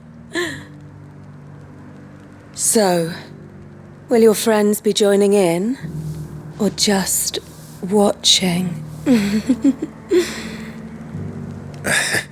We're not here for your services. We simply want to talk. What you do with your time is up to you. The price is still the same.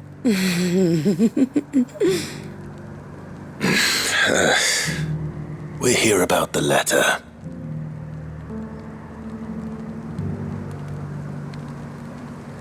Oh, sorry. I suppose you'll be wanting to know who wrote it then. Among other things. Look, I'm just the messenger here. There's only so much I can tell you. Specifically? A location, north of town, on the shore of Isle of Feist Bay. There you'll find a tent and the woman who can answer your questions. And that's all? Nothing else? Actually, one thing. There's more than flowers in the meadows these days. So keep that sword of yours to hand.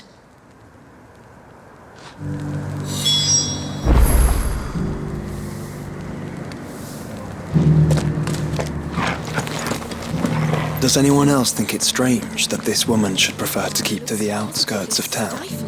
Not if she realizes the value of the information she's party to. And the danger it puts her in. Haven't seen any of those beastly blue-eyed things.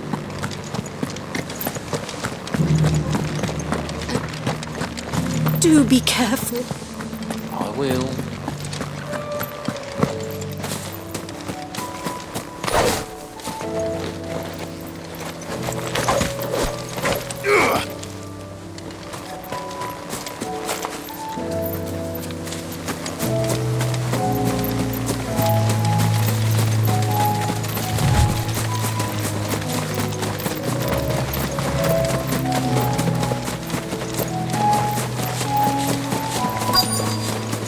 The tent is where Layla said it would be. Yes, but who awaits us inside?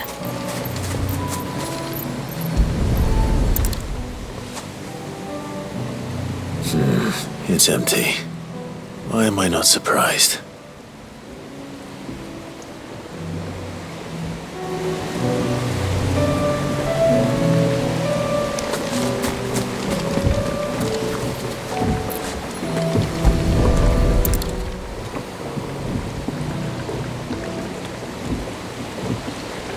A boat. No prizes for guessing who that belongs to.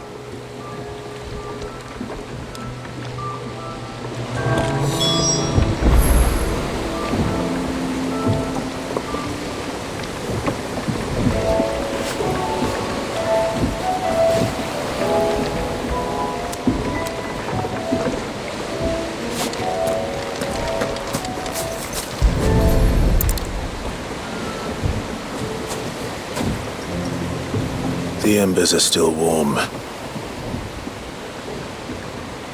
So you're Sid.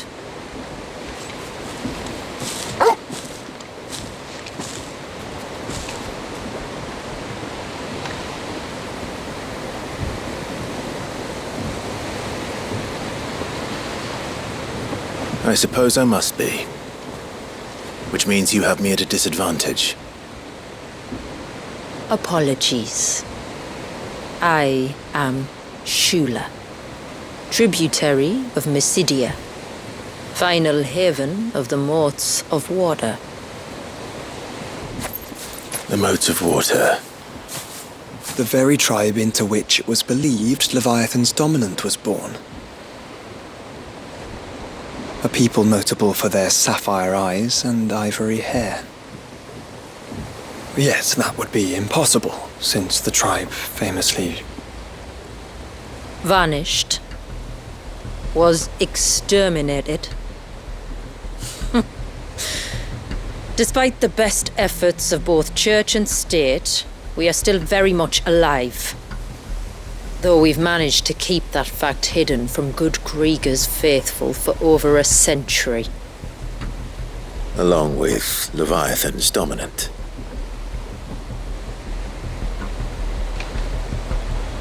That wave out there. What do you know of it? The surge. Only that it's been there a long time. Since the fall of Drake's Eye almost a century ago. Some claim the two are connected, but none can speak with any certainty. So in other words, you know nothing. Not that I'll hold it against you.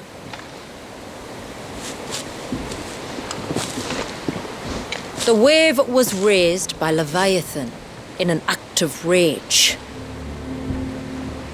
Moments before the waters were stayed, and the Eikon and its dominant bound within. And you want us to? Rescue him. Yes. You see, a little bird told me about a certain outlaw with a singular knack for putting unruly dominants in their place. And ours is about as unruly as they get. For years, we've searched for someone who could hold their own against an Eikon. Someone just like you. So what do you say? Will you help us?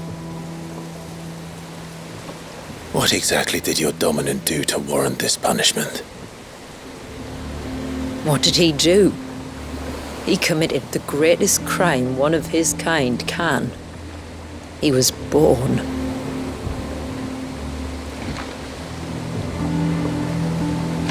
But he deserves a better fate than the one my people forced upon him. He deserves to be free. As do we all. Very well. Far-fetched though your tale may seem, something tells me you speak in earnest. So we will do what we can for your dominant. But first, you will tell us everything you know about him and the means of his imprisonment. I can do better than that. I can show you. Care to take a trip across the bay? My people await you there. Lead the way.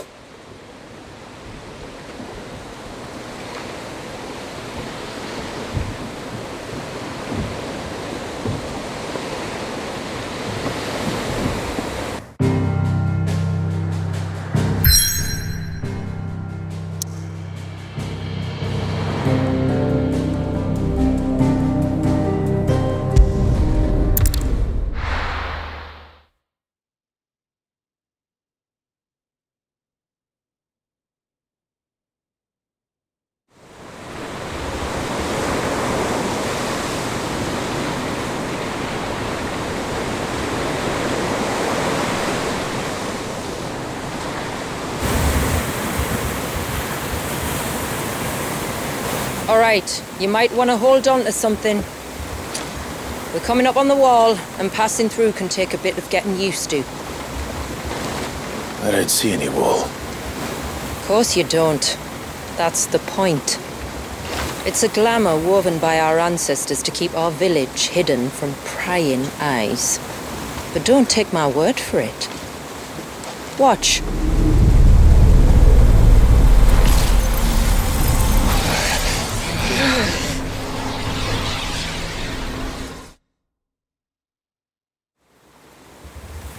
Oh, that was worse than a slug of Bacchus wine.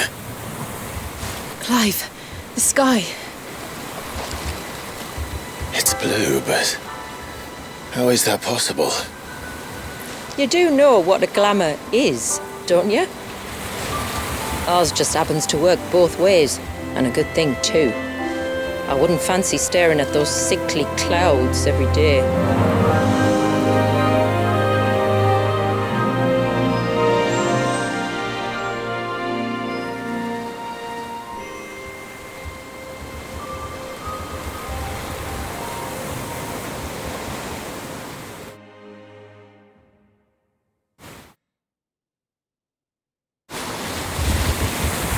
And that concludes our little voyage. We're here.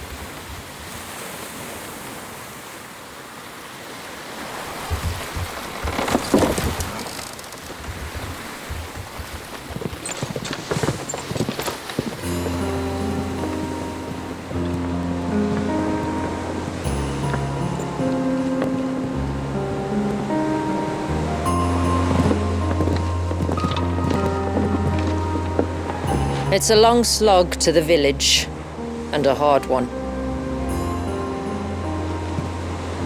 I hope you're up for a climb.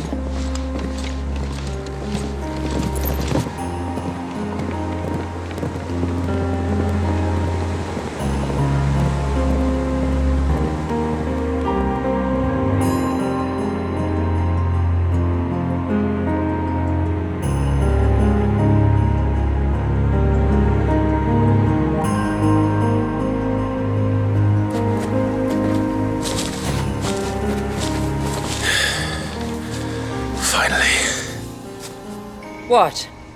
You didn't think we'd arrived, did you? The village isn't up here. It's on the other side of the mountain. Of course it is.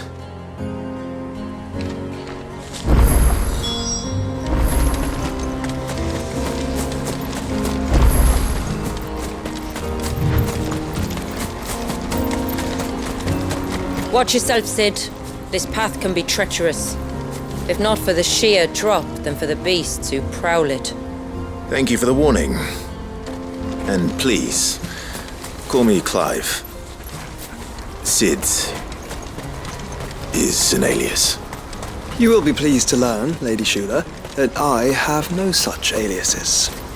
Is that so, Lord Margrace? It's all the same to me.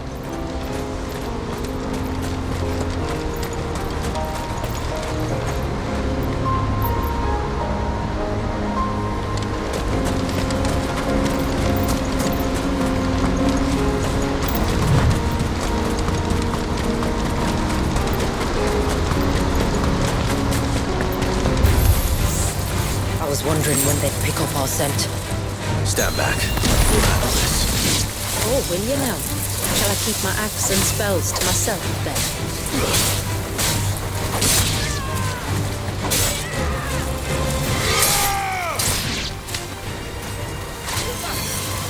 All yours, Torgal.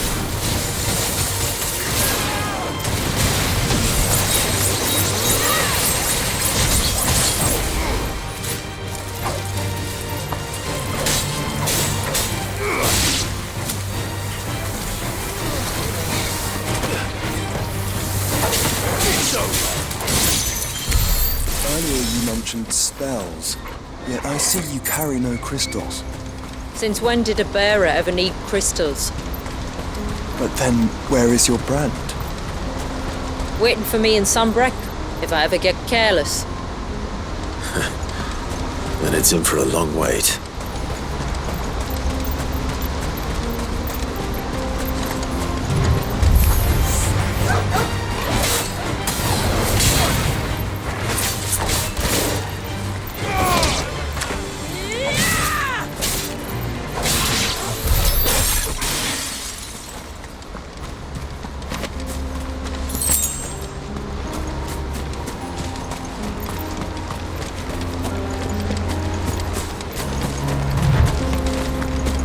We're almost at the summit. From there, you'll have a better view of our home.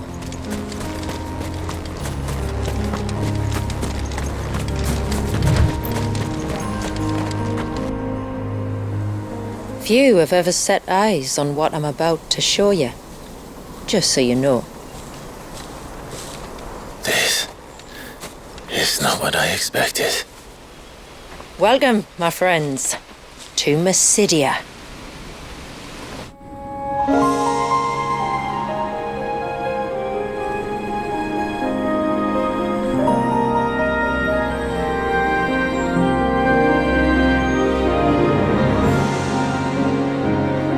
It's been a long time since I saw the North looking so alive. I'm sure you have plenty of questions, but it's been a long journey, and I expect we could all do with a rest. Our humble village is only a short way from here, if you'd care to accompany me. Let's get ourselves in front of a fire, and I'll tell you everything you need to know.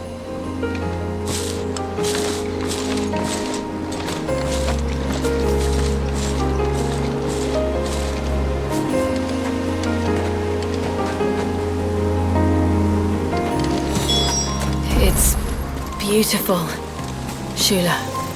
And we aim to keep it that way.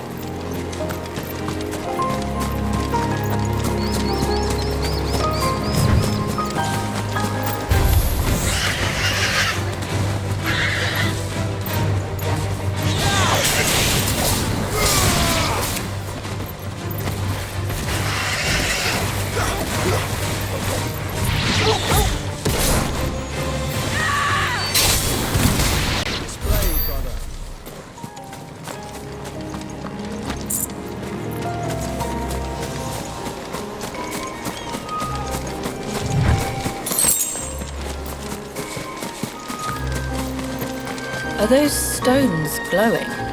That's one of the cairns which maintain the glamour. Steer well clear.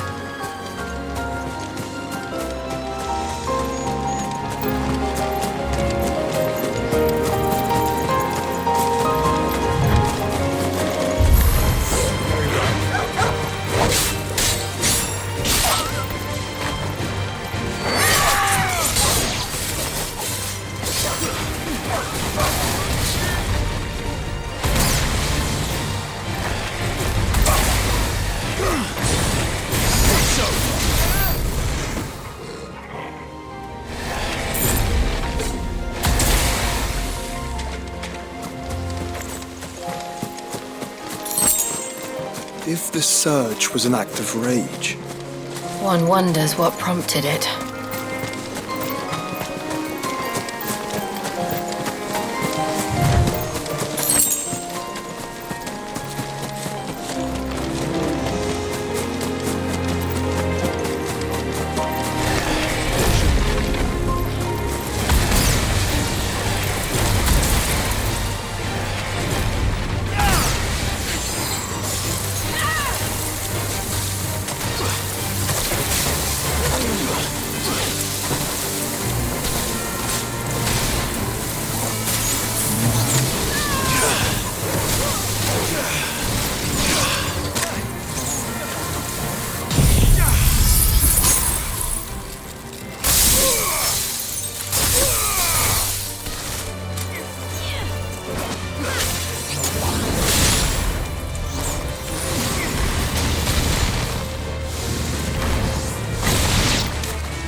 could we not have spared ourselves the mountain crossing by landing further north? In clear view of the bay?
On evening tides. Does morning's light return? Open the gates! The tributary is home!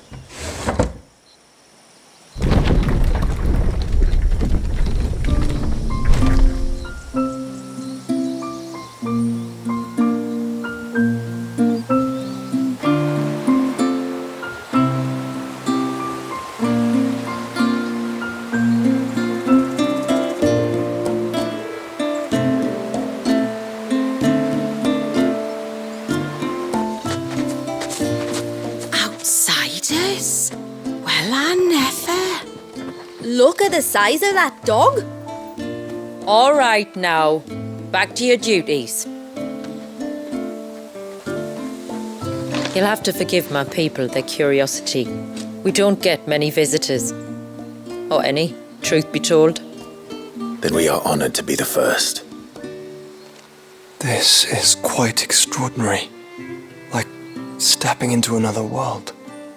So do you believe me now? You've made it difficult not to, my lady. But how did your people chance to settle here in the north? Unless I am much mistaken, the moats of water long called the coasts of southern Ash their home. Until Drake's Horn fell and the Blight forced them ever inland, where... We met our doom, along with our dominant. I see you've read the Gregorian Church's account, but perhaps you'd like to hear ours. That building over there is the Witten Hall. It's where my people gather to discuss matters of import. We can speak more inside, once the place is ready to receive you. It shouldn't take long, but you're welcome to explore the village while I see to things. Thank you. We'll do just that.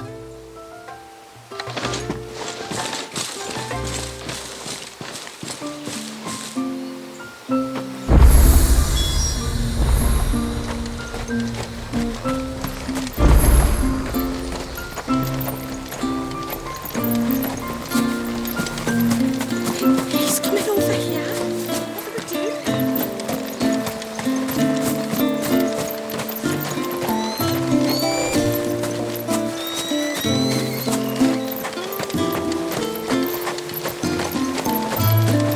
Just you stay away from that temple.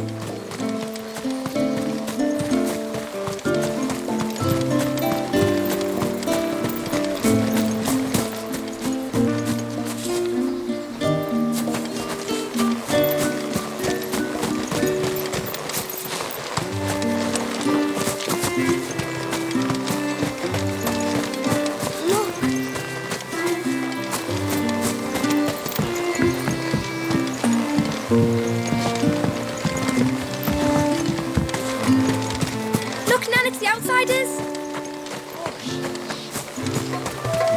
How long do you think this bridge has been stuck? You used to work on the outside, didn't you?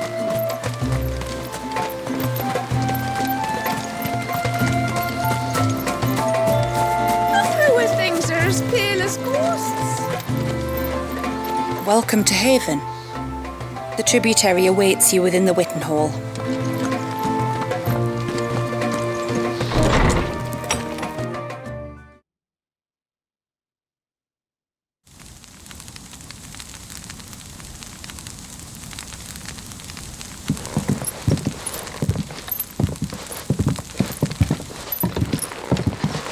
So what do you think of our little haven in the woods? It might not have all the comforts of a southern settlement, but at least it's ours. And there's a lot to be said for that.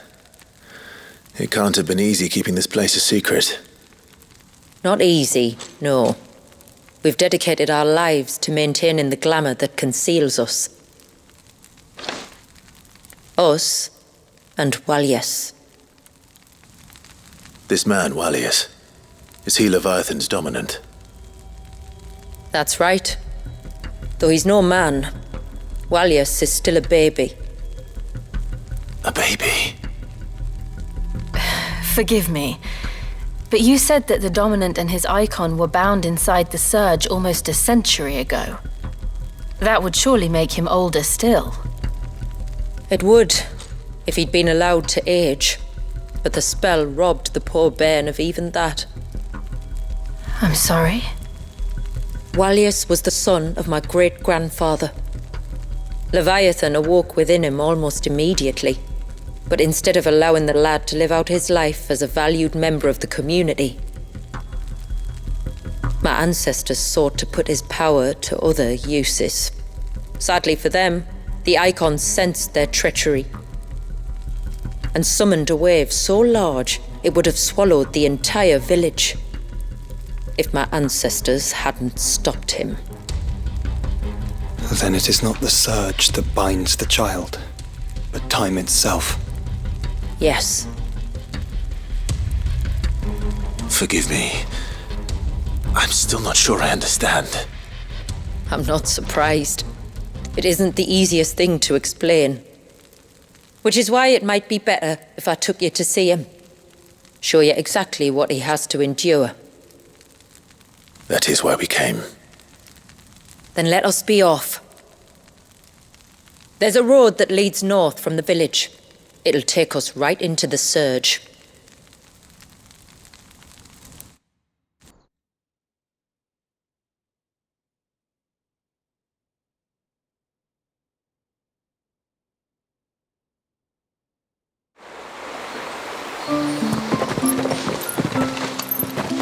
Are you bound for the wave, tributary? We are, Delina. Have you spread the word about our guests? I have. Everyone knows to treat them as family. You shouldn't have any trouble now, but just in case, I would have you accept this symbol of our people.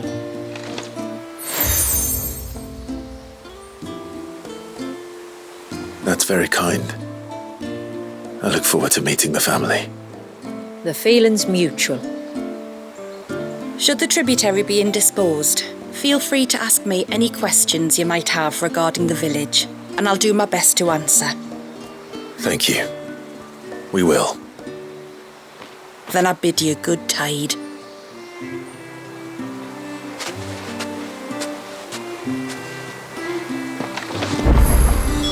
Our storehouse lies across the bridge.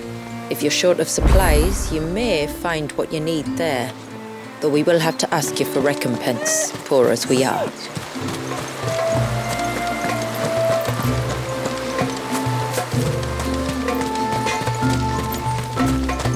I'm not arguing.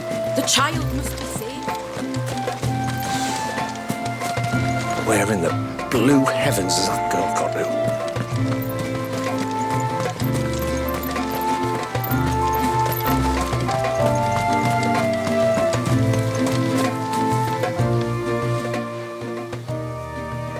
Oh, I'll have her hide when she gets back. Oh, sorry. I was leagues away. How can I help you? If you're after something from the storehouse, it's actually my wife you'll want to talk to. She will have to charge you for the goods, though. Not that we'd fleece you or anything. It's just, you know, needs must. I understand. Saying that, she might not be able to get anything down for you for a bit. Ah, right. She's got her hands full with the inventory, you see. It should have been my daughter's job, really, but the willful little rills decided to make herself scarce. Ah, the heavens only know where that girl's got to. If you'd like me to keep an eye out for her. Oh, no. I couldn't ask that of an outsider. Could I? You wouldn't mind?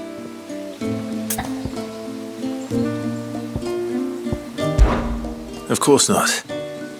She won't have gone far, will she? I hope not. But I've scoured the entire village for her and come up empty-handed. Can't help thinking she might have gone on another one of her little adventures. Ah, a free spirit, is she? Aye, that she is. Can't get her to sit still, especially once she heard you lot were on your way. Outsiders!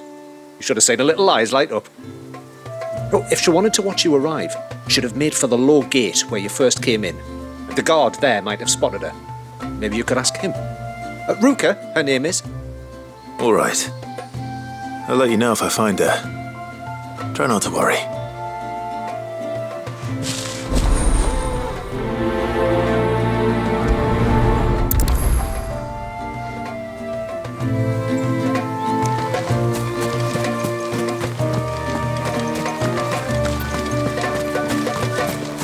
Hear me, mine ancestors.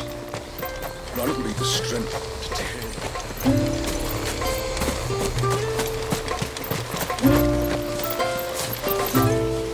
Excuse me.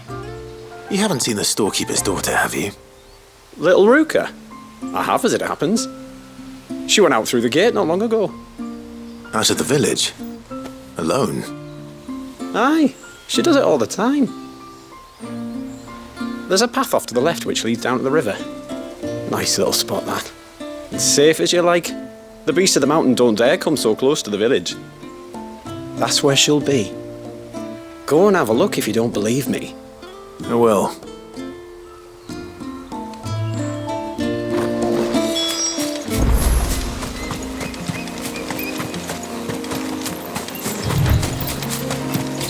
This must be the path.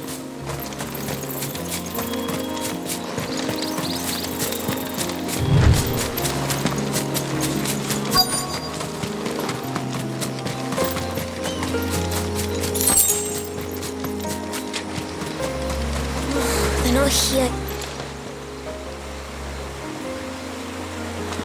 It's you!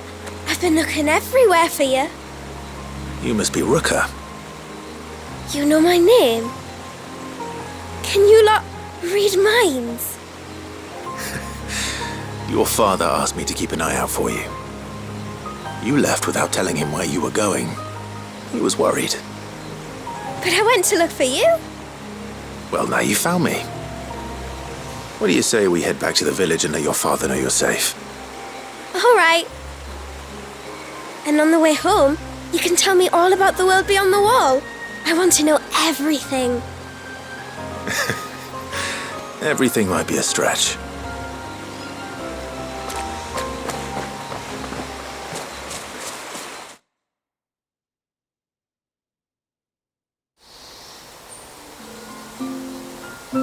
Thank you for bringing her home.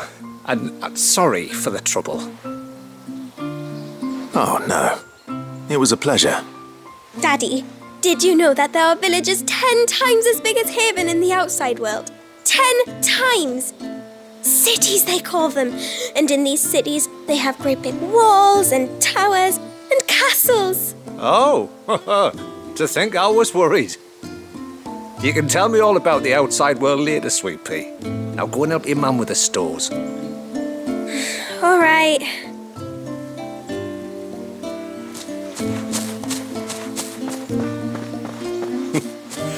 Thanks for putting up with her questions. She, has a lot of them.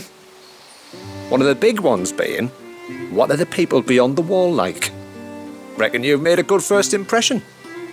Are we the only one she's ever met? That you are. The rest of the world can't know we're here, so we'll have to be very careful who we're letting in and out. A few of us might make the occasional trip to shore for supplies, but for the most part, we'll make do with what we've got, including what the old Northerners left us. Yes. You built on top of the old ruins, didn't you? Well, they make for fine foundations. Their masons clearly knew what they were doing. That's one thing we don't have to worry about. Oh, it's everything else that's the problem. Medicines, metals for tool making, anything like that. We have to dress up as travelling merchants and make a trip to the outside and pray to every cloud in the heavens that nobody sees through us. Which explains why you need Gil. Aye. And now Ruka's back, my wife should be free to assist you with any potential purchases. So please, do make good use of our stores, because we fully intend to make good use of your coin. I'll be sure to keep my purse strings loose.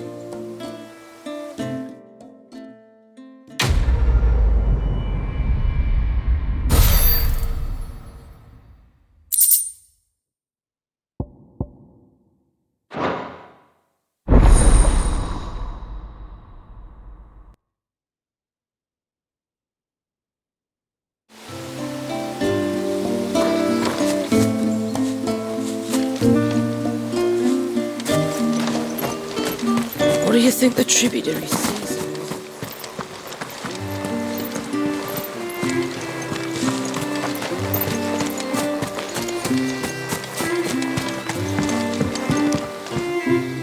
Thanks for bringing me daughter back. I don't grudge her looking for adventure, but she's got to pull her weight like the rest of us. Anyway, now we've got the inventory done, I can attend to my own tasks, like seeing to our visitors' needs. So, what's the route you wanted? I will have to charge you.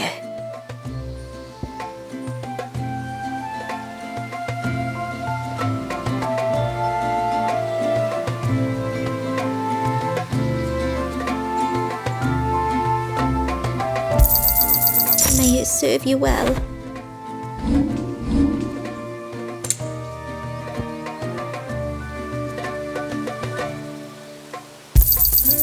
Here you are. May it serve you well.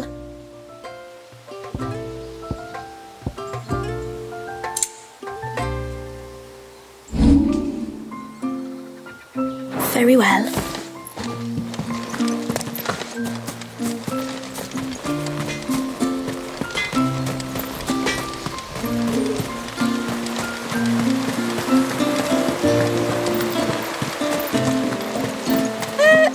Sid? You are Sid, aren't you? The man the tributary told us about? I wonder if you could help me. With what exactly? Oh, nothing too troublesome. Do you know my husband, Pavat? He's the village smith, among other things. Anyway, his name day's not far off, and I wanted to make a gift for him. He's a craftsman, you see, and he's been fretting about running low on the flowers he uses for dye making, so I wondered if you might collect some for me and give them to him. Would this gift not be better coming from you? Perhaps, but it can't, for reasons I can't go into. Please, I know it sounds daft, but I'd be ever so grateful.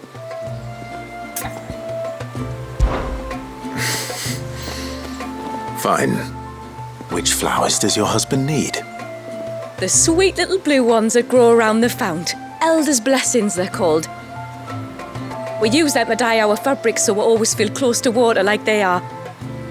You don't need to go to the trouble of picking them yourself, though. Just speak to the field hands and ask them to share their harvest with you. 2 basketfuls should be enough for my husband to be getting on with. 2 basketfuls it is.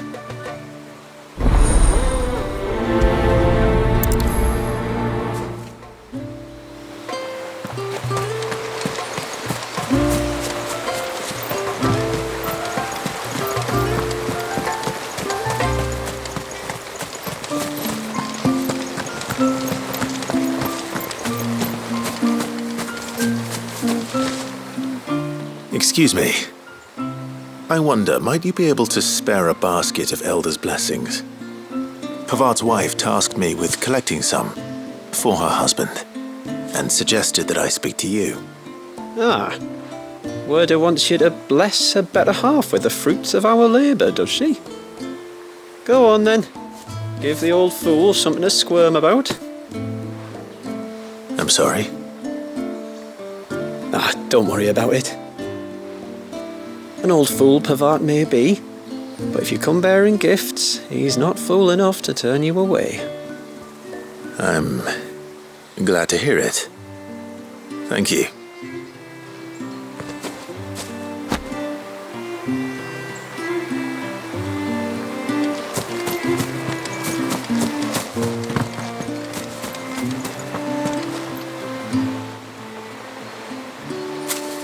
Ah, welcome to Haven, friend. Thank you. Forgive my presumptuousness, but the smith's wife has asked me to make her husband a present of some Elder's blessings. 2 basketfuls, to be precise. Well, I have 1, if that's any help. It is. I'm much obliged. They really are beautiful. Aren't they just?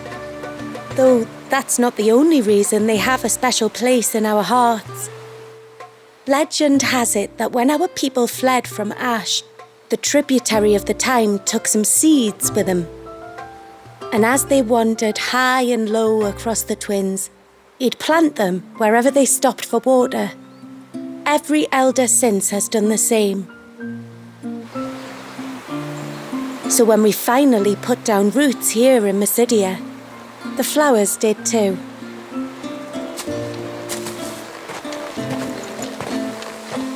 Well, that's 2 basketfuls. Time to visit Pavat.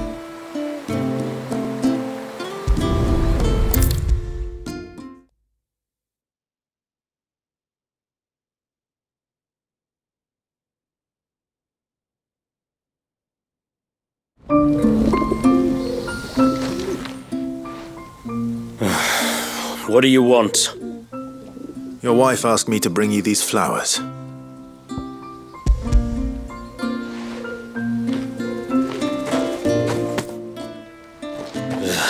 That woman. Come out. I know you're there. Who? Me?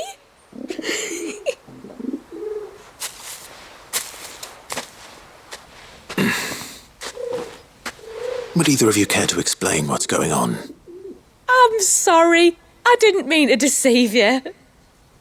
It's just, my husband can be a bit standoffish at times, and I thought this might be a good way for the two of you to get acquainted. What with you being a swordsman like, and him being the only smith in the village. It'd be a shame if you couldn't turn to him for help. The only reason he couldn't turn to me for help is because I had my hands full with all the orders you lot dumped on me. I'm pretty much done with them now, though. But, for the record, the tributary said that we were to lend you outsiders our aid, and that's exactly what I was planning to do. With or without my darling wife's meddling. Still, here we are. Acquainted. So, if there's out you need, just bring us the materials, all right?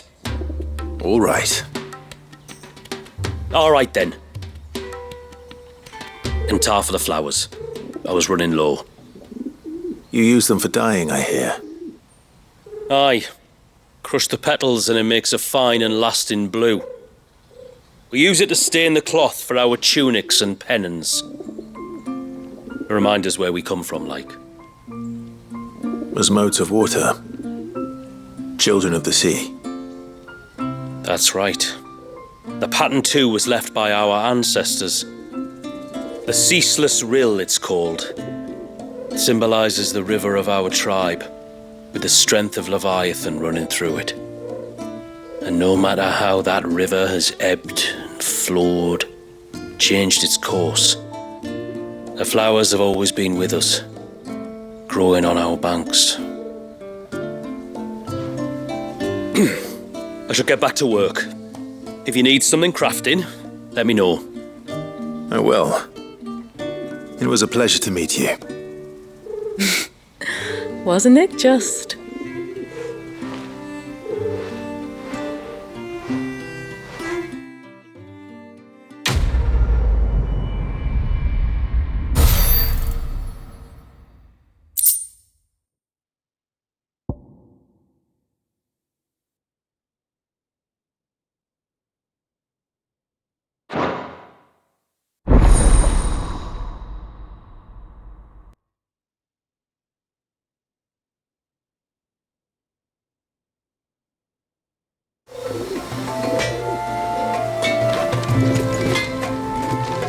Reckon my steel's just as good as any.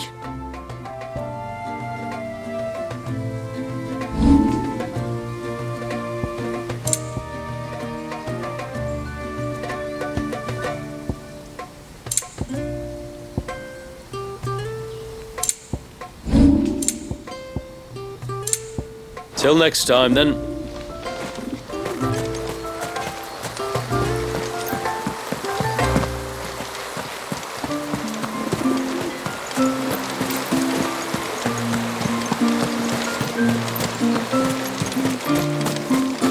The poor things are as pale as ghosts.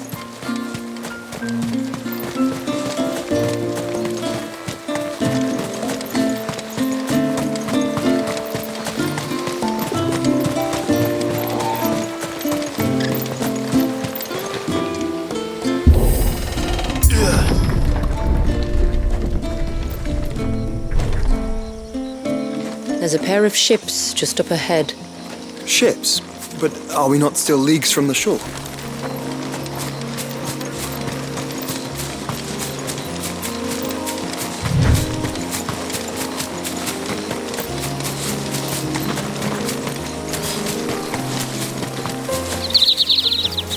The quickest route to the surge is due east, past the second galley.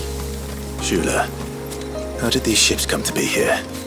What do you imagine happens when an Eikon of water gets angry? Really, brother, did you have to ask?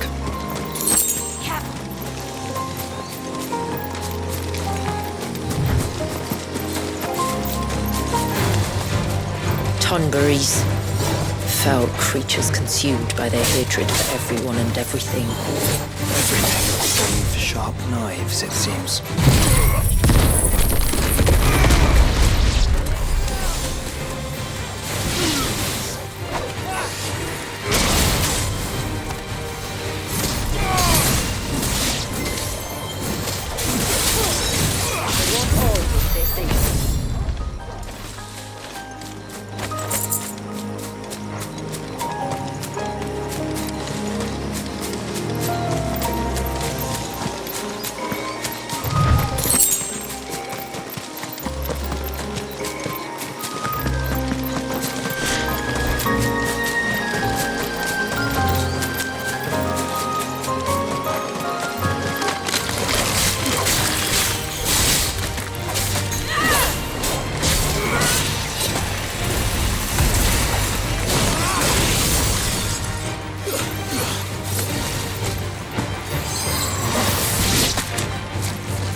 I can smell the sea.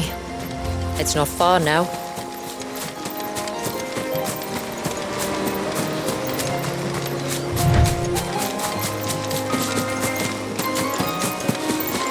How will we reach the surge?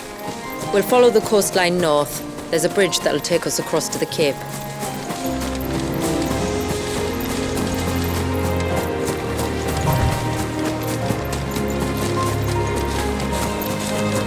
Might I inquire about the ray of light?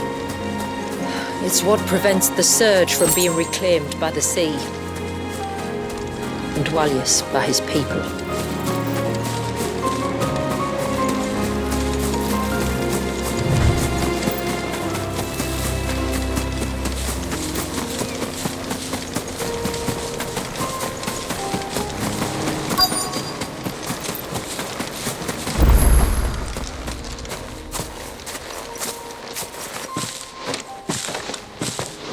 You said before that the child is bound within the surge. But you've yet to tell us how we're meant to reach him. I trust we won't have to hold our breath. No. The surge wraps around the cape without engulfing it. If we continue to its tip, there is a path down to the seabed. And the wave's origin. All right. It won't be the first dominant we've met at the bottom of the ocean.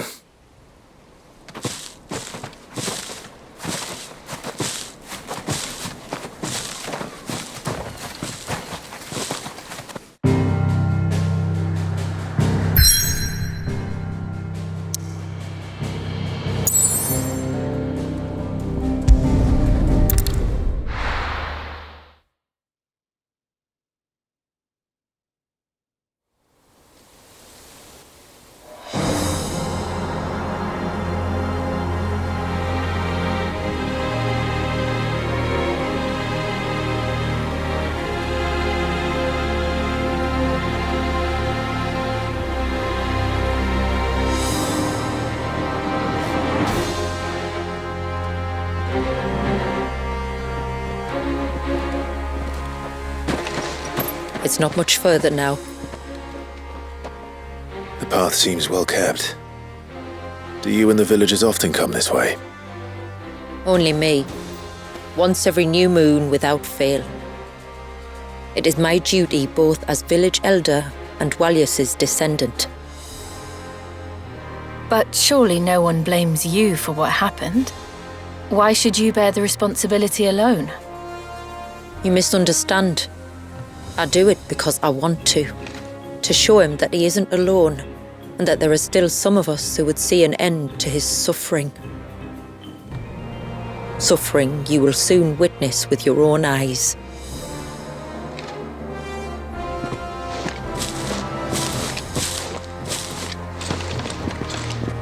The forest grows quickly here.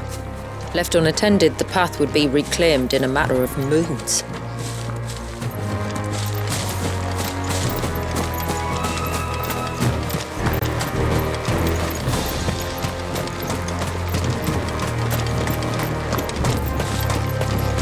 Does the light point the way to the child? It does indeed.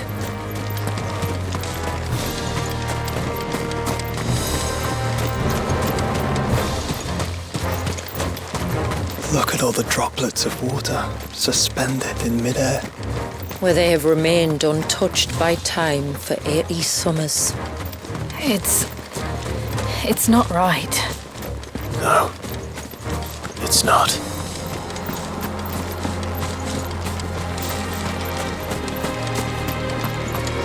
There, up ahead.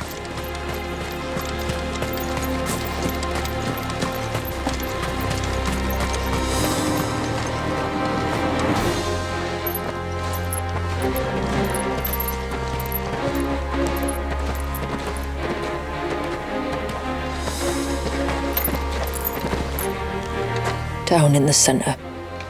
Follow me.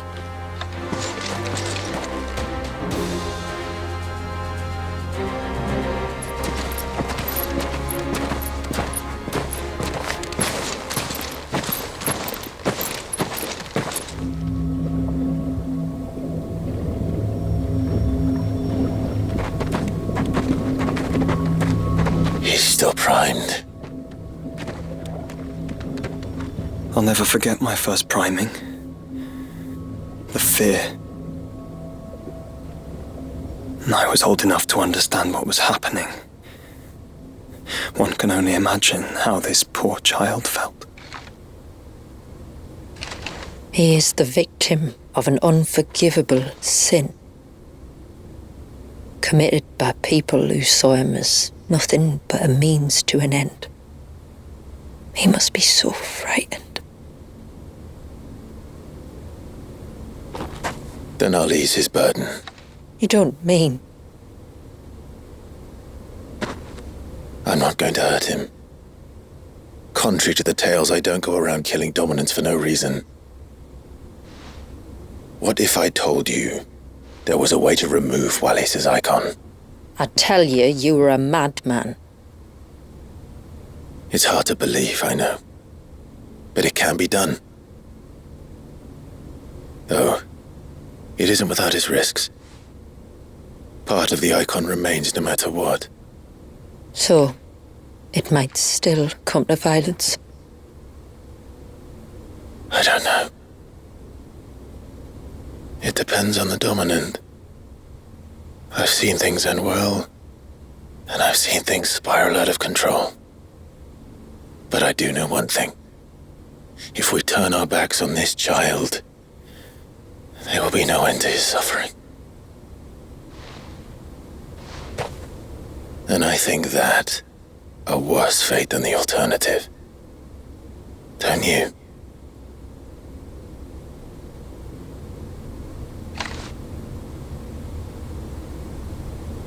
Very well. Do what you must. And whatever happens, I will own the consequences.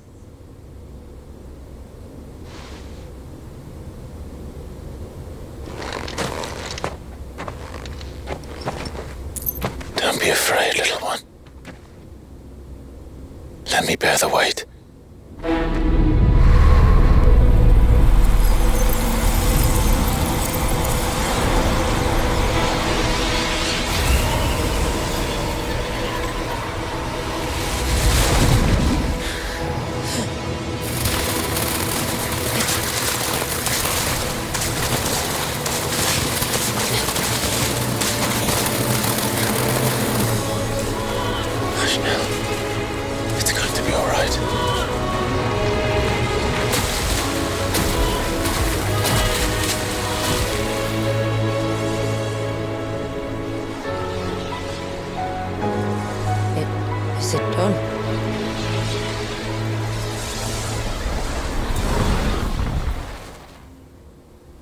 I think so. I can feel the Eikon inside me. But something's wrong.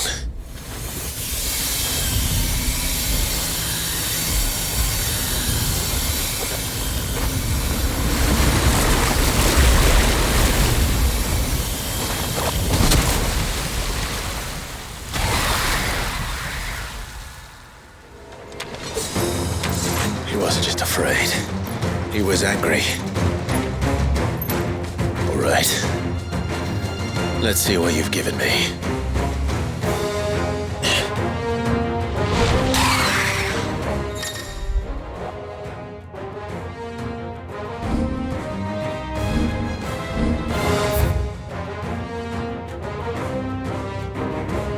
Is that Leviathan? Just an egg, but a formidable adversary nonetheless.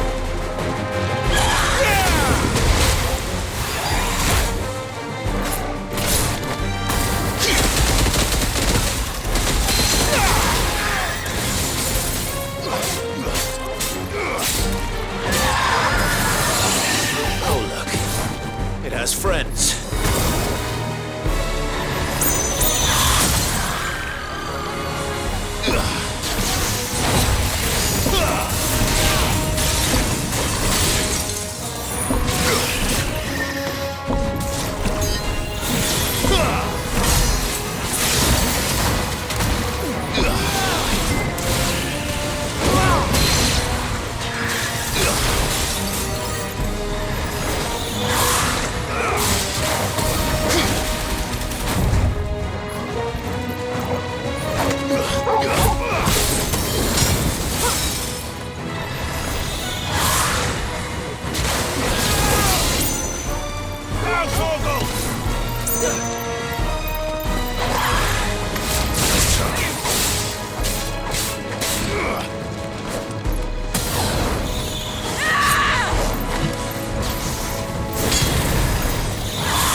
It's over.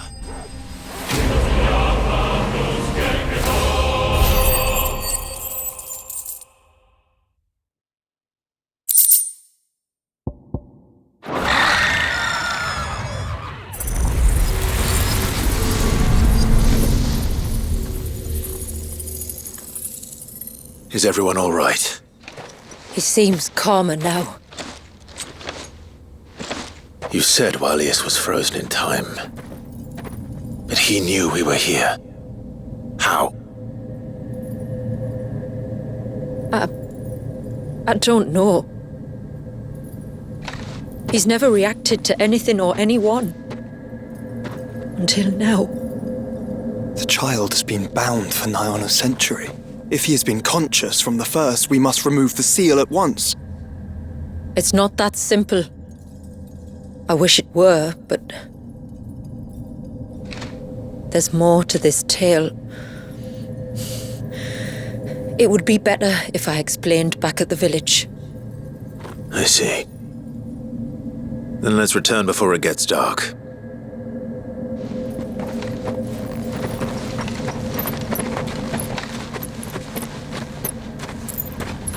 I'm sorry, Walyas. I will make this right.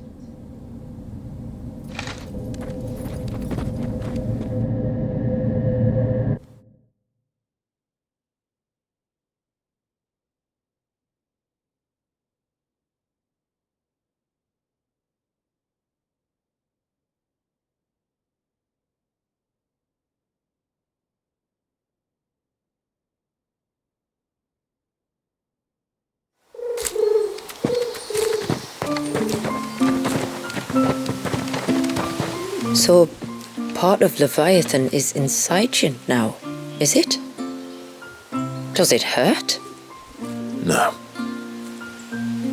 Not anymore, anyway. Good, because I still have need of your strength. If you want to know the rest, we should head to the Witten Hall. Of course.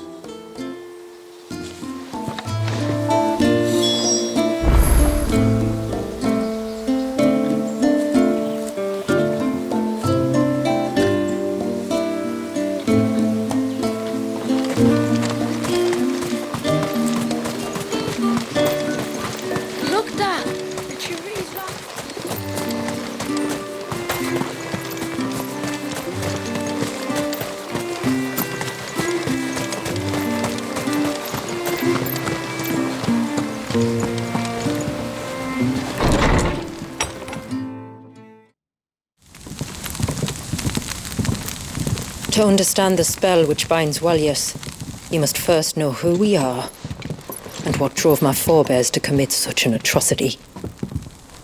This tapestry is our story, the one that brought us here.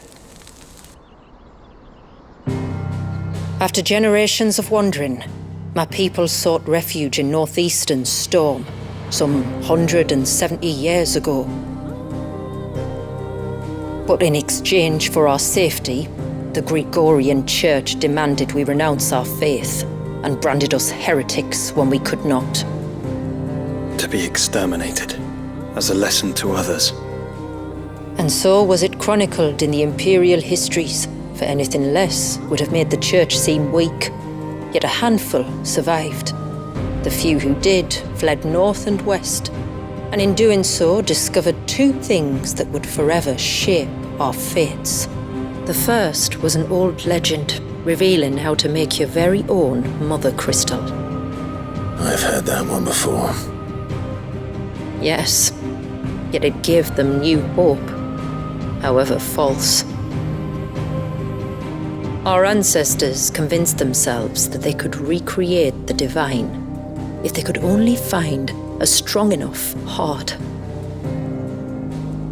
A living being capable of channeling torrents of ether. And the heavens provided. A dominant Walyas. They'd stumbled across a nostrum in an ancient ruin, which they believed could provoke a sudden outpouring of a creature's ether. They meant to enrage his Eikon. Leviathan would have destroyed everything, had our people not made their second important discovery. A means to stop time itself. Where did they find that? The Northerners had no such magics, or they would have used them. When our ancestors first arrived, the land was uninhabited, save for an old witch who lived on the highest peak. Her body had been consumed by the curse, a cruel payment for her long years of service to the Northern Thanes. So desperate were they to prevent the fall of Drake's Eye, they'd forced her to devise a spell to stop time. But Drake's Eye did fall. It did, When she finally perfected the necessary magics, it was already too late. As punishment for her failure, the Thanes exiled her to this forsaken place to live out the few days she had left. Knowing her suffering, our ancestors cared for her as best they could, and in return, she gifted them her spell. That even though she should die, her legacy might live on.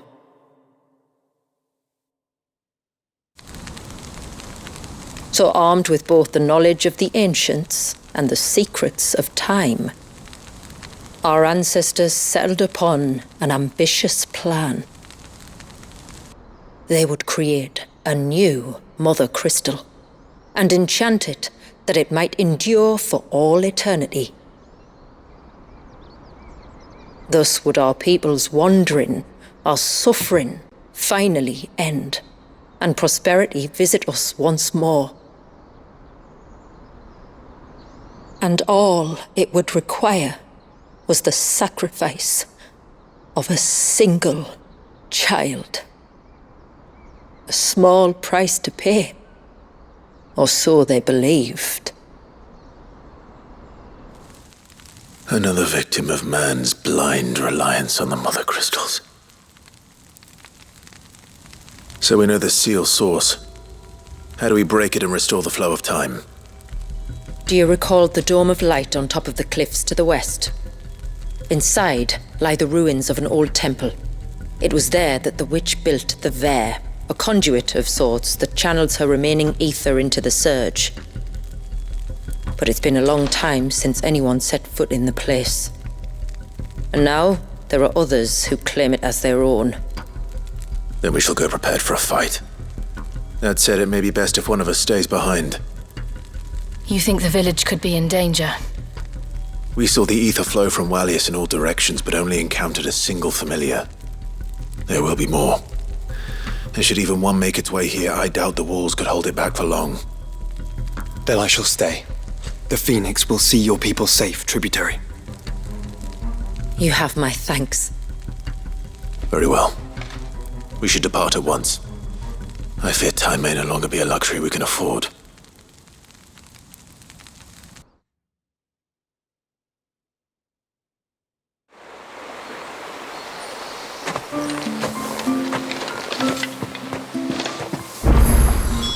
The Vare is not easy to find. We must first head north and then west, deeper into the forest. No sign of the child. You don't think this? Reckon my steel's just as good as any.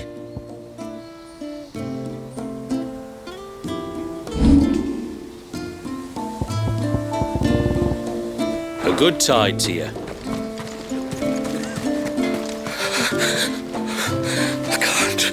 I can't go on like this. Don't say that. You'll only get yourself worked up again. Just try to breathe. That's it. Is everything all right? Ah, you're the outsider. I'm Fannet, healer by trade. And this is Talor, one of my patients. He took ill not long after you arrived. Nothing too serious, I hope. I hope so too, but... But? This affliction, it's like nothing I've ever seen before. He complains of feeling chilled to the bone, but there's no fever to go with it. And my most powerful antalgic hasn't done a thing to ease the pain in his chest. I'm starting to wonder if his condition might require a different kind of treatment altogether. Shula said that you were here to help us. You couldn't help me, could you? I'd be happy to. If I can. You can, don't worry. All I need you to do is speak to Talor's son, Pavat, over at the forge, and ask if he knows what his father was up to before he came down sick. Something must have caused this, and I want to find out what. The trouble is, Talor's too weak to speak, and I can't leave his side for long. So while you talk to Pavat, I'll pay his wife word a quick visit, just in case she knows anything. All right.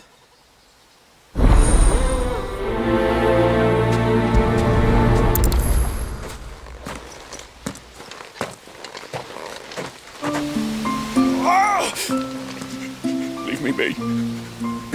Let me go. Let me go.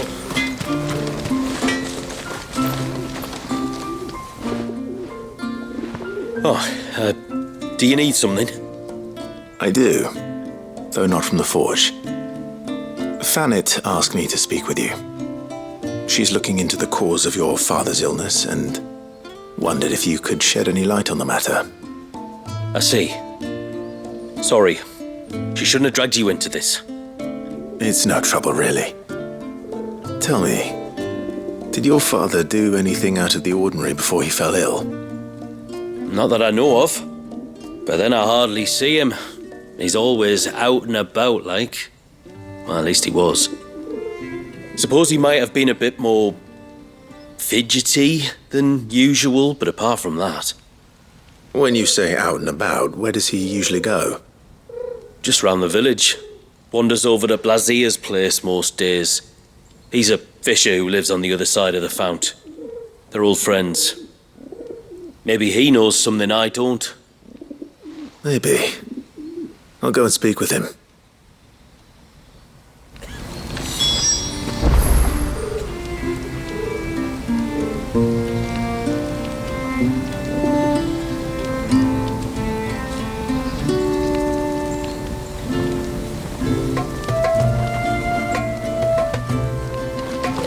No sign of the child. She showed them the surge! But what if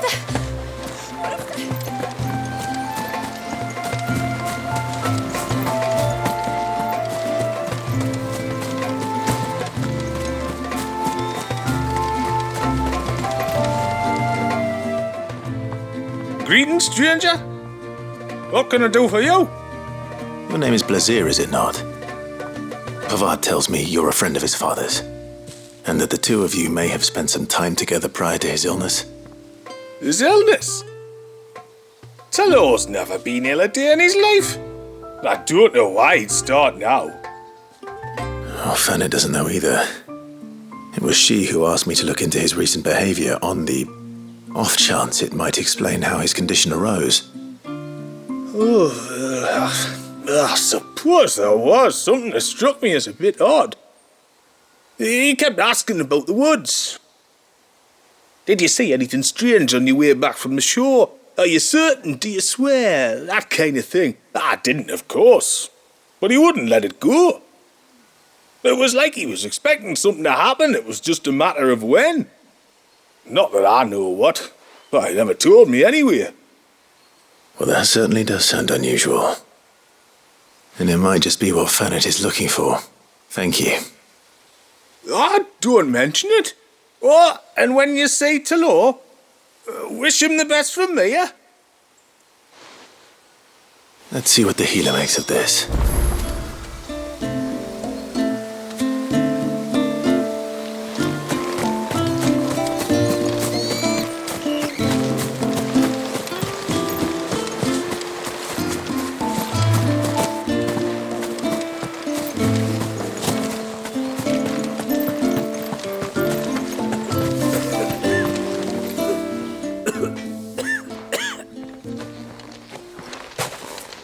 Spoke with Werder, but she couldn't tell me anything.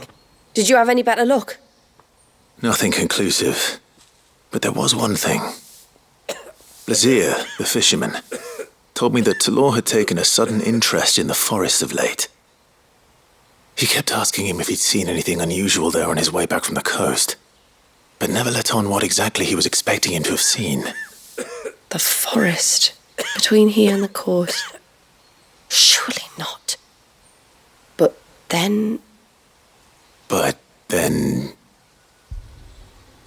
I can't say for sure. But I think Talor's illness might have some connection to the Tomberries. You may have encountered them during your time here. The small, scaly beastmen. And you think they may have caused Talor's illness? I do. At least in a way. And if I'm right, it's no wonder the treatments I've been trying didn't work. Oh, I know it's a lot to ask, but would you go down into Father's Fell for me?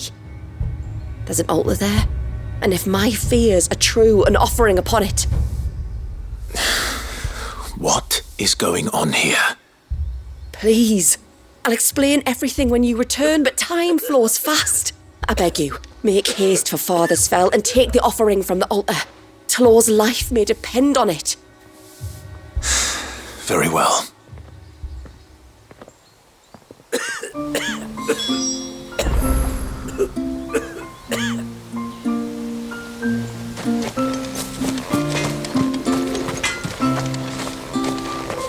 No sign of the child. You don't think he's...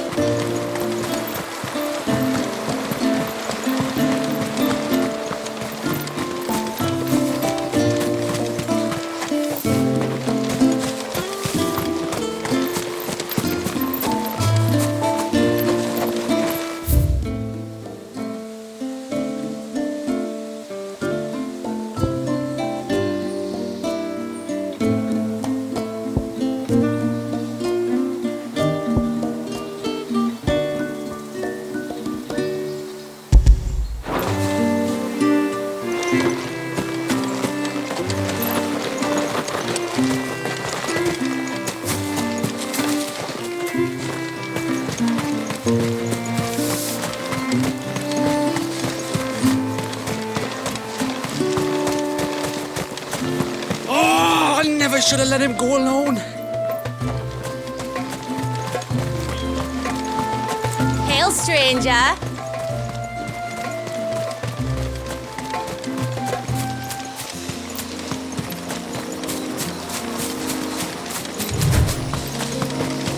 Before we turned east at the shipwrecks to reach the coast.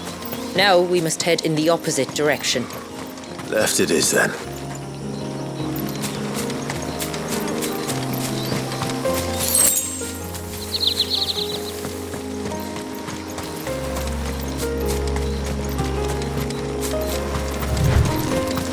There's one thing I know about beastmen, is that they love to hide in the dark.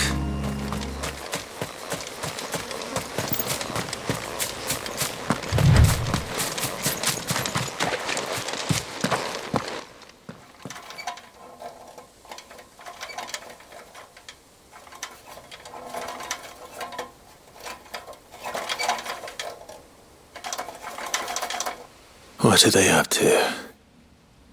Some sort of ritual.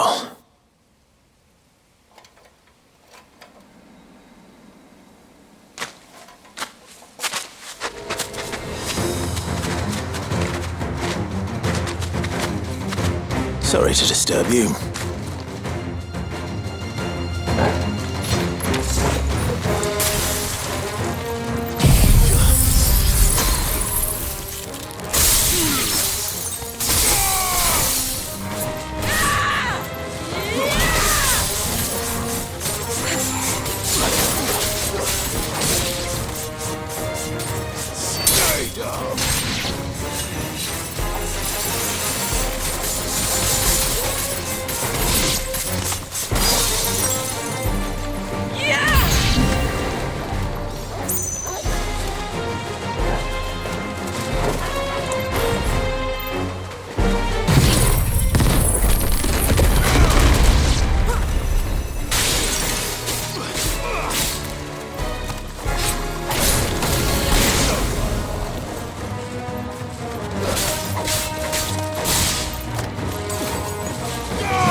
Let's see what's on this altar then.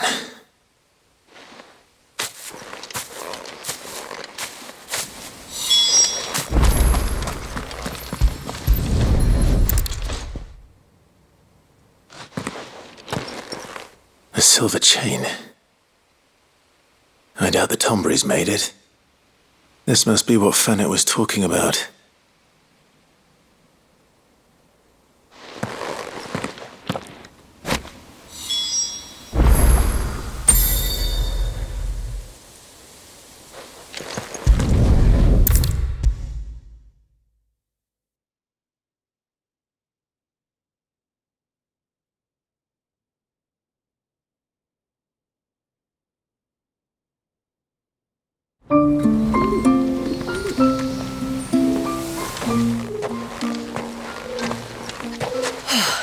You're back.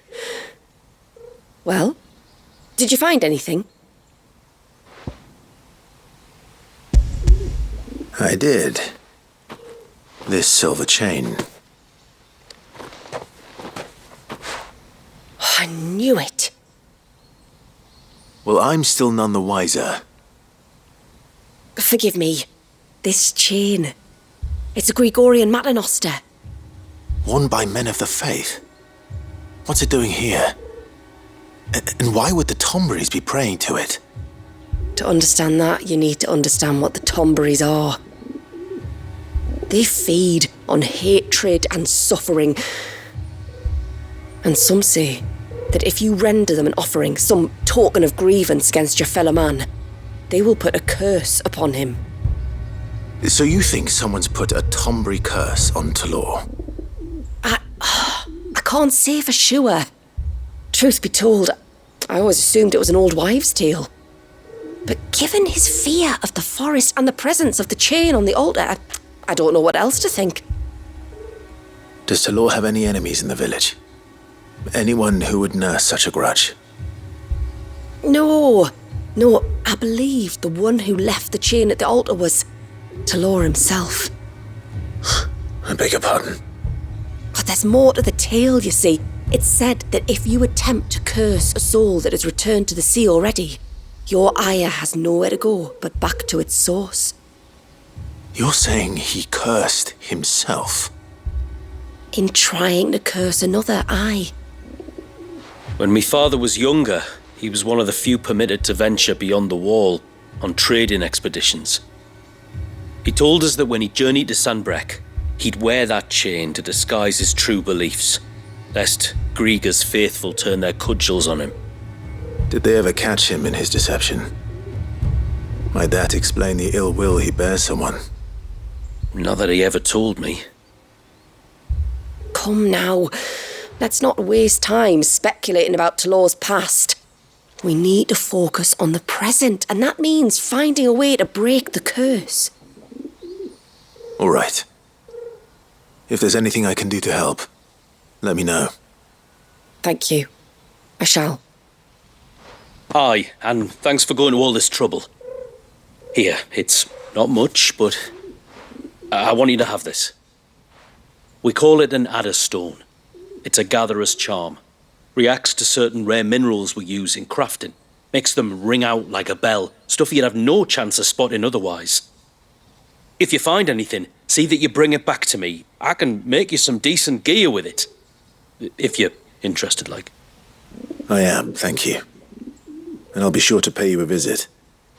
Until then, I wish your father a swift recovery.